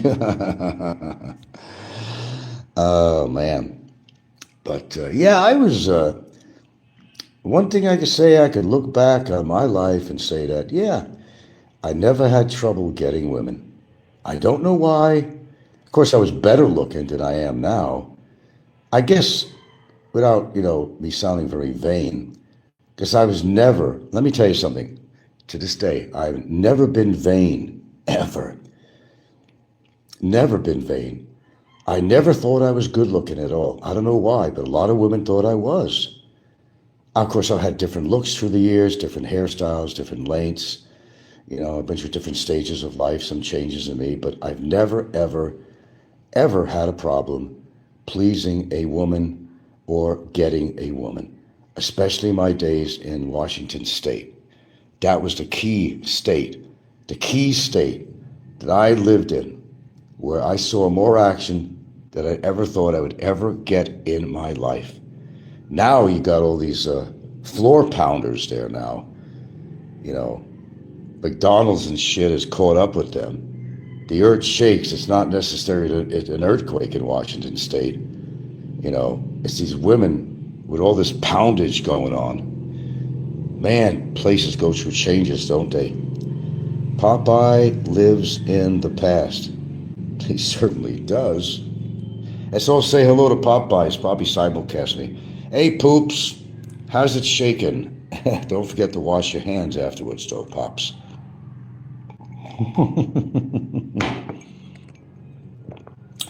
Jack Doe says women love guys that are a little bit dangerous. Nah, that wasn't me.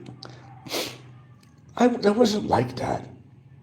I didn't do dangerous things really with women. I didn't throw a gerbil up my ass like Richard Gere did or anything like that. At least they say he did. I didn't really do anything terribly dangerous with sex or nothing like that. I was always a gentleman when it came to a woman. Always a gentleman. Always. I treated them with respect, even if they were an overnight one-nighter. I always treated them with respect. Always did. There's not one woman I did not treat with respect, even if she wasn't a full-time girlfriend. Not one woman that I could think of at all. MLSO says even Viagra can't help Don C. Well, I really wouldn't know. It's an interesting statement, but I want to keep it real on my show. Just proving it right now. I don't know. I could say a lot of lousy things about Don C, but I don't know his private life and sexual life. So I'm not going to, make a statement like that. I'm nothing like these people on here. Like I said on my show, I talk about what I know about. Only what I know about as fact, and which maybe you guys know about as fact. And that's what makes my show a lot more credible. You call me every name in a book, but you got to prove it. You know what I mean? Come to reality. Bring the facts up. But they run out of material sometimes, so they use the same old material against you. I remember when he was in Moncton and made believe he was actually in Hawaii, and he made believe he was in Moncton. Wow. I must have hurt their feelings. I don't know why. What does it matter that I said I was in fucking Moncton when I was really in Hawaii? I was playing with their fucking heads. Get over it. Get over it. For God's sakes. Get over it. They're using the same old shit. The tenants in Hawaii and what I supposedly did or didn't do or something. Get over it. Facts are facts, and they're not any facts that resemble reality in any way regarding my tenants, as what was said.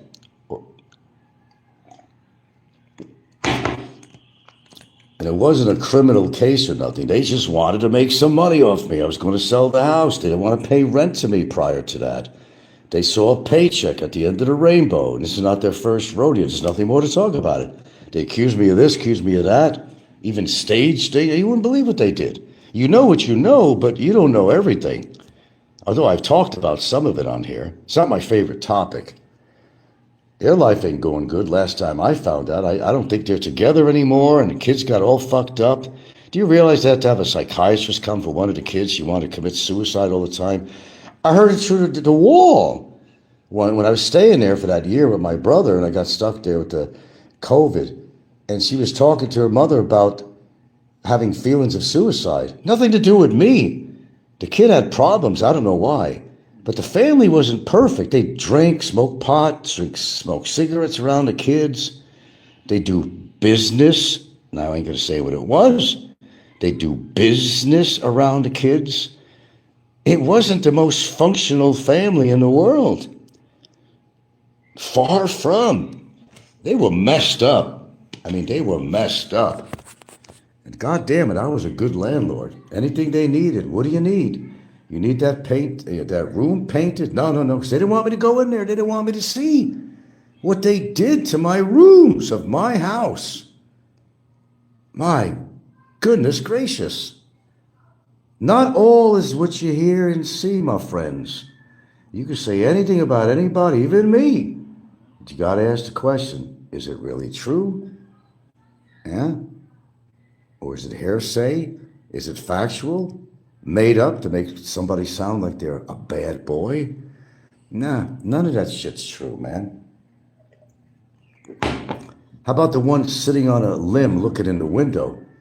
The only limb on a tree around my house is about 40 feet away. I like the one about when I was painting the trim of the house, and I don't want to get into this one. I'm staring in their windows. Yeah, when the fact is, when I was painting the house, I absolutely told them, I'm going to be painting out here. I want to let you know I'm out here, I'm painting the trim. And even the wife said, okay, thank you. Thank you. She thanked me for telling her. But of course, this is YouTube, and it's also, some lying ass tenants too, who were trying to make a paycheck. And as I said, it wasn't their first rodeo. They rode that funky horse many times, and I don't think they ever won. And they didn't even win on this. And the only reason there was as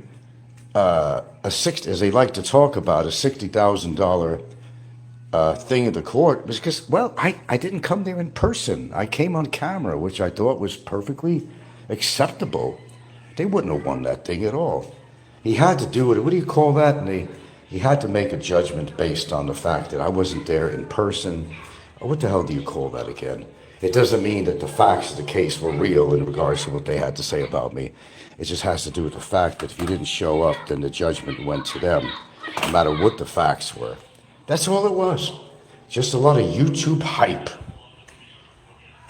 A lot of YouTube hype. That's all it was. That's all it was. Something, give something people to talk about. And somehow I enchant their boring lives. But I'm just really big on facts. That's just who I am. Tell the truth. Nothing to hide. Unless there's something to hide, then I guess you don't talk about it. People seem to think they know me in and out when they really don't know me.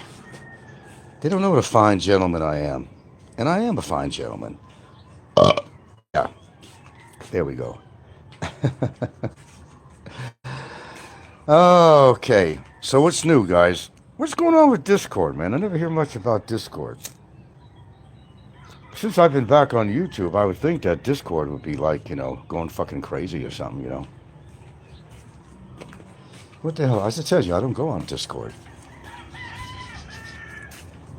No, I really don't. I don't, shoot even how to get on the damn thing. Dog poop pickup time. I'm not doing it. They're going to do it. 1, 2, 3 piles. Oy vey. Oh no, let me sit in the meat machine here. Oh, we had a guy fix the brakes on there. It's falling apart, this thing, See this in the back? My neighbor has something just like this. All torn apart. His is rusting. The fenders in the front are rusting on him everywhere. But this is getting there. This is not covered all the time. They took the canopy off the sides. But it's going to start to rust. And they got to keep this thing clean, You see what's happening. It's wear and tear. These things are made pretty cheaply. But to tell you, they come in handy, though. It give the kids some freedom, to be able to go to school and whatnot. And they just want to go downtown for something, So, yeah, it works out real well. As I said, I don't want a car. And at my age, too, I just don't want to drive. I'm more respectful of people. What if something did happen to me? I'm on the road. I could kill somebody. Or I could kill myself. Or, the way people drive around here, I could get killed, too. I just don't want to be part. I've had too many near misses in my life. And not because of bad driving. A couple of times I made some bad judgments, and it would have been my fault if I hurt anybody. But for all the years I've been driving, it generally, anything that's ever happened, wasn't that many, but there's a few incidents, was not my fault. It was people's careless driving. Horribly careless driving. And, we're talking about the Philippines here. And if you ever spent any time out here, you understand that. You know how they drive around here, how they don't pay attention. You got to watch your ass out here, is the best thing I can tell you. Some serious shit as far as driving out here. Mostly motorcyclists, though. Mostly. That's if they're all getting killed on motorcycles and scooters. And it's called scooters, really what they are. Even in, what was Jim saying? I don't know, what about, you don't need a license if you're, I don't know who's saying that. Was it about Cambodia?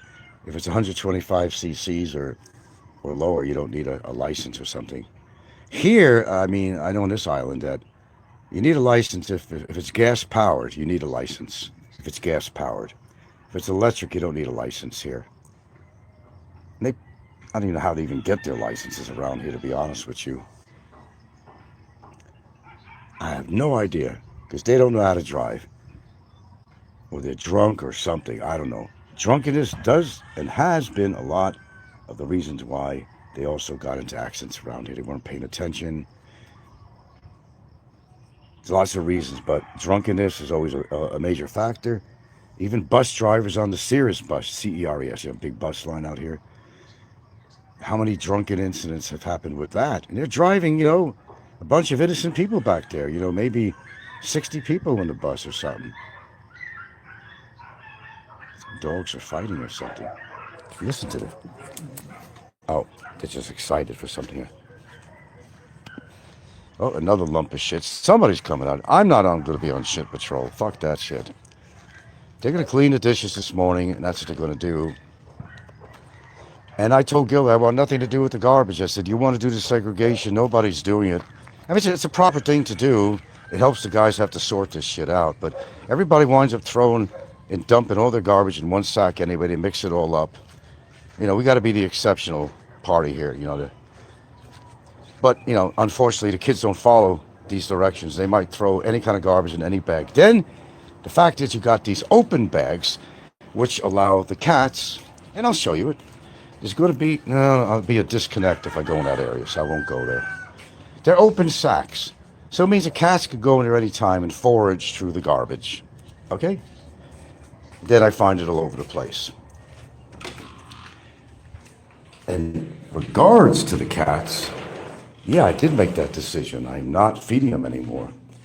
They're not my cats, although basically they are. If you started feeding them, they're your cats.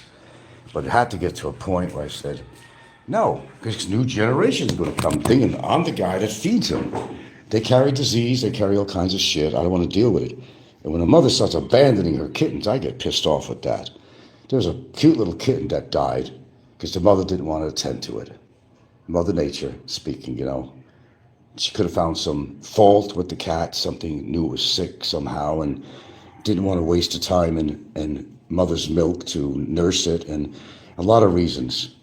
But I don't like to see this, I really don't like to see this. Good morning, expat. That's right, you always come on later. I think you complain saying, Frank, your show's too early. I'm still in bed when you come on. Well, I'm on now. I've been on for, Jesus Christ, been a little over an hour. We've had, interesting topic on here, as usual. I don't even know how I even think that clearly in the morning to even come up with topic matter. We started off with old Jimbo there, Jim's Gaysian adventures, He was at it again, imposing himself on people in Cambodia. You just don't do that. You got to take a different approach, but he's drunk all the time. He doesn't even know what the fuck he's doing half the time. He's so proud of his fucking steroids. I mean, geez Louise. But he's not the only one. There's a lot of people that have been using steroids for a long time. But, I'm no expert on steroids, but I know that long-term use of this, there were wrestlers, all kinds of people dying of heart attacks from steroidal usage. And I'm the kind of person that says, either you build up muscle naturally, without chemistry. I can see taking more protein, stuff like that. Sure. I can see that. Yeah. That's natural. It's I have no problem with that.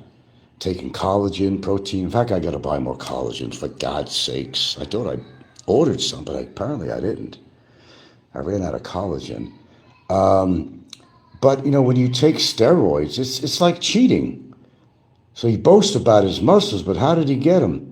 We have gotten those kind of muscles. I'm not that impressed with his muscles. He's got an old-looking body. Oh, I've seen some guys on here that when they're 50s, 60s, 70s, oh my God, they're built. But they're all taking fucking steroids. So we're supposed to clap our hands and say, hey, way to go, man, way to go. No, I don't. Because unless you do it naturally, I'm not impressed. I'm not impressed at all. Expat first, I woke up late today. I'm under the weather. Oh, sorry to hear that. We're all under the weather, if you know what I mean. We're subject to whatever the weather is. But I know what you meant. Just fucking what you meant. Yeah. Oh, now that I got my butter, I might decide to make pancakes this morning. I don't know. We need some new pans. They're not exactly stick-proof anymore.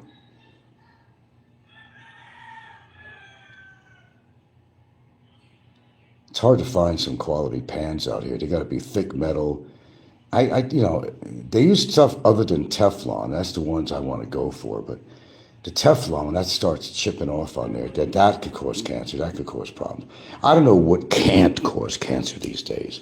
Whether smoking, whether even fucking alcohol causes cancer. But, everything you eat, whether they got, if it's if it's GMO, if they're pesticides or, everything. Believe it or not, barbecuing your chicken and pork and stuff could cause cancer. All that charred skin, flesh on there, the charred flesh on there turns into a certain kind of chemistry that can actually cause cancer. You can't win. That's what I'm trying to say. You can't win. Tell me, just walking around you could get cancer. You don't have to smoke. You don't have to drink. Just walking around the environment could give you cancer. There's so much toxins in the air. But what are you going to do? Hermetically seal yourself? But be a boy in a plastic bubble? I mean, you can't avoid these things. Come on, thumbs up. What is with you guys? You love coming to hear me, but you're not willing. You're fucking with my algorithms, man. How dare you? That's the popular word I hear now. I even hear them talking about it. Oh, kind of fucked up my algorithms this morning. It's like they're talking about the bursitis. I didn't take my medicine for my bursitis.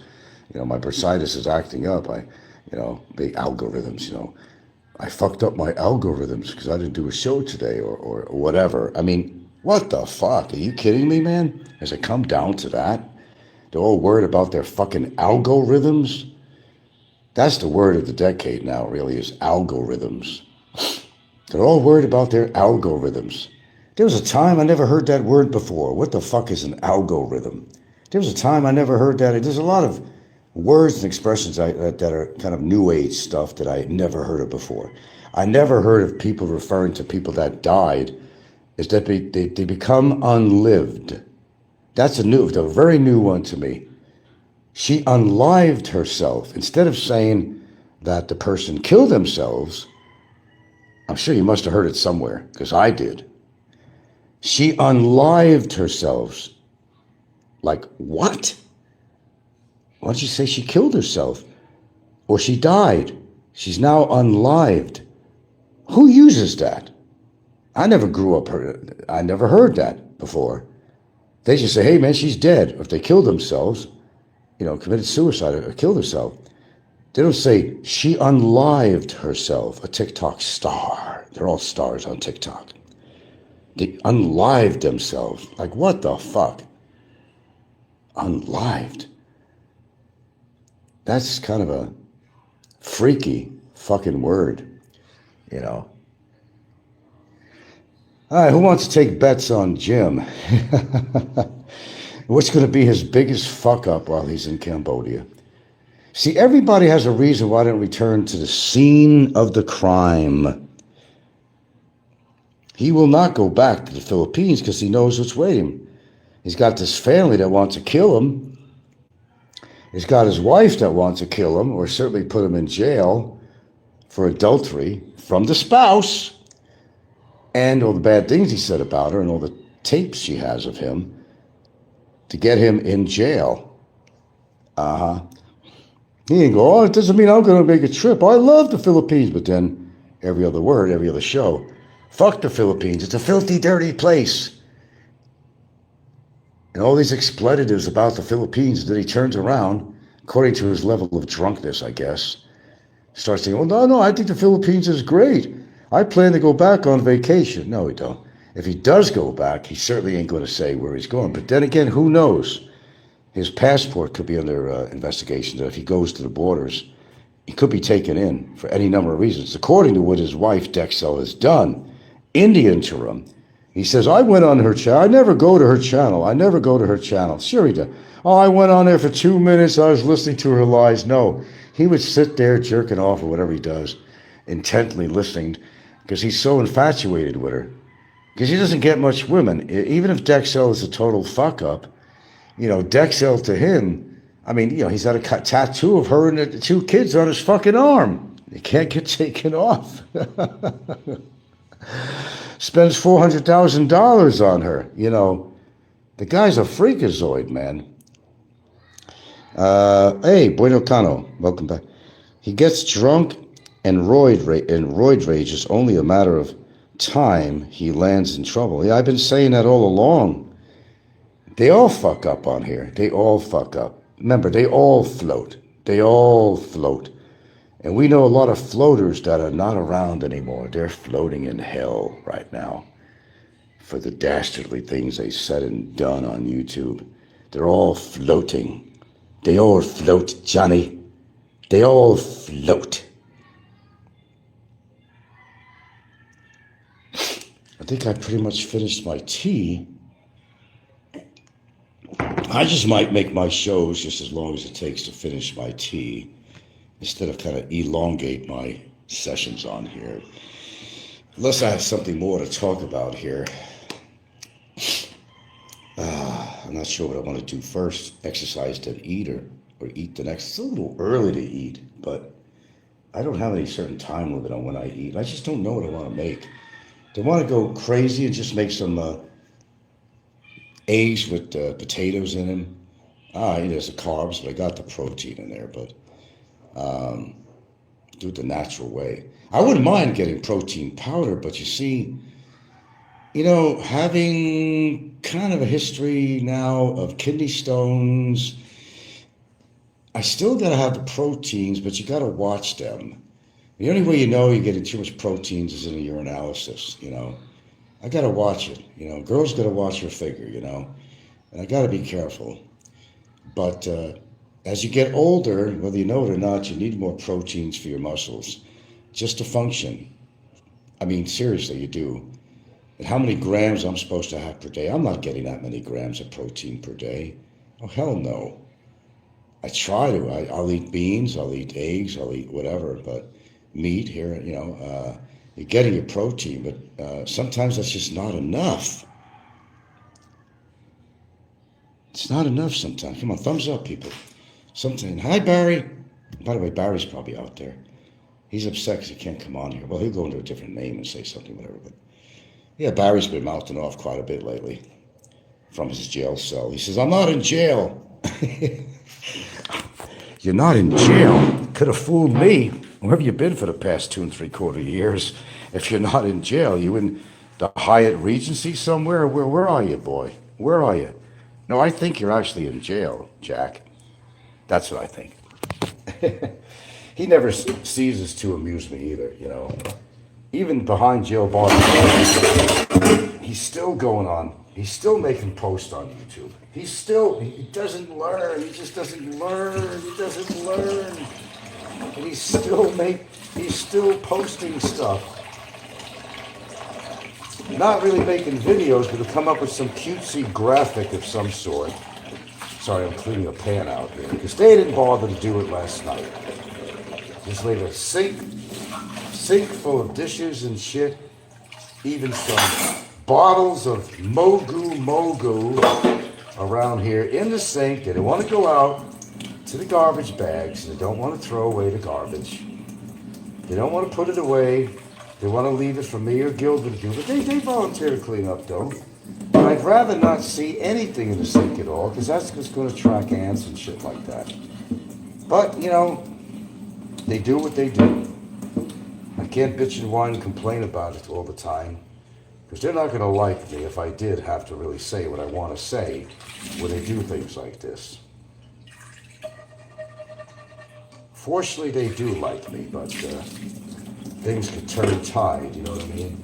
If I become a tyrant around here, and I don't want to become a tyrant. I'm used to having things done my way. I like having a tidy house. That's just me. I'm not a pig. I'm not a pig. I like things when they're clean and hygienic and sanitary. But that's me. Shit, I ran out of olive oil. There's nowhere locally to get a real bottle of real extra virgin olive oil, cold pressed. They got these transparent bottles, you know, to clear, which you don't want to buy because it just renders all the money you spent on there. It just renders it useless. Oxidation, whatever, to the oil. What's the purpose? And you would think that the manufacturers of that, which I don't understand. You'd think that the manufacturers of that olive oil would know better than to put their product in a clear bottle. It makes no sense to me. If they're a legitimate olive oil company, it makes no sense to me. Because they know how the olive oil will degrade if it doesn't have a like green or brown or a dark bottle. I don't know why they do that. It's so simple. Maybe it costs them more money to have a dark bottle. I don't know. What the fuck do I know? I just buy the product, but I'll only buy the right product. And yeah, you're going to spend a lot of money on a good bottle of olive oil. You will. They're not cheap. But if you're going to buy olive oil, at least get the best. How am I going to do this? I want to make some eggs. I'm going to make eggs and potatoes. There's the carbs. I told you I don't know. Maybe I'm changing my own mind. Let me just pause for a second to think before I go any further than I am. I want to get the protein from the eggs, but I love, scrambled eggs with potatoes. I love that. That's a good standby meal. When you don't know what the fuck to cook, it's a good standby for me.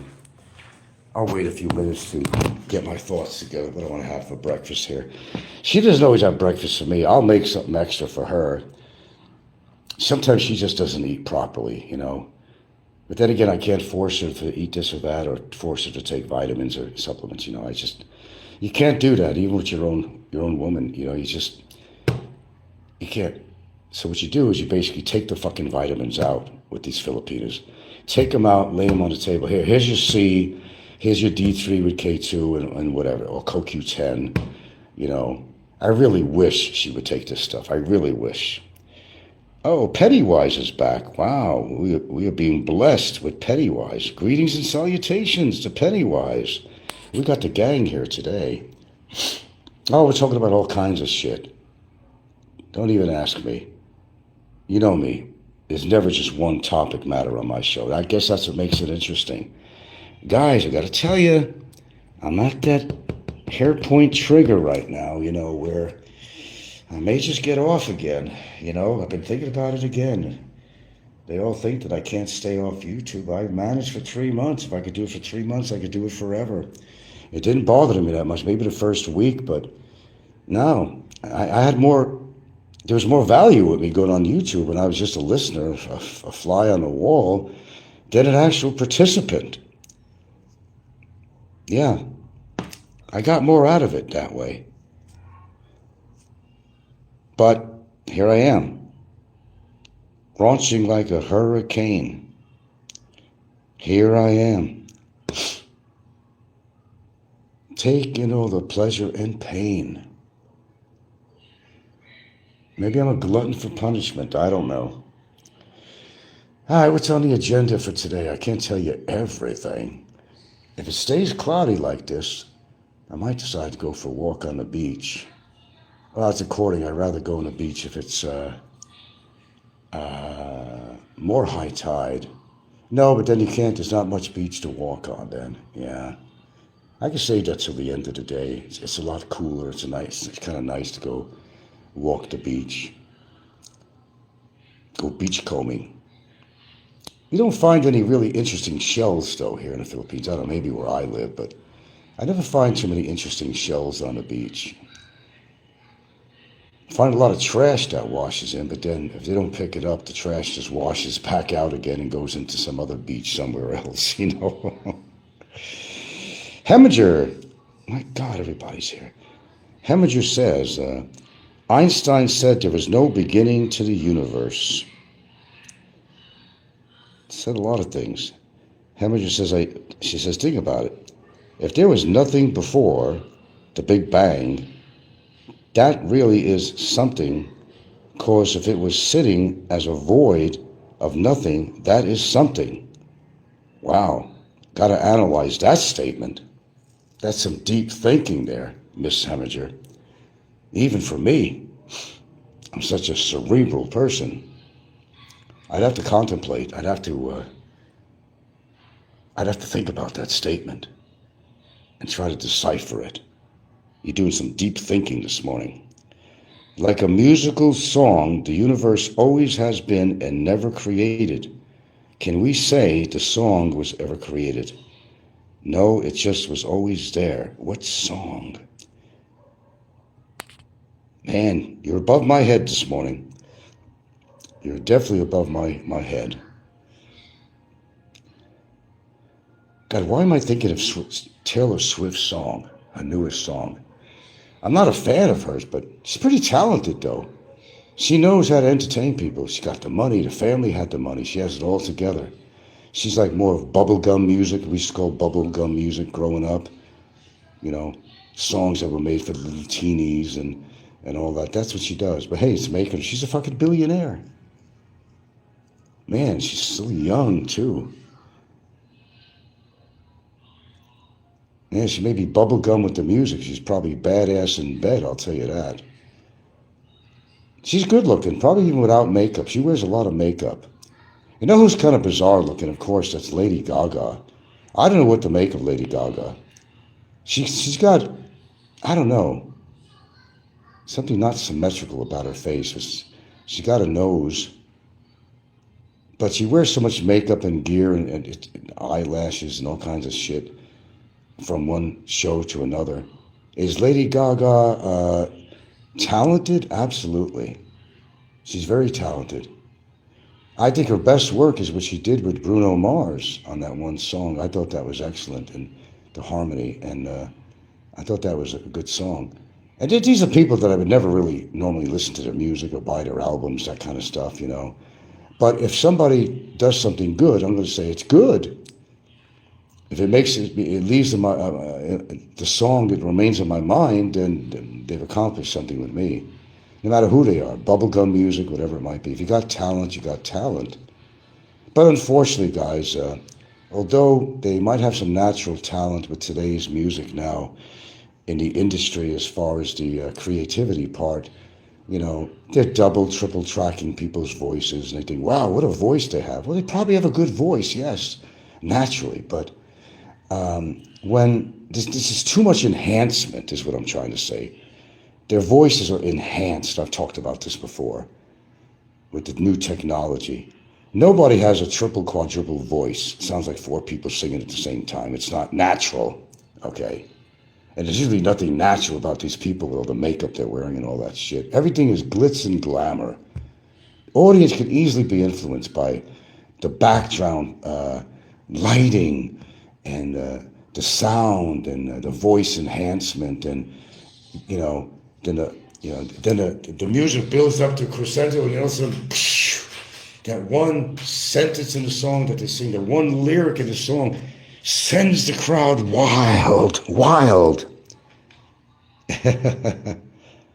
Oh yeah, she's got those long legs. She certainly doesn't got that going for her. Hey, I will never say she's not talented, man. I will tell it like it is. I don't have to like them as a performer or anything. But if you're talented, I'm going to say, hey, man, you're talented. You know. And they get famous because who they have backing them up. Did you know, and I remember, God, it was on a radio show. Maybe it was somebody talking on Howard Stern's show, but they were talking about how this guy can make a star out of anyone. It's all the theatrics.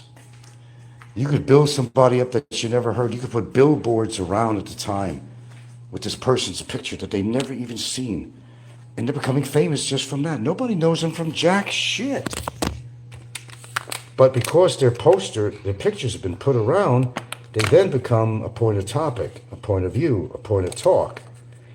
Yes, with the proper enhancements, with the musical technology they got out now, you don't even need a drummer. You don't even need a guitarist. And a lot of them are performing with, these are all pre-recorded shit that they're just lip-syncing. In fact, Swift was on a talk show with, was it Jimmy Kimmel? Who was it? Singing that new song or whatever. And she was singing on the show. And she wasn't really even singing. It was all recorded. And they say that now you can be a one-man band. One-man band.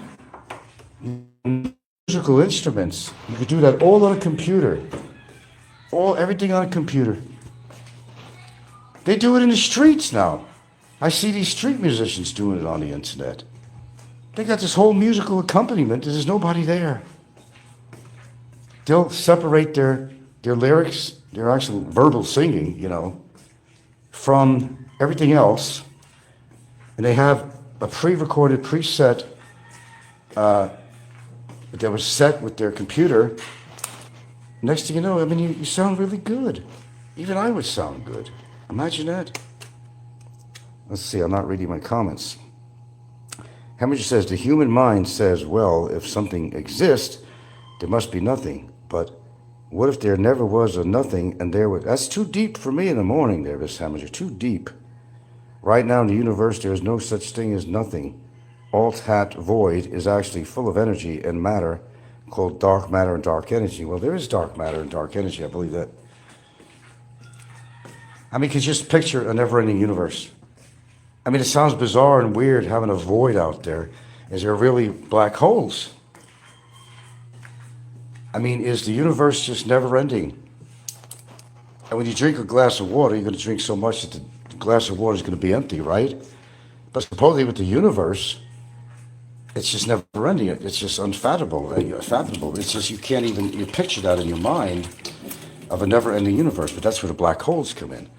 And if there is alien technology that's more advanced than us, I'm sure they're all more advanced than us as a species. They know how to travel through these black holes to get somewhere that's like a million light years away. Try putting that into your thoughts. We think we're high on technology here as humans on this earth.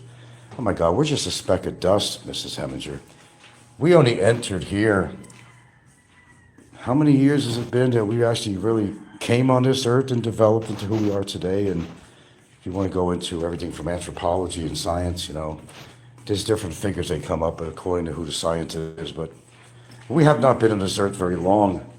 When you think the dinosaurs ruled this earth for a couple of 100 million years, they were the predominant species, Mrs. Hemminger, on this earth.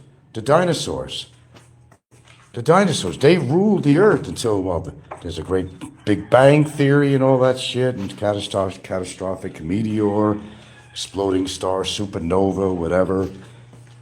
Think of it. They ruled the planet. And there was so many animals, Mrs. Hemminger, on this planet.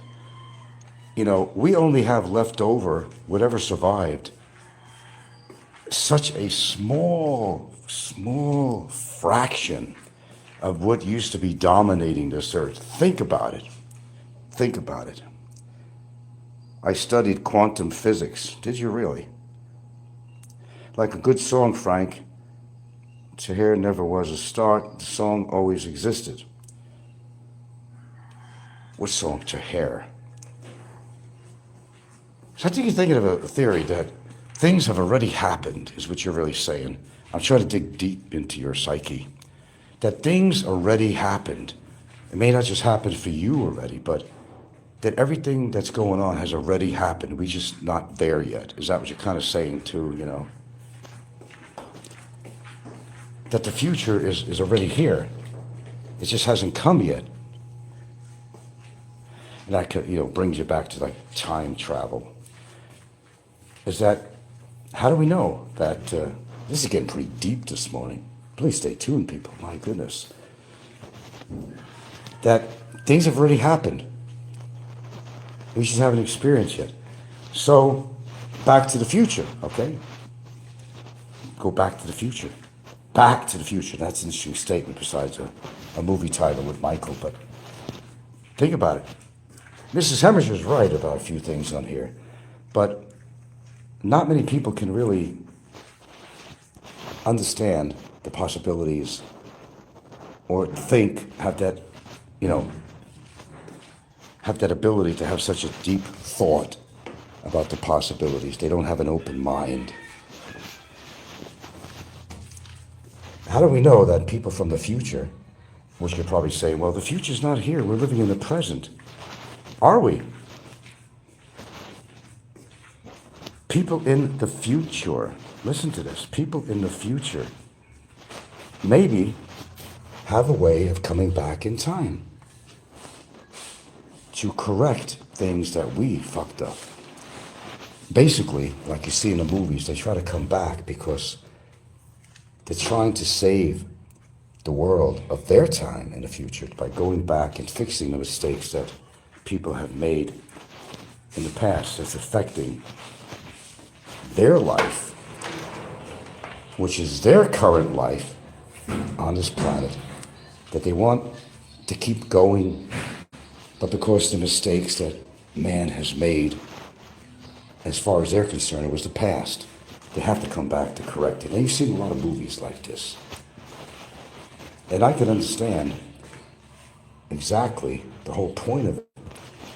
You got to correct mistakes. Even in our present life, you do things in life that might be kind of funky or stupid, and you either let it go or you try to correct the wrongs that you did.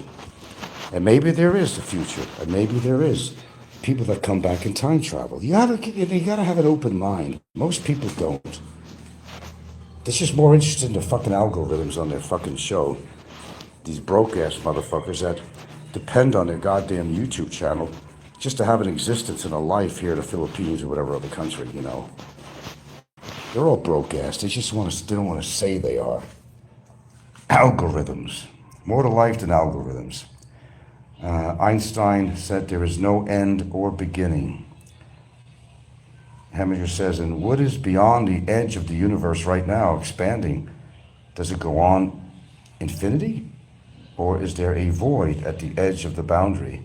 And if it's a void, is that really nothing if it sits there? Oh, that's pretty deep. We didn't need John Lennon to create the song. It was always there. That's pretty deep. That is pretty deep. So, in other words, things to come have already come, is what you're saying. It just hasn't happened, is what you're saying. Okay, that's pretty deep stuff. And as intellectual as I am, that's pretty deep even for me. But I get your point. And the reason I do is because, unlike a lot of people, I have an open mind. I always said I don't walk down the street and just like, you know, I look around me, I say, look at the wonders of this tree. It started off as a little seedling, you know. Now they're big redwoods and whatnot. And I think about this stuff. Most people, all they have in mind is when they're going to get laid or how much money they're going to make on their YouTube channel. They spend and waste their life going to Angeles City photographing whores and shit. I mean, fuck, man, life is so precious. Life is worth more than that. It's just like the trolls on here. They spend all the time attacking people. Like Popeye's probably simulcasting me now. Does that give you a good idea of where the society has gone? Gone to shit? But that's more important to record Frank when he's doing a YouTube show? Is that the summation of their life? It amazes me. It just amazes me. All the energy and creativity and consciousness and matter existed before the universe. There is no beginning and starting point. And it makes you wonder. It's like, what came first, the chicken or the egg? And think about that. Okay? A hen lays an egg and you got life coming out of it, a new chicken. But how did it start? I mean, I get your point. How did it start? It had to be an egg. It had to be a chicken in order to produce an egg and have a chicken. So, what came before that? Yeah, it is mind-boggling, isn't it? It is mind-boggling. You know. But for people with open minds, they could probably understand and comprehend what you and I are talking about on here, and what you brought up. Which is, you know, it's not really bizarre, Mrs. Hemmerton, what you're saying.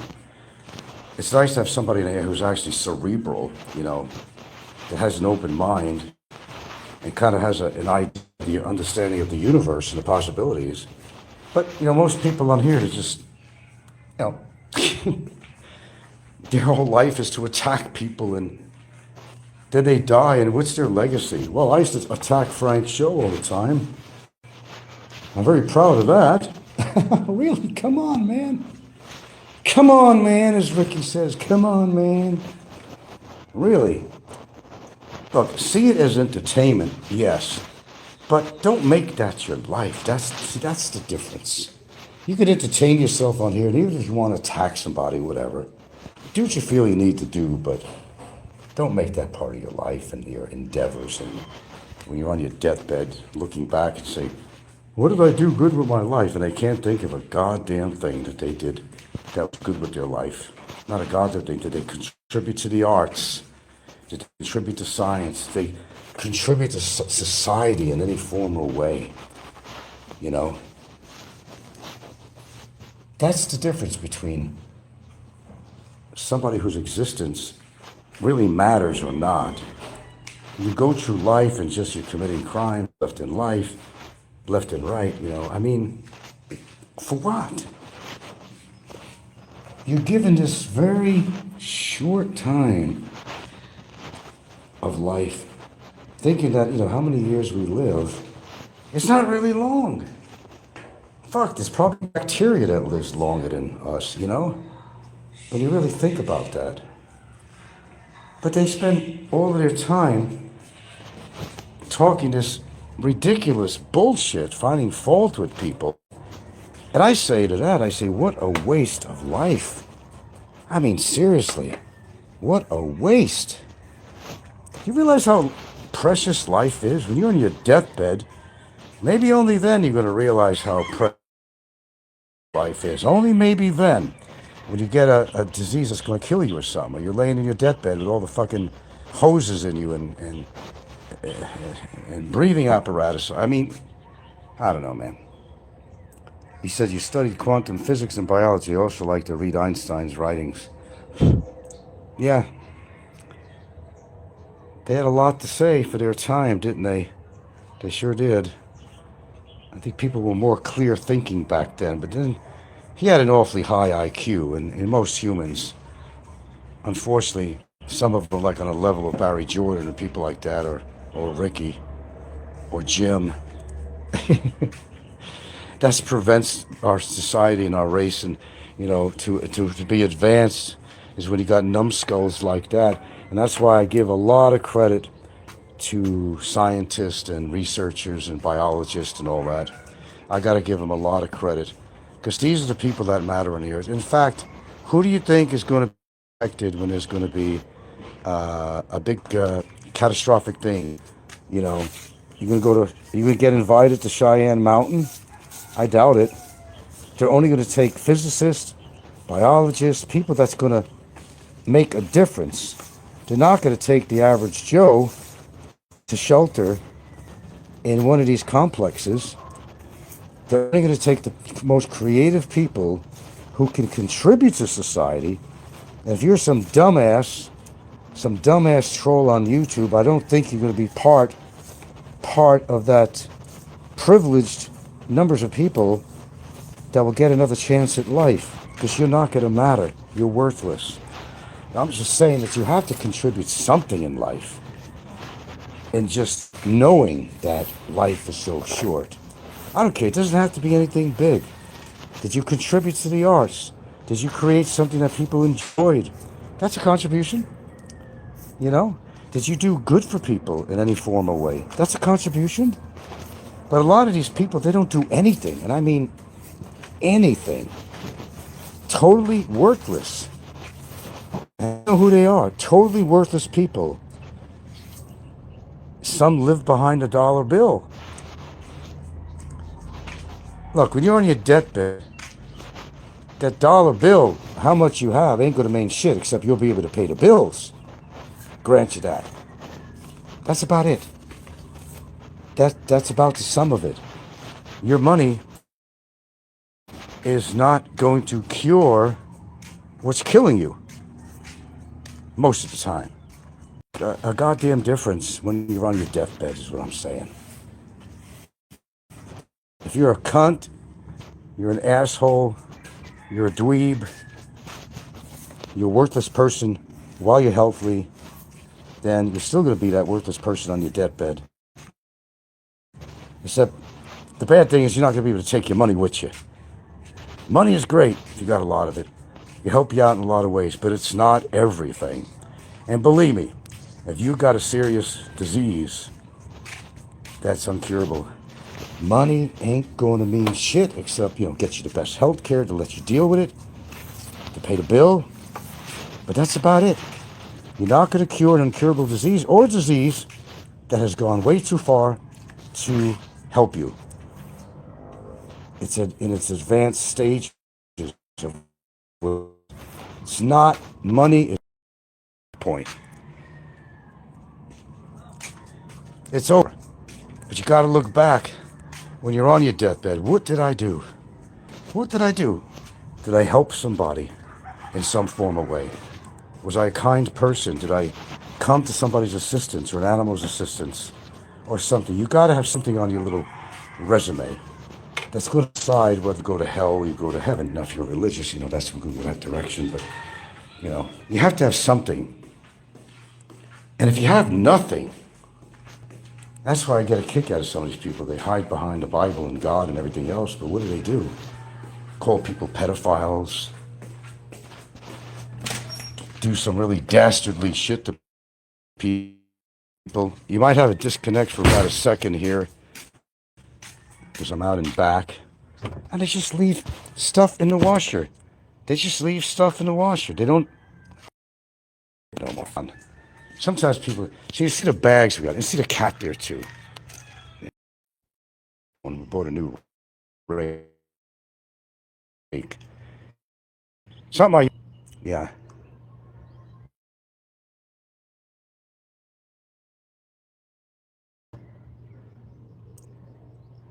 Okay, well, I gotta find something to eat. We had a pretty good crew here today, and it took somebody like Mrs. Heminger to enlighten my morning a bit. A little bit too deep for me in the morning, I must say, but nevertheless, Heminger did an excellent job on showing me that there's some form of intellectual life out there on YouTube, which is always refreshing compared to the normal shit that goes on. People just attack at each other left and right. Look, I'm not saying you can't talk about each other. You can do that. Don't go on the overall attack of somebody so bad that you start interfering with somebody's life and it's illegally in every other fucking way. Unless it is so necessary that you're forced to do something like that. I could understand that. If the person actually did commit a crime, then you take care of it, like I did. Never regretted one goddamn bit of it, and I still don't. You do what you have to do if it's valid, if it's necessary. Otherwise, you just don't want to waste your time, your money, stress out about any of that shit. Do what you need to do, but do it with research and reason and rhyme of why you're doing it. Don't just haphazardly put a complaint against somebody or something because you want revenge. Everything is revenge. It all comes back to hit you in the face, man. Historically, that is what happens. What you do that is unjust and so forth, comes back and hits you in the fucking face.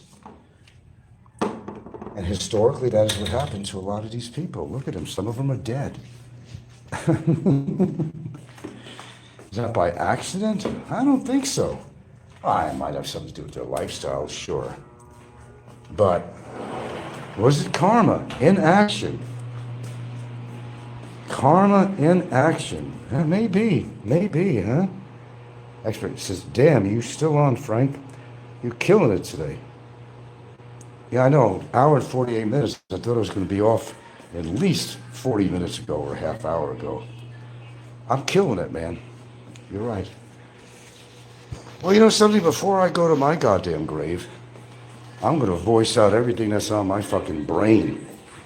Because it'll be your last chance to talk about anything. Because if you're dead, you're dead. Dead men tell no lies. Dead men don't say anything. Their legacy does. Their legacy does. It's good to have a legacy. I'm not sure what I'm making this morning. Yohana. What do you feel like eating? Eggs and potatoes or pancakes or... I don't know. I don't know either. I'm kind of standing there like, oh, I don't know. What should I make? Should I really eat potatoes because I know all the carbs and sugar? I don't know. How about those tortilla things? How good do they stay in the freezer drawer? Those tortilla rounds we have? As long as they're sealed, they last a long time, huh? Under the coolness there. I wonder, because we still have a number of packages left. Yeah. I think I even have some broccoli left from yesterday, too. Yeah, broccoli in the morning. You heard me right. Frank, you might outlive all of your critics. That might just happen. I don't know. I mean, if I'm alive now, and I'm not an ancient mariner here. I mean, you know what I mean? I'm not that old. So a 30-year-old, yeah, I might sound like I'm really ancient. But people live well into their 80s or so, I mean, these days.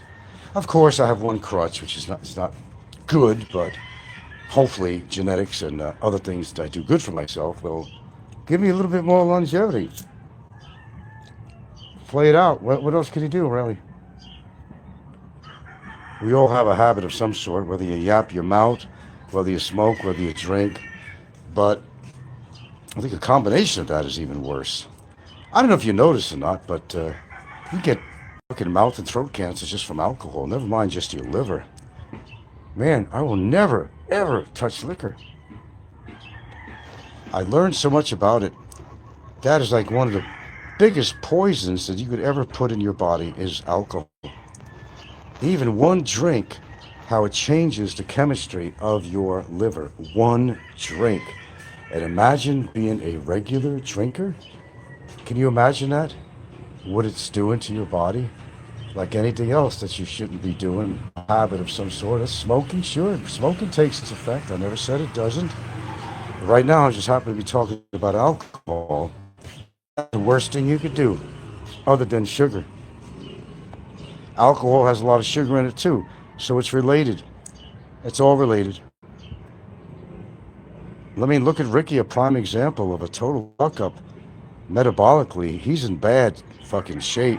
So what is that about Kevin's show is off? Somebody said, you mean he has no videos on there, or what's the deal on that? Heminger says, Frank, you need to hit the books. You got some Shakespeare, Einstein, and quantum physics and molecular biology and philosophy to study. Well, I studied biology quite a bit. You know, I never got into the heavy-duty stuff, quantum physics. I was a terrible mathematician. I can't even do good algebra. I always got the concept of algebra. I could never, you know, I got the concept. Even geometry, I got the concept down, but I could never fall through with it and actually do it and have it work for me. And that's why I couldn't get into any kind of a medical thing because, you see, chemistry, and I took chemistry courses, but the problem with that, you had to know math, really pass your chemistry. And that's what held me back on chemistry classes, because I just couldn't comprehend the mathematics. I really couldn't. You know, I couldn't even figure down to Barry, who's worse than me in math. He's a king of fuck up on math, of knowing how many days he's been, 900 something days of exactly, is it 2 3/4 years, or is it more like toward 3? I mean, and on a spot, I couldn't just do the math in my mind. But there's simple things I could do math in my mind, but Barry was never even able to do that. One time he said that 4 + 3 was 8 or 9 or something. You remember that? Some of those statements he made? Talk about a fucked up brain.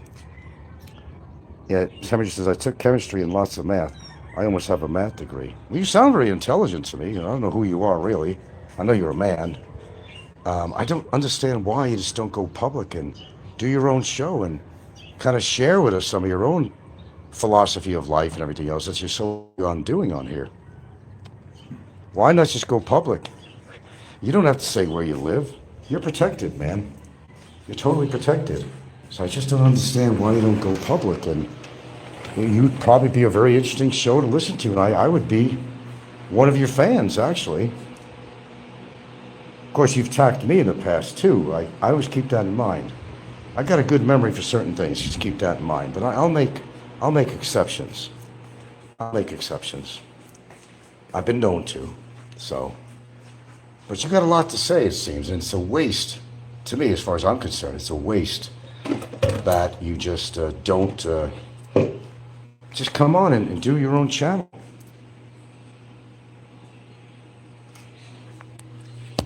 You probably would be somebody very interesting to actually listen to. 5 thumbs up, okay. You'd be somebody probably actually very interesting to listen to. Hey, look what we got out there. We got people like Rick and Jed and Big E and all these people that are just fucking worthless. Worthless to the public, worthless to themselves, worthless to the YouTube community. That's what we got out there. We don't need that shit on here. You need somebody who voices their opinion like me, but does it based on facts. And I always mention that because it's a key word, facts. Not conjecture, not hearsay, not any of that bullshit. Based on facts. And they call me a liar for telling the truth. Yeah. They call me a liar for telling the truth. Do you know why? Because the truth hurts. Nobody wants to be exposed. And I've done a pretty good job of that, I would say. Nobody wants to be exposed for their buffoonery, for their ill ways, and their lack of fucking brain tissue. Nobody wants to be in that position. So what do? You know what they do. They get defensive. They get defensive. I think I pretty much figured out what I'm going to make here. The air fryer now. So the potatoes, I'm going to make some scrambled eggs. And I do that every now and then. I don't know what the hell I'm in the mood for. God, I walked away from the phone thinking you could hear me. I usually have the phone in my hand. I walk away thinking you could really hear me clearly, but honestly, you can't.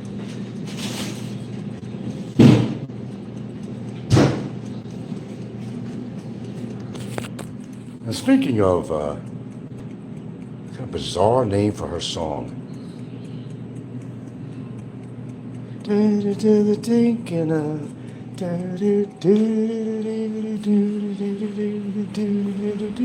It's called The Fate of Something. Fate of Something. Weird fucking name. I don't know where she came up with this, but hell, she's creative. Creative minds, we think alike. Heminger says, quantum physics says observation changes things. So I'm better off anonymous. Not really, man. I think you have a lot to offer. I know you're a troll and all that, but I think you have a lot to offer. You know. You're probably one of the most cerebral people on here right now, other than myself, of course, but you probably are. Major troll for a decade, but you got a lot to say. And why not share it on your own forum, your own channel? Think about it. Okay, I've been on here almost 2 hours. I didn't expect to be on this long. You know what I got to do if I'm going to come on here and do a show is do a limitation at most 45 minutes to best, because that's the only way you're going to keep people's attention. Especially the fact that I'm not always on camera. New people come in and say, well, I don't know, if the guy ain't on camera, I'm not interested. Heminger continues and said, Schrodinger's cat read up on that. It changes the thing you're observing. Wow, I don't even know who these people are. You're a very learned person there, Heminger, I must say. I must say. Some of the things I have no idea what you're talking about, but you're educating me, and I appreciate that. There's a lot of things I know and a lot of things I don't know about, but there's not much that I don't know. I did a statement, a profound statement I made once.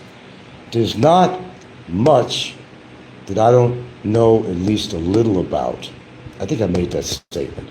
I know about a lot of things, and I'm not expert on everything, but there isn't much things out here that I don't at least know a little bit about. Some things more than others, but I don't know everything. And I'm always learning. That's why there's wisdom with age. And if you manage to reach my age, and unfortunately a lot of YouTubers that are my junior in age, probably not going to reach my age because they decide a lifestyle of debauchery, obesity, insanity, jail. They're not going to live that long. So the question is, should we feel sorry for them as a human? Should we actually feel sorry for them? Well, we can't force people to do the things they do. They do it on their own. And if they do stupid things, they win stupid prizes. So you're supposed to feel sorry for them? I really don't. I'm sorry, but I don't. You know, a lot of the people that croaked on here were trolls. Do I feel sorry for them that they died? Well, life, death is final. And you don't really want to wish it on anybody. But if they do it to themselves, I'm okay with it.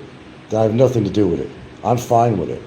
You made your bed, you got to sleep in it or lie in it, you know. Hey, that's a good expression. Lie in it. Make your bed and lie in it. That's all they do is lie. They lie about everything about me because they can't keep up with me. They know I do good shows. They know I have great topic matter all the time. They said, Frank has no topic matter. Well, I beg to differ on that. The past over a decade, I've had a lot to talk about. A lot of deep subjects. A lot of subjects about what's going on factually in the community here, too, that you can't deny. And the reason you can't deny it is because of the fact that we've seen it and we heard it, and you can't deny what has been, like on Barry. Death threats to me, calling me a pedophile, everybody's heard it. And I had the evidence that was presented in court on a big screen. And his mouth was just hanging open, hanging open. He couldn't believe I had the evidence. Which sounds really bizarre in itself, because how can you believe I didn't have the evidence when I used to put it on there? Is he that dense? I guess so. He kept on saying, I'm not worried about nothing. You ain't got nothing on me. You ain't got no evidence. You're full of shit, Frank. Well, not only did I present it in court, but a lot of this shit I presented right on my show. I recorded the shows and I put it on there for everybody to hear. So how could you make such lame statements, uneducated statements that you ain't got no evidence on me?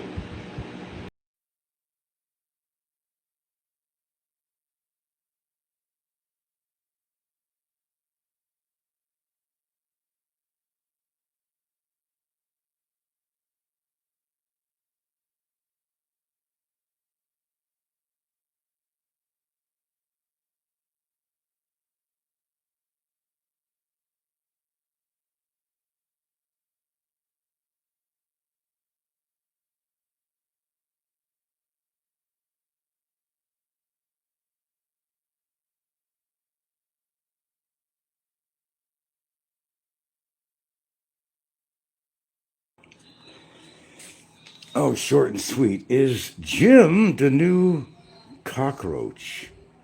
Has he taken his place? Jim claims that he gets donations. He's very charitable with it and give it to Cambodians. But then again, the cockroach said that too. But just as Jim did, Jim would go out with those donations and buy another bottle. As the I just recorded a video on this, but I want to go over it again. These are what they call historical sites. I want to look at these two buildings here. Well, they call them heritage sites. This is the house of Lorito Marigomen. He was Presidente of the Municipal from 1938 to 1942. Now, mind you, rain gets in here, everything gets in here. I'd understand. And this one here is more decorative. You see the roof on here, the metal's all rusting. And there are some small stores under here, a copy place and something else. And look at this structure. Take a really good look at it. That's what kind of piques my interest a lot, is historical structures. And they even have carvings, a little bit of carving in there too. This is all original, you look at it. This has got to be approximately 100 years old. It has to be. This one is the heritage site of Senator Fortunato Duarte, President of the Municipal from 1926 to 1930. And President of the Municipal from 1942 to 1946. Well, if anything, we're going to say this was maybe around since 1946, at minimum anyway. Take a look at this a little bit more. It's really interesting that they don't preserve this stuff. I never understood this. If it was significant enough to make it a heritage site, and look at this, it's kind of interesting. Look Look at the stairway going on. Everything's rotted out. Rain and wind, and roof is all rusted up, and so the electricity going to this place, but that's for the stores down here. So, last look. Interesting, huh?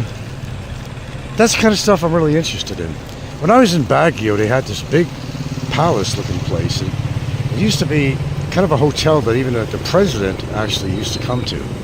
And it's empty. It's gutted out. I mean, it's just people come there to look, and you can look through the windows and look inside, and nothing there, and everything's kind of was falling apart. I never understood that either. And across the street from that very place, there was another place I went to in Baguio City, where really interesting, really interesting, with a beautiful vista, and I had that on video. Just a beautiful place that with kind of turrets and what have you, and just not even occupied. It's where the wealthy lived, and for some reason nobody lives there. They didn't restore it, and it's supposed to be held into the family. Whoever owns it is just not doing anything to restore it. And I don't know, family run out of money or something, or so what good is historical or shall I say heritage sites when you're not going to upkeep it? People are lacking money for maybe the municipal or city, whatever, to do it, but I don't get it, man.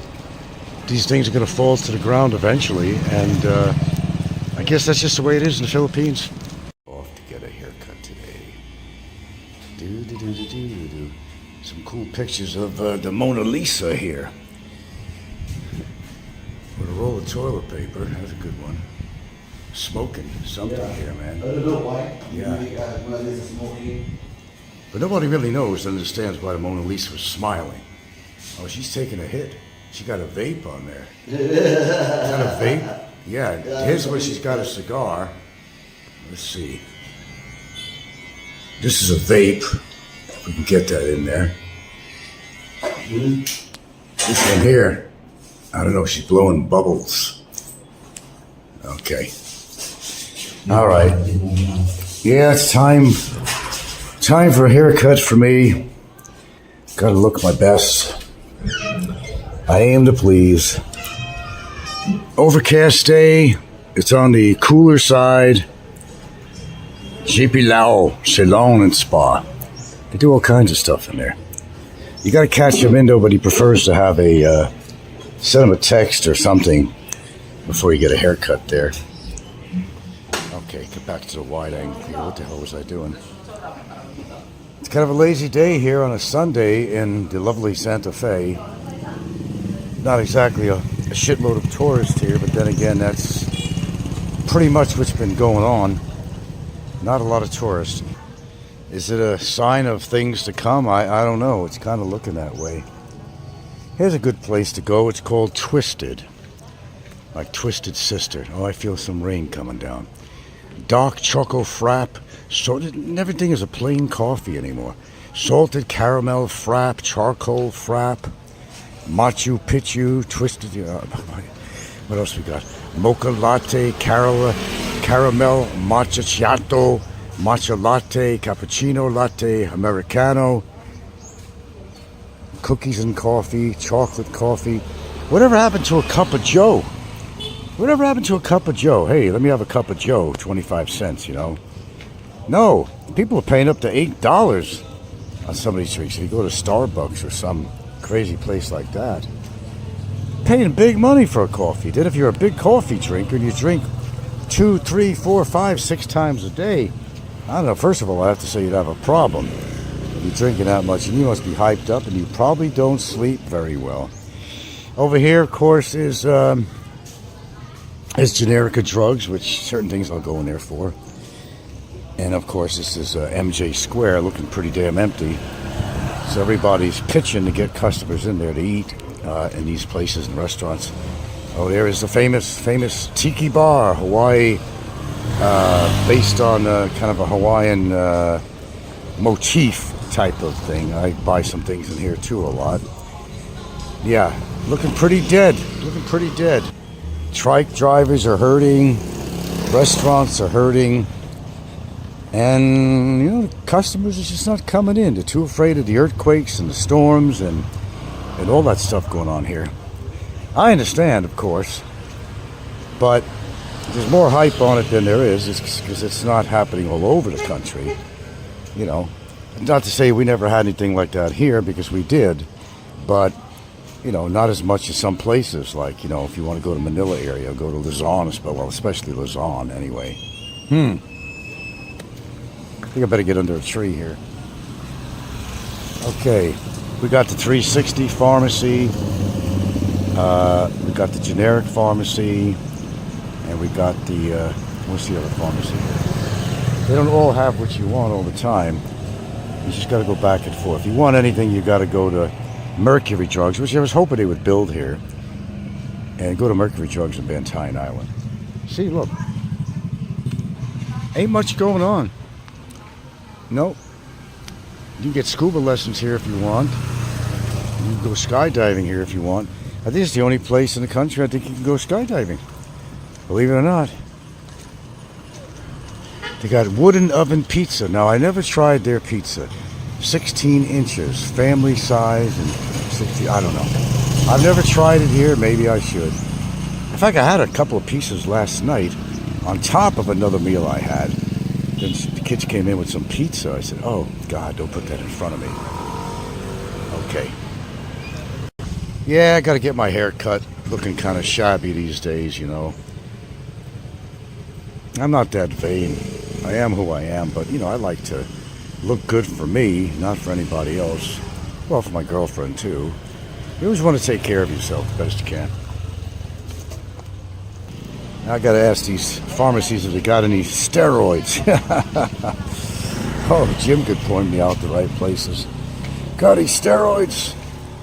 Got any steroids? Damn. If you're going to do it right, man. Do it the natural way. Just, you know, exercise, take good proteins and stuff, and collagen.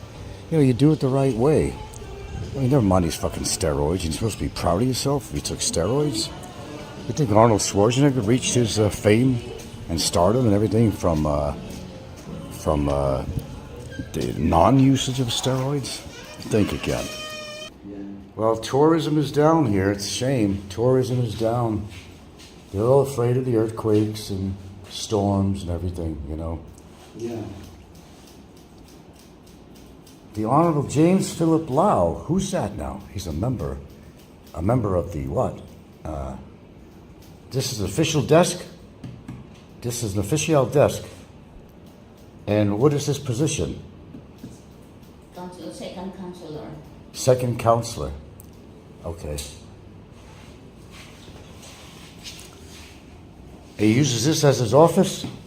Oh, yeah. In a hair salon. That's interesting. Only in the Philippines, really.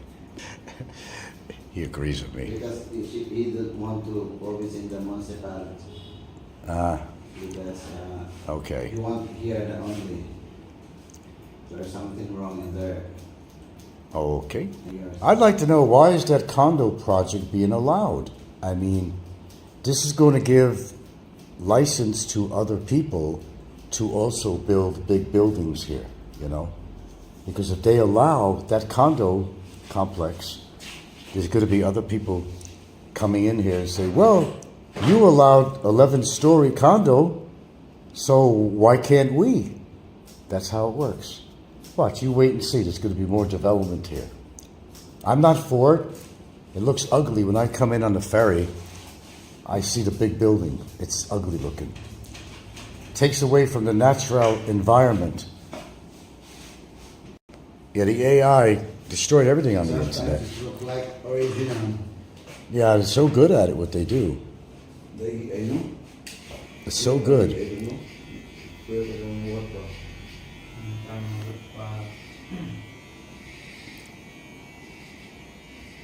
They showed flooding with like 100, 200 dogs floating down the street, which was not real. I'm sure there's been a few dogs that got caught up in the flooding, but I don't think there were 200 dogs at once floating down the street in Cebu. I just don't think that happened. Let's see what they charge over here. You get a regular haircut, it's 150 pesos, a hot oil, 500, a hair spa, whatever that is, 500. hair cellophane, 800, Brazilian Botox, 1500. Then special bonding, hair mask 500, highlights 500. I don't know what that word is. Hair color 700, blow dry 300. If you want to get a blow dry, blow jobs, they don't have that on here. Perming 1,000 short hair. Thinking about making a lasagna tonight. Lord knows we have enough noodles for maybe we'll stop at the store. Try to find some ricotta cheese. Or as we say, ricotta. But then that means I'm going to need some mozzarella. You know it is mozzarella or mozzarella. We say mozzarella. Oh hell, I already got the Parmesan cheese. I already bought that. Idea. Yeah, I gotta get out the Just for Men today, see what I got left there. I really need the dark blonde. Not the light brown dark blonde. It's different. It's just too dark for me. I gotta be realistic. I want to show a little gray. I'm not Steven Seagal, okay? I don't do that kind of shit. The guy's old as a fucking hills, and he dyes his hair jet black. Yeah, as if, right, that's his real hair color. But if you're gonna do something like that, you have to do it that matches, your age to a certain point, your natural hair color. So I get out the Just for Men. I'm just gonna have to use what I got. I'm showing a little bit too much gray lately, But what I do have, it kind of makes my hair look a little darker than it should be. But, oh well, the gray comes out a little bit, it looks natural and, whatever. I don't do like Ricky, I don't know what he puts shoe polish in his hair, he wears a toupee or some shit like that, I don't know. Oh, Gilda's back from the Chismis. She had to do some chica with her friend who has a store near here. Chica. Damn, look at all that hair coming off there from that boy. Sige, maglutoan na ba sa That's nay? black hair, if you haven't seen the piles. Nay, kuhan ka na. Let me show the backside. Backside. Only the backside.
Okay, so what is happening in YouTube land, as they say?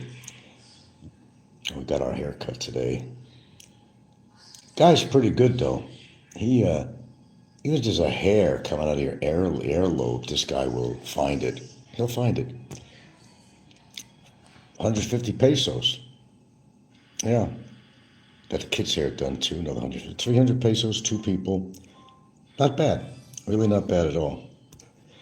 Yeah, I was just looking at my hair, like it's just on camera, and I looked at it and I said, you know, there's no just for men in there at all. My hair grew out. That was it, you know. So they cut my hair, whatever's left on there, that's the color of my hair, normal, without putting any just for men. I look at guys a lot younger than me, and they're like so silvered out, you know, Santa Claus white, you know. Well, anyway, I got away from that one. Do. Why do I have her song in my mind? I don't even like her. Ah. If you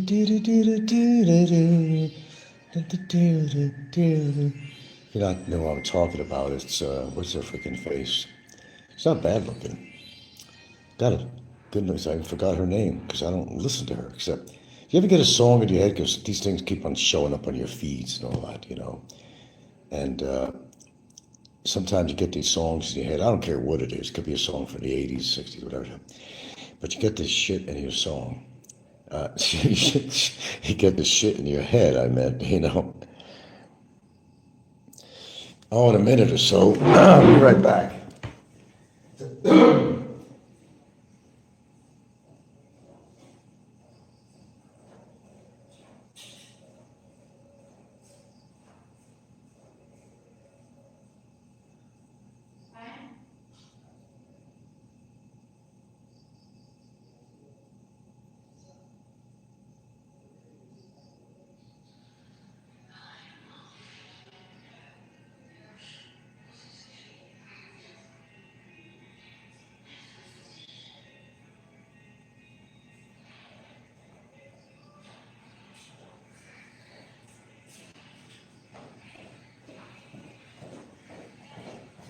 Well, it's not a new do. It's not a new do. I just had my hair trimmed. That's all I really did.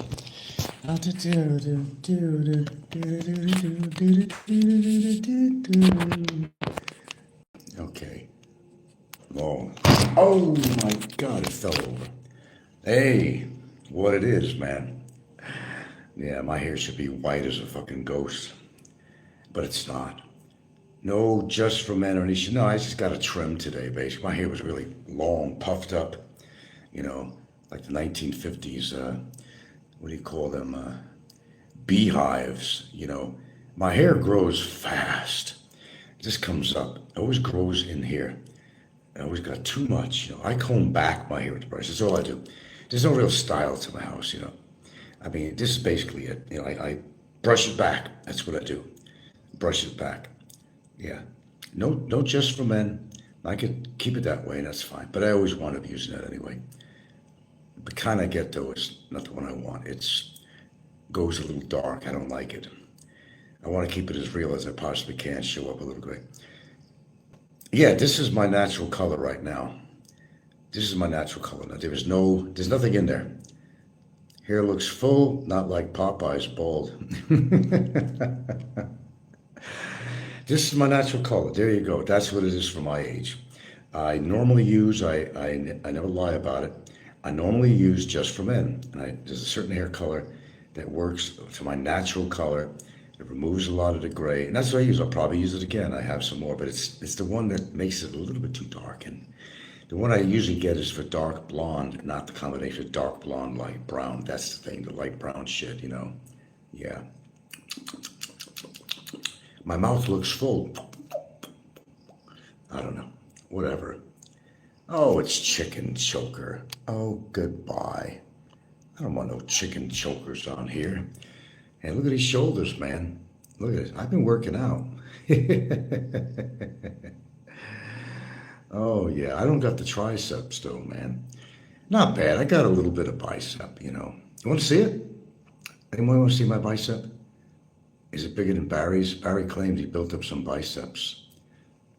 Should I show my bicep? One of them anyway. That's up to you. You know, I got 8 people on there. You want to see one of my biceps? Nothing terribly impressive, but you know, better than a kick in the ass. Okay. Hello. And now that I'm on camera, everybody comes. But yeah, shoulders built out a bit.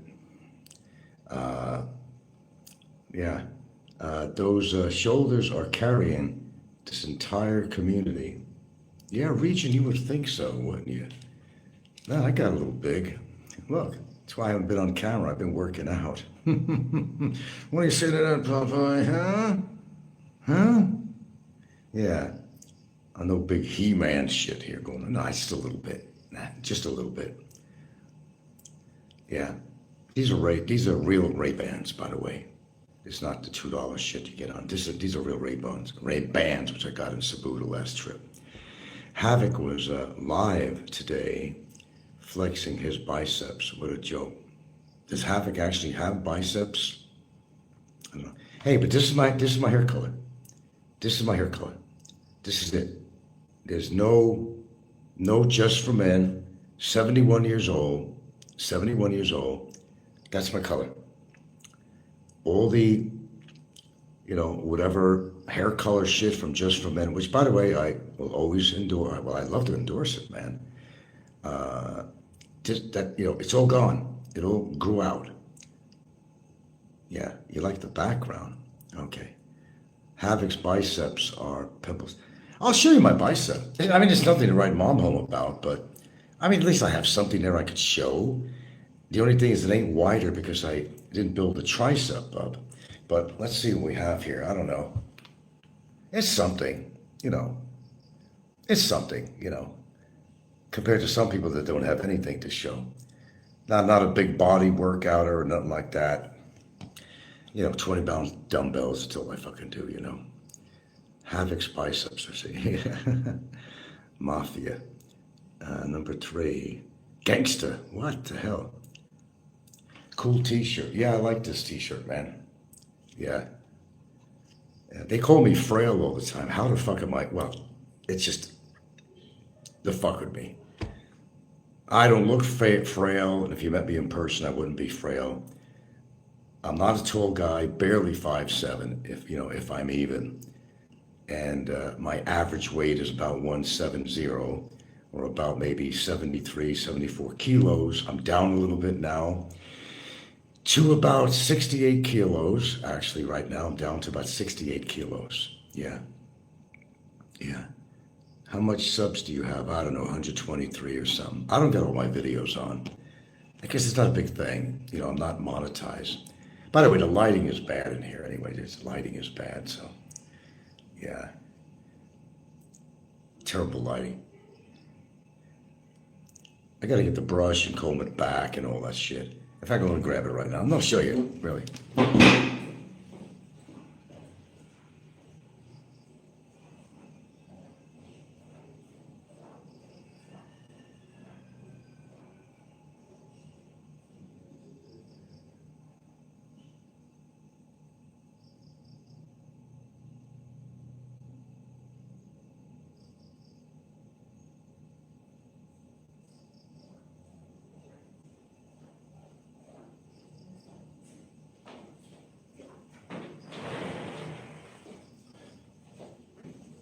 Okay, man. All I do with my hair, take a little rounded brush, and I just comb it back. That's all I do. That's all I do, really. Play around a little bit, it'll thicken out more. I'm not balding, higher hairline from 20 years ago, but it's stayed the same. Of course, as I was younger, right down to here. That's all it's ever done. This is the natural color. If you look at Paul Old Dog and people like that, they are like white as Casper the Ghost. Oh my God, your videos are amazing. Well, with videos I put on anyway. I got a bunch of videos out there. Sometimes I just take them off. If you want to go see me, go to the replay channel. We got some creeps out there that actually replay everything I put on. Everything. Make comments on it. Popeye, does simulcast when I do my show, usually in the morning because he's in Florida. It's early evening there. And all Popeye does is just replays my video. Then he makes a commentary at the end of the video. Man, at least I have hair to comb back, man. Shit. Look at Jim's Asian Adventures. Jesus Christ. Look at Mike's Philippines, what is this? Mike, you know, look at him. He has to wear a cap all the time because his hair's gone too. Look at Ricky. Ricky has to put shoe dye in his hair. Or he wears a wig of some sort, you know. Just the real deal right here. Just the real deal right here. There you go. It's a real deal. No, and I don't look like a 30-year-old because I'm 71, okay? I got little frown lines coming out a little bit here, but I don't have one of those foreheads that are like, you know, look like you've been frowning all your life and leaves all these big-ass fucking wrinkles there, frown lines. I don't have a shitload of that either. I must be doing something right. Something, I tell you, something. Yeah, anyway, there you go. Frail, my ass. What do you think why I've been off camera a lot? I've been working out. Oh, I know, we get old comments about that. There's nothing, hey, I'm on camera now. You're looking at me. There's nothing you say. There's no AI here, nothing, shit like that. Barry says, you got to see my biceps now, he said in the comments. So, yeah, we like to see your biceps, Barry. Show us your biceps, will you? Let's have a good laugh. But who knows? Hey, who knows? Got to be doing something with his time there, right? Well, thank you for being a sub. I appreciate that. I realize, you know, you don't know me. I've been on for like a decade, really. I've taken shows off. I've accidentally taken shows where I had 13,000 subscribers off accidentally, and maybe accidentally on purpose, you know. It's just a very, you know, untamed atmosphere on YouTube, you know. And I have a face that's made for radio anyway. So, I mean, well, a voice that's made for radio, but I don't have a face for YouTube. I just really don't. Yeah. That's why I wear glasses and shit. I mean, I don't have you know, I'm not photogenic. My girlfriend is. Oh, God, almost every picture she's ever had of herself. I mean, she's so photogenic on camera. I said, damn, how do you do it? I'm just not. I look in the mirror and I say, I squint my eyes and I comb my hair, whatever I have to do, and I'm gone. So as far as me being narcissistic, no. I don't even like looking in the fucking mirror at myself. Why? Well, self-image, you know. And we got John Gates, who happens to be a troll on here. So let's say bye-bye, John Gates. What up, man, John? Just bye-bye. Don't let the door hit you in the back when you go. Ta-ta, yeah.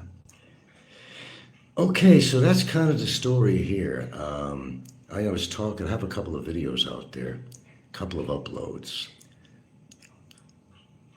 The salon, or they call it saloon out here. And of course, a little historical site I put on there, which I never understood, and I still don't, why they don't preserve these kind of like what you call historical sites. Even the old churches here. One got damaged from the earthquake over in up in Bentayan town, and if you ever seen the outside of it, it's just covered with black, you know, mold, and I don't know. I don't know. It's the money.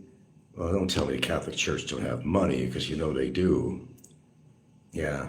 So, yeah. I don't know what the excuses are, but you got to preserve a little bit of history. That's what I say. Frank, I admire that you show your face. I'm not always on camera. I told you that. I'm not into myself in that way, you know.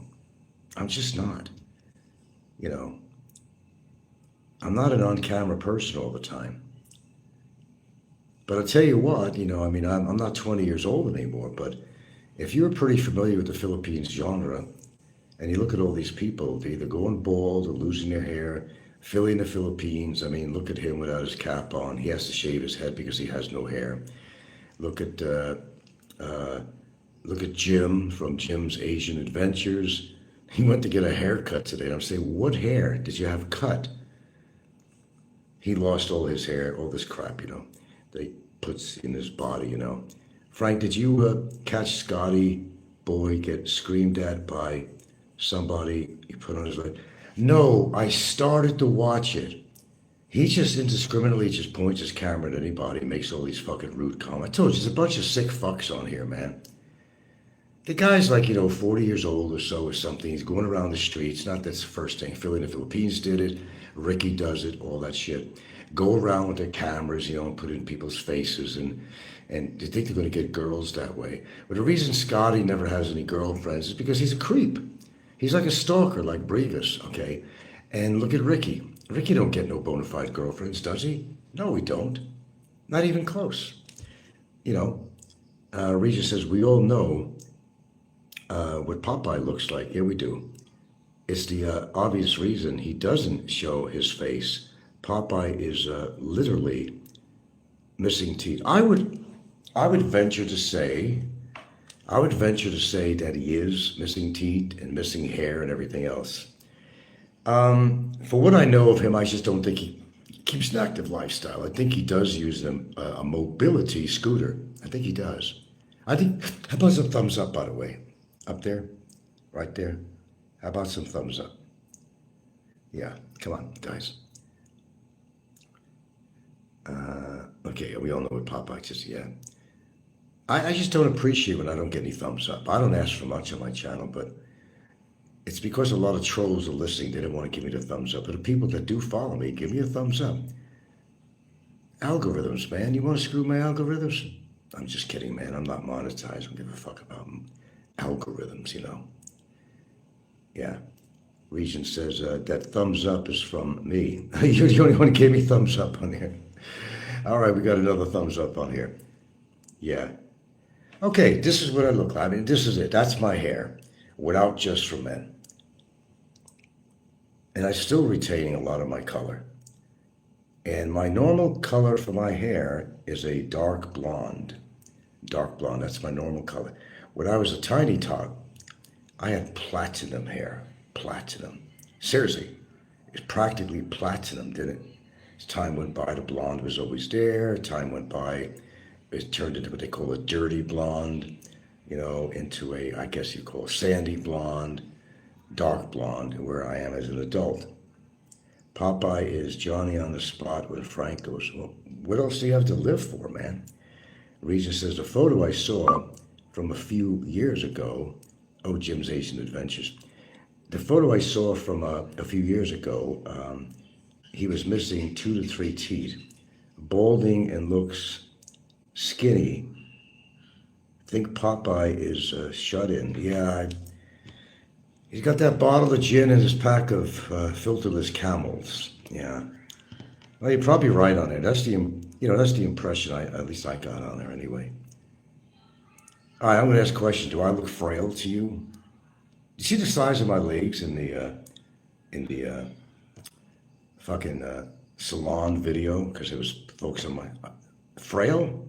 Well, see, that's the word they use because there's so much envy on here. I don't know why. Just, I'm just doing my thing. That's all I'm doing, man. They always got something to talk about, Always got something to talk about. If you're, I'm not a tall man. I'm barely 5'7". But on an average, I weigh 170 pounds. That's far from being frail. Even if somebody was serious about saying that, that's far from being frail, And I'm not all pumped up or anything either, man. I just do light exercises. I just do light weights with the dumbbells, 20 pounds. That's all I do. I'm not on a bench somewhere. I'm not bench pressing like Jim. And it's not getting him nowhere. It's not getting him no women, Jim and Jim's Asian Adventures. He's not getting him anybody. And he's too much in somebody's face all the time, Jim is always in somebody's face. He's going to get in trouble in Cambodia. I guarantee it. He's going to get in trouble. He's going to get in trouble. But I will be using Just for Men probably tomorrow because I'm at the point of applying it. And I haven't applied it for a long time. I don't want my hair to grow totally. Well, this is it. Okay, that's it. That's what my hair looks like. It's the Just for Men washed out. It's gone, because I haven't applied it in months and months. This is the color of my hair, period. Nothing to hide anymore. Just the color of my hair. And I'm not fucking, Snow White on the hair. I don't look like Paul Old Dog, who's like totally fucking, get blind looking at his. You have to wear sunglasses just to look at his white hair. It'll fucking blind you. It's like looking at my skin, really, on my chest and back. I'm so white. Purposely. I mean, I don't walk out without my shirt on. As when at an equator, I don't need any more skin cancer. I used to have it right here, near my nose. They had to do Mohs surgery, which means they make a circle around the area and they numb you, and then they shave down all the circumference. They put it right away under a microscope. Any little cancer cells in there? No. So what they do, well, yeah, they find a little more. So what they do is they shave down a little bit more. Look at the perimeter again. Any cells? One more time. They go in there. I have like a little depressed area here from that. It was basal, and it was also squamous, but it wasn't the bad cancer. So I had 2 times I went in. They got it good here.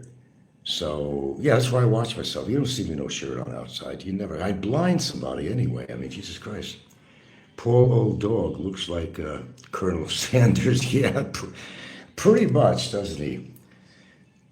I mean, look, I'm not a youngster anymore. And yes, I do got my teeth, okay?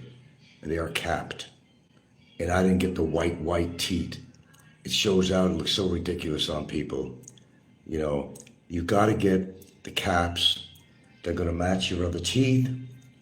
Okay, they're not pure white, or else you look like a fool and everybody knows it. Hey, you just got your capped teeth, but maybe you wanted people to know. And look at me, I got the Donny Osmond look, Got these big white fucking fangs, big fucking white teeth, which is really obvious, and they know it's fake, or it's veneered, or it's capped, or whatever, Yeah. I'm the real deal here, not referring to Jay. Yeah. What if fucking Nico had a show? What did he say in his show? Of course, I had to comment on it. Oh, he's talking to this girl that she's taking all his money. What did I say to that? You have to see Nico's, one of his last or next to last shows, a short. Oh, he tells her to go back to the street and earn. He goes, you're taking all my money. Go back to the street and earn more money. I'm not giving you no more money. Although he was fooling around. Interesting statement that he made. A very interesting statement just from that. Big Birch. Okay, Ben Sabu has the worst white dentures ever. Ben Sabu, I'd have to see him. I am what you pretty much see. Do I got bags under my eyes? Yeah, and the lighting is real bad here. And you see where I'm squinting because the light's coming down. That's why I wear glasses on here. This is what I look like. That's me. Okay. And I wear glasses not to look cool because the blare of lights in my eyes, after living in Seattle for 25 years, did a number on me. And I told you about that. The cloudiness all the time and how your eyes get desensitized and all that shit. Anyway, Ben lives on $400 a month, lives in Cordova. $400 a month. Region 5 says, Nico's shows are so boring. I know. I don't know how you can. I really don't. I happen to see maybe he's on. Okay, let me see what he has to say for 2 minutes or so. And they're only a short because I could handle his short, And it's just his whole outlook on women, the way he looks down at women is really horrible. Yeah, and they're all hoes to him, That's why he's never had a steady girlfriend. And what about this girl he's with now? I don't know what the deal is. I met her and all that. She seemed nice enough, They're supposed to be getting married or something. All of a sudden, they went into a romantic relationship. All of a sudden, Nico getting really desperate. Not meaning that she's bad. I don't mean when I say get desperate. But getting to a point that says, I got to find somebody because I was just not having any luck anymore. I've been hanging around with this girl for a while. Why not? And that's fine. That's fine. That's fine. You got to settle down sometime in your life. You're getting old. You're not getting younger. If you didn't realize that, the time clock is always ticking. I look a lot different than when I was a younger man. I had long fucking flowing fucking wavy hair and all that shit. You've seen some old pictures of me. Long flowing wavy hair and all that shit, Yeah. Regent says, notice how none of these clowns can maintain a relationship. They're all single and not by choice. I agree. I absolutely agree. I got to get a cup of water or something. Do you mind? I'll be right back.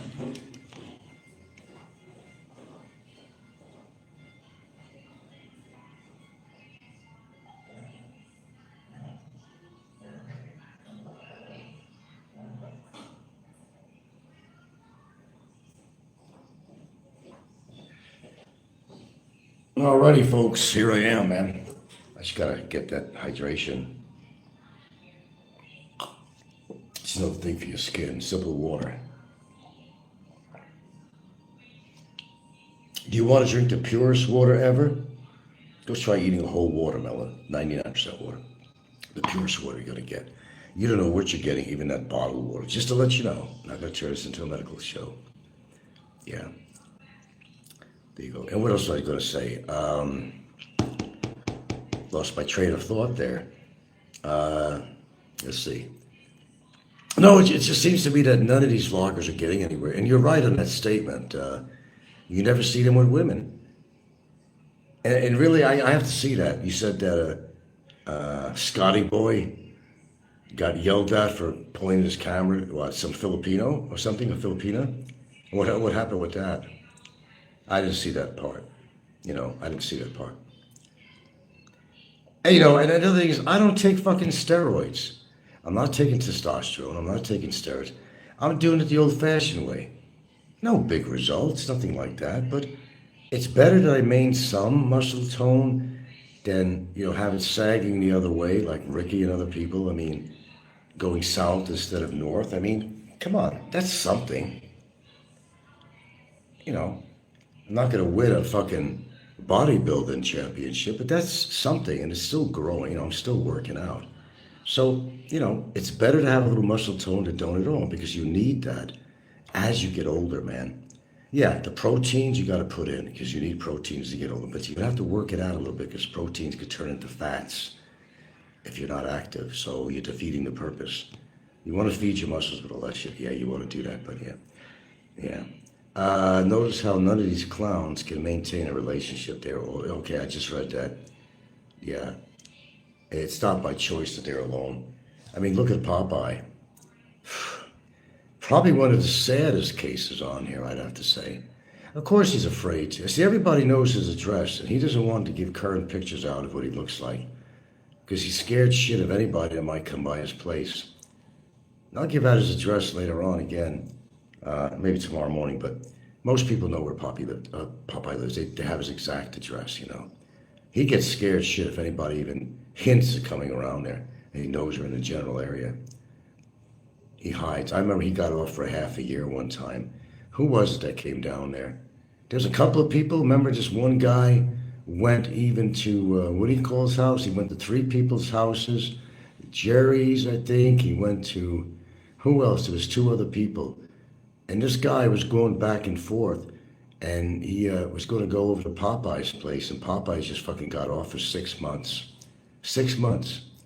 Popeye was bashing Jay 2 years ago. Now he's kissing Jay's butt. Well, the reason they kiss each other's butt is they're not pro-Frank, then he's okay with it. He needs people to back him up on anything he says.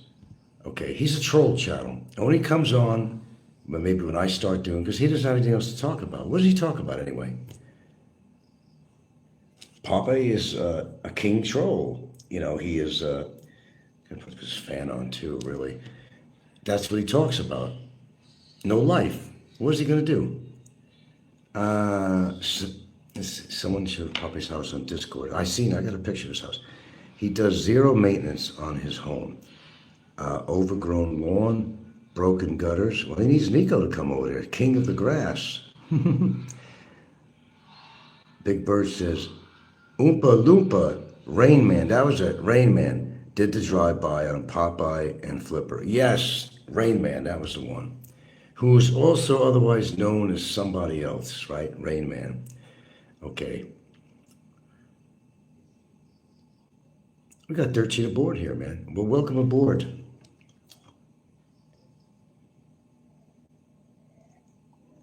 One thing I did have to buy, though, is collagen. I will use that. That's it. I'm not into steroids and shit. If I was into steroids, I'd have muscles bulging out everywhere, man, but I don't, But I think comparatively, if you look at some of these vloggers on there, they're either too fat or too skinny or too undernourished looking, or I don't know what the deal is. They're fucking white as snow on their head and all that. I'm not white as snow. This is my hair. You're looking at it. This is what my hair looks like. You still see blonde in there. You see some probably gray mixed in or something. That's my hair. That is my hair. And what I do is it's kind of crumbly looking right now, but all I do is my hair gets bushy. I just comb it back. That's what I do. I do no fancy type of, some days I have better hair days than others. I got kind of a cowlick up here that'll show up later on. My hair grows right up here. And that's where my hair, I have a lot of hair growth. The guy's been cutting my hair for years. He even said even my eyebrows grow. They're okay now. He cut the eyebrows. Even my eyebrows get bushy a short period of time. I got good hair growth because of vitamin C, collagen, different vitamins and stuff, Yeah. Thank you. Thumbs up, peeps. Thumbs up, peeps. Yeah, I'm on camera. This is what I look like it or not. I'm not a kid anymore. I'm tired of hiding shit, going off camera, but I prefer to be off camera, actually, because as I said, I'm no TV star, nothing like that. I have a face made for radio, actually. Now see, if I do this, if I frown a lot, like some people do, they get pissed off. And by the way, they laugh about the couple of medicines I take. Did you know what I take actually reduces your cortisol level? Bonus. It reduces your cortisol level. There you go. How about that? It's awfully hot in here. I don't know how long it will be on. I've been on here what have I been on here? 20, 35 minutes? It's been that long, really. Well, I thought I'd get on camera because you are my viewers. I'm not trying to hide anything. I don't look like Popeye, thank God. I don't look like Kevin, thank God. I don't look like Biggie, thank God. I don't look like Jim's Asian Adventures, thank goodness. I don't look like Ricky, that's for sure. I don't look like Barry, thank God. If there's a God, like, oh my God, Magnum. This is who I am, like it or not. Like it or not, that's me. I'll try to get on camera more often, blah, blah, blah, blah, blah. If I have a reason to get on camera, whatever, but I'm being recorded anyway. Oh, they're gonna pick this apart. Pick it apart. Come on back, Popeye, pick it apart. If you got something to say about how I look, Popeye, I tell you what, make a deal with you. You go on camera, and we'll do a poll. Go on camera. I dare you. Go on camera.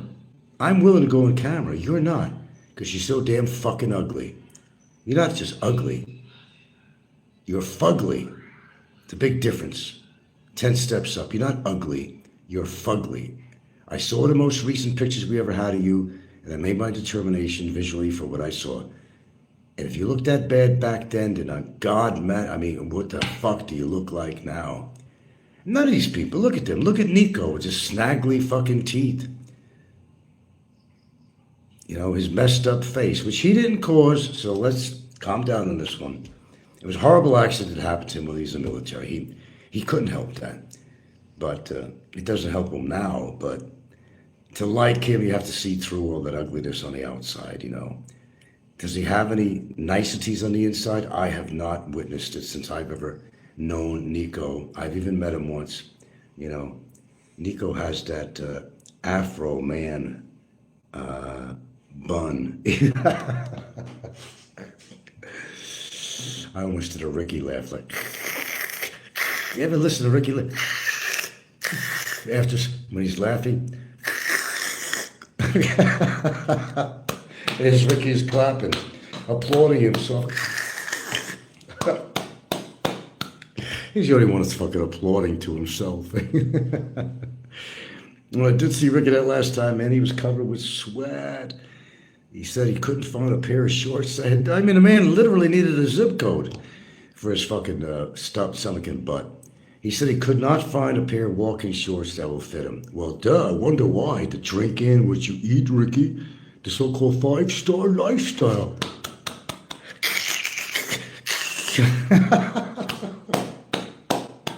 Now I'm clapping.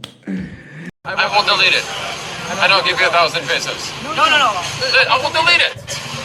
What's your name again? I'm not telling you again. I already told you. Oh yeah. I mean you're just YouTube account. That's it, right? Wait, you're on it right now? Yeah.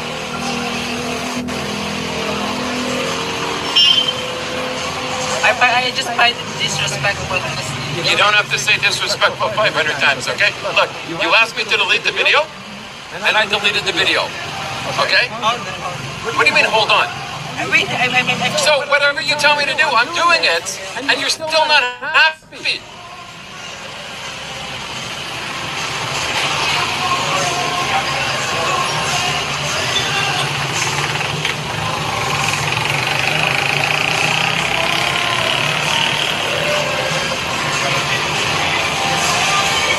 Look, you gotta realize we live in 2025. There's